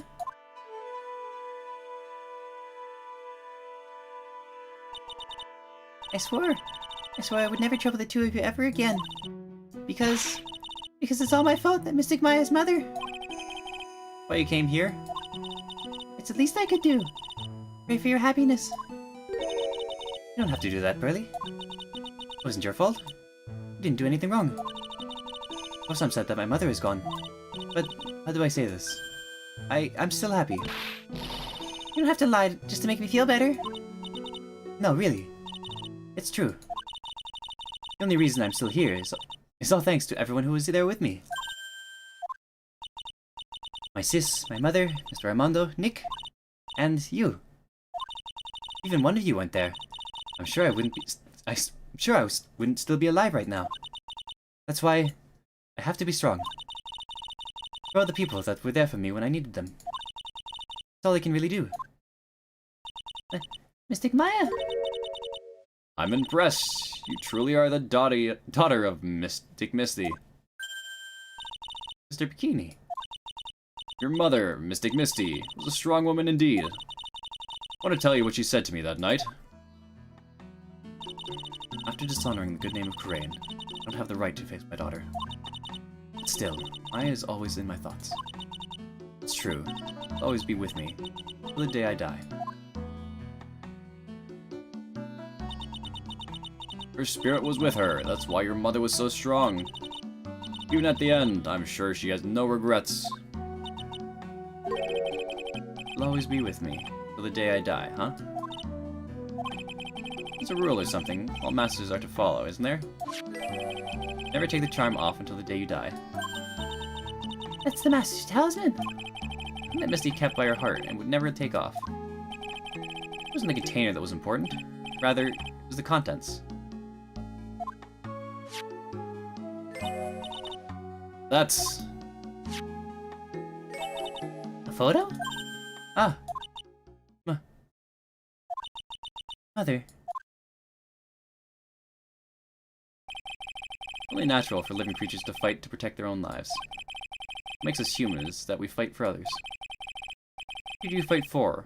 How hard must you fight? The true measure of what human life is worth. We defense attorneys are warriors who are constantly challenged by that question.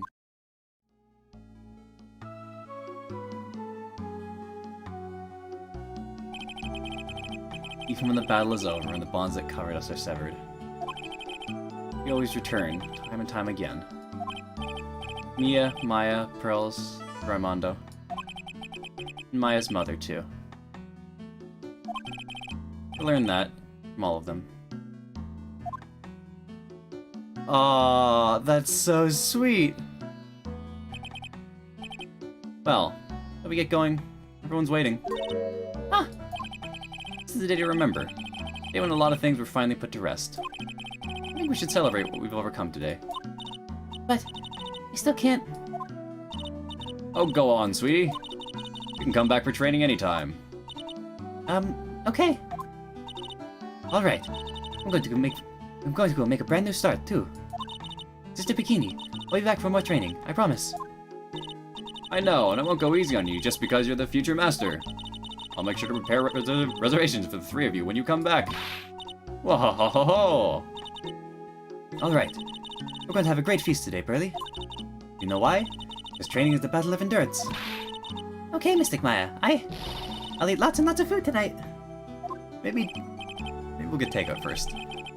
You know, there's one thing I don't get. Probably don't want to, but... What is it, Nick? Reservations for training is fine and all.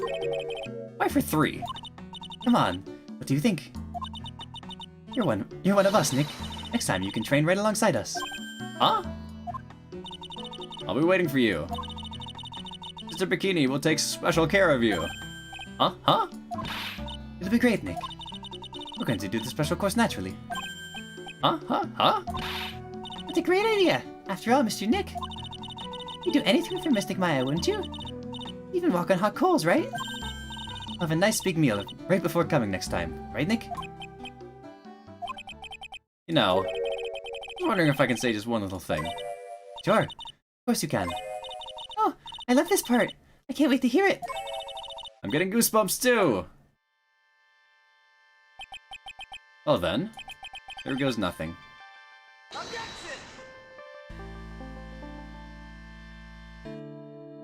Oh, that was so good. I really have to work extra hard now. Master of Kurain and the office manager of Wright & Co. law offices. And I have to be a good big sister for Pearly and Nick too. Well, as long as I'm not locked up or captured or something like that. Oh, happens in an inordinate amount of time.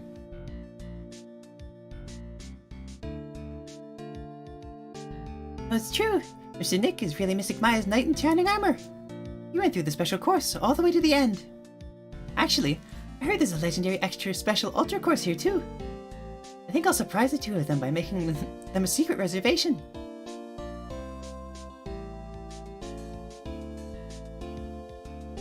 Ah, this is so good. I love all these characters. They're all great. Gumshoe, you got a new coat! Maggie brought me a brand new coat as a present, pal. Built 10 years younger. I'll never take it off. Yes, but somehow you just don't seem the same. It's a dirty, shabby old overcoat. It's just more detective-like, sir. Don't worry about it. In the name of love, a man will soil himself silly. I'll say that.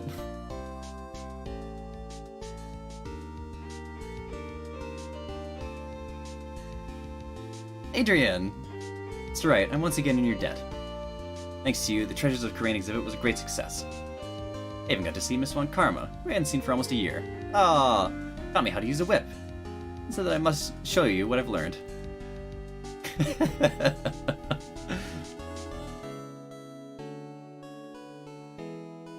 What a delightful series of games. I'm so happy to have played them.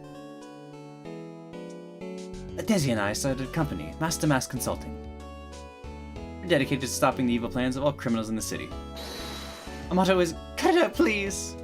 Pretty cute, huh? Well, we'll also sell plans for criminals as kind of sidekick. I wonder if that's okay. Sometimes I think maybe we're the worst criminals.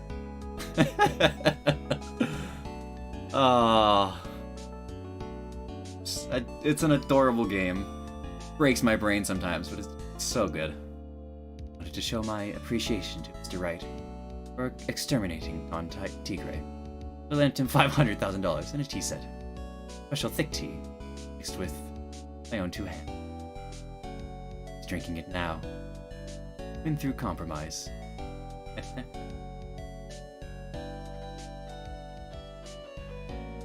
Jesus Christ.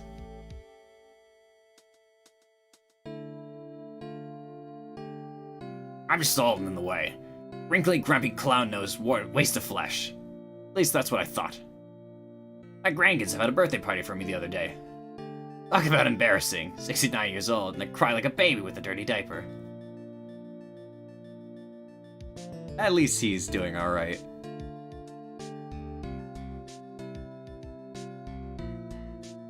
As usual, we have an abundance of work to do. We've hired a new programmer to replace Glenn Elg. Do hope everyone will get along. His name is Adamada. As soon as I heard his name, I knew our brain circuits would align perfectly.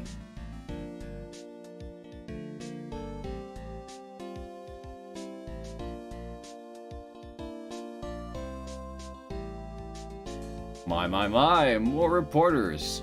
Since the murder, we've made so much money, I hardly know what to do. The magazines like us. I think the magazines like us. I provide something. I hardly wait for ours to come back. Whoa ho ho ho ho.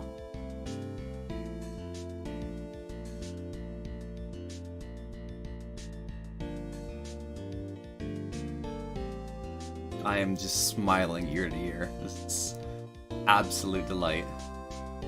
Iris! You're such a respectable man, Feeny. It was so sweet of you and everyone else to come and visit me here the other day. Of course, I was happy that you constantly had your eyes on me, but felt kind of bad when the little one slapped you so hard you got a nosebleed. Pearls.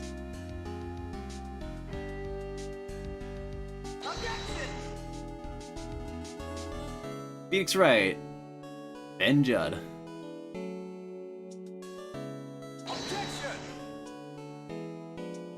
How's Edgeworth? Sion King. Sion King?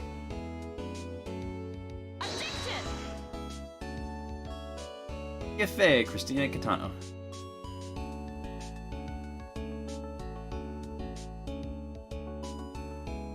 Objection! Godot. MC Wilson.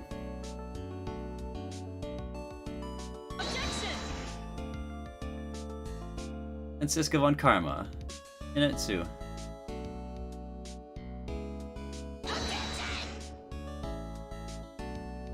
Vincent Payne. Crispin.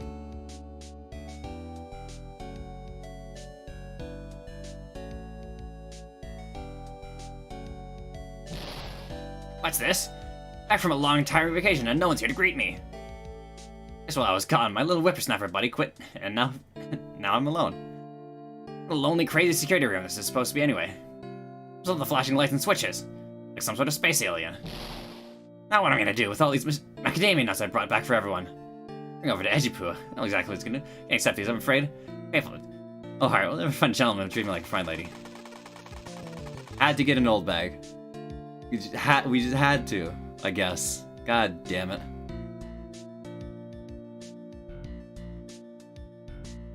Harry. Finally found something I love to do. Ramsey's Whippity Whip trip is gonna turn the art world over its head. Should have realized it sooner. Self-centered, lazy, antisocial. I'm an artist. Really good portrait artist. Not a loser after all. Good for you, Larry. But you are a really good portrait artist. Like, look at the shack. Oh, look at them! Ah, that's adorable!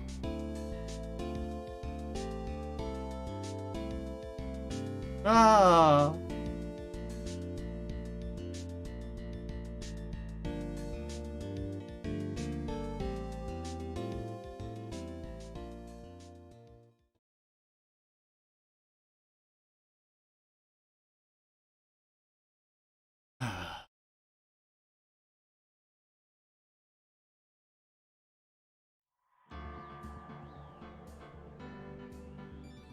And that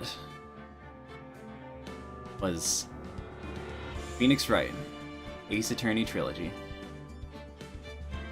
Thank you very much for joining me in this.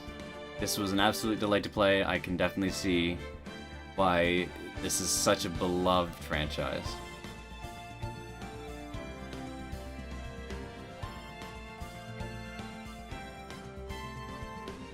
An absolute treasure.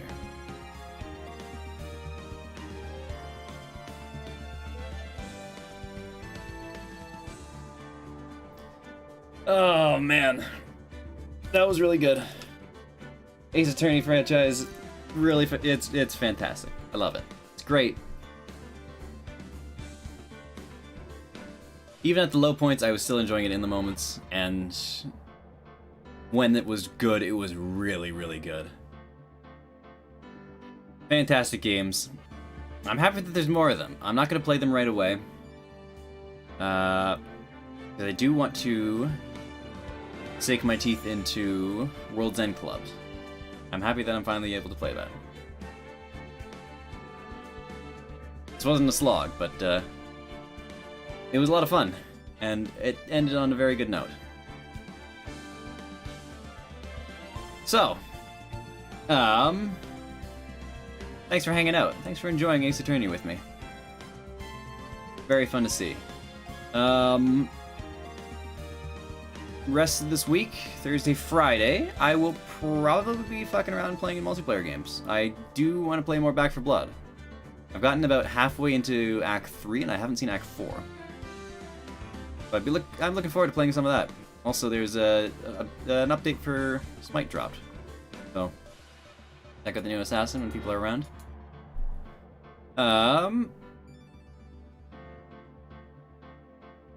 So I'll probably be fucking around, hanging out in Discord. So I'll actually be able to come play video games when people are actually around. I'm gonna look forward to. But for now, that's it. Rest of the week, probably nothing. But let's play some more Back 4 Blood if you're around.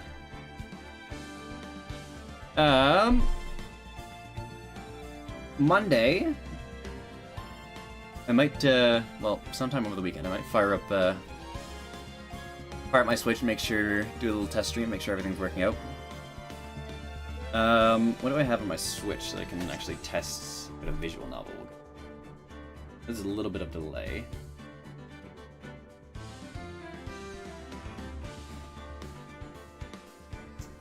I'll figure it out. But I flick on my Switch, hook up my capture card. Absolutely, yeah. Hook up my Switch, make sure capture card's all working, make sure that it's not going to be the worst of experiences. Going right from the capture window. Because I don't have the best setup for Switch. I think I need to try some things out. I don't know if the capture card will recognize like it will spit out the audio if the headphones are plugged in, because I know the headphones will work in dock mode, but I don't know if it will transmit the audio through HDMI while it's got headphones plugged in.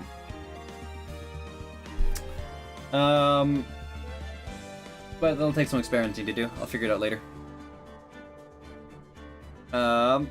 Right now, I am tired.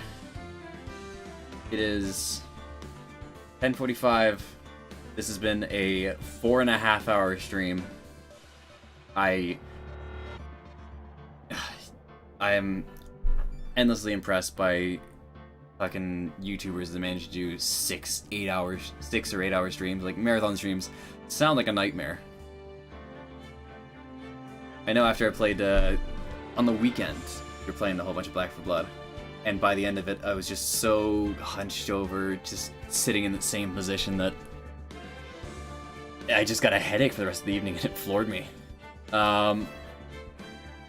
Hopefully, I'll try and pick up some better habits. I need to get up, stretch on occasion.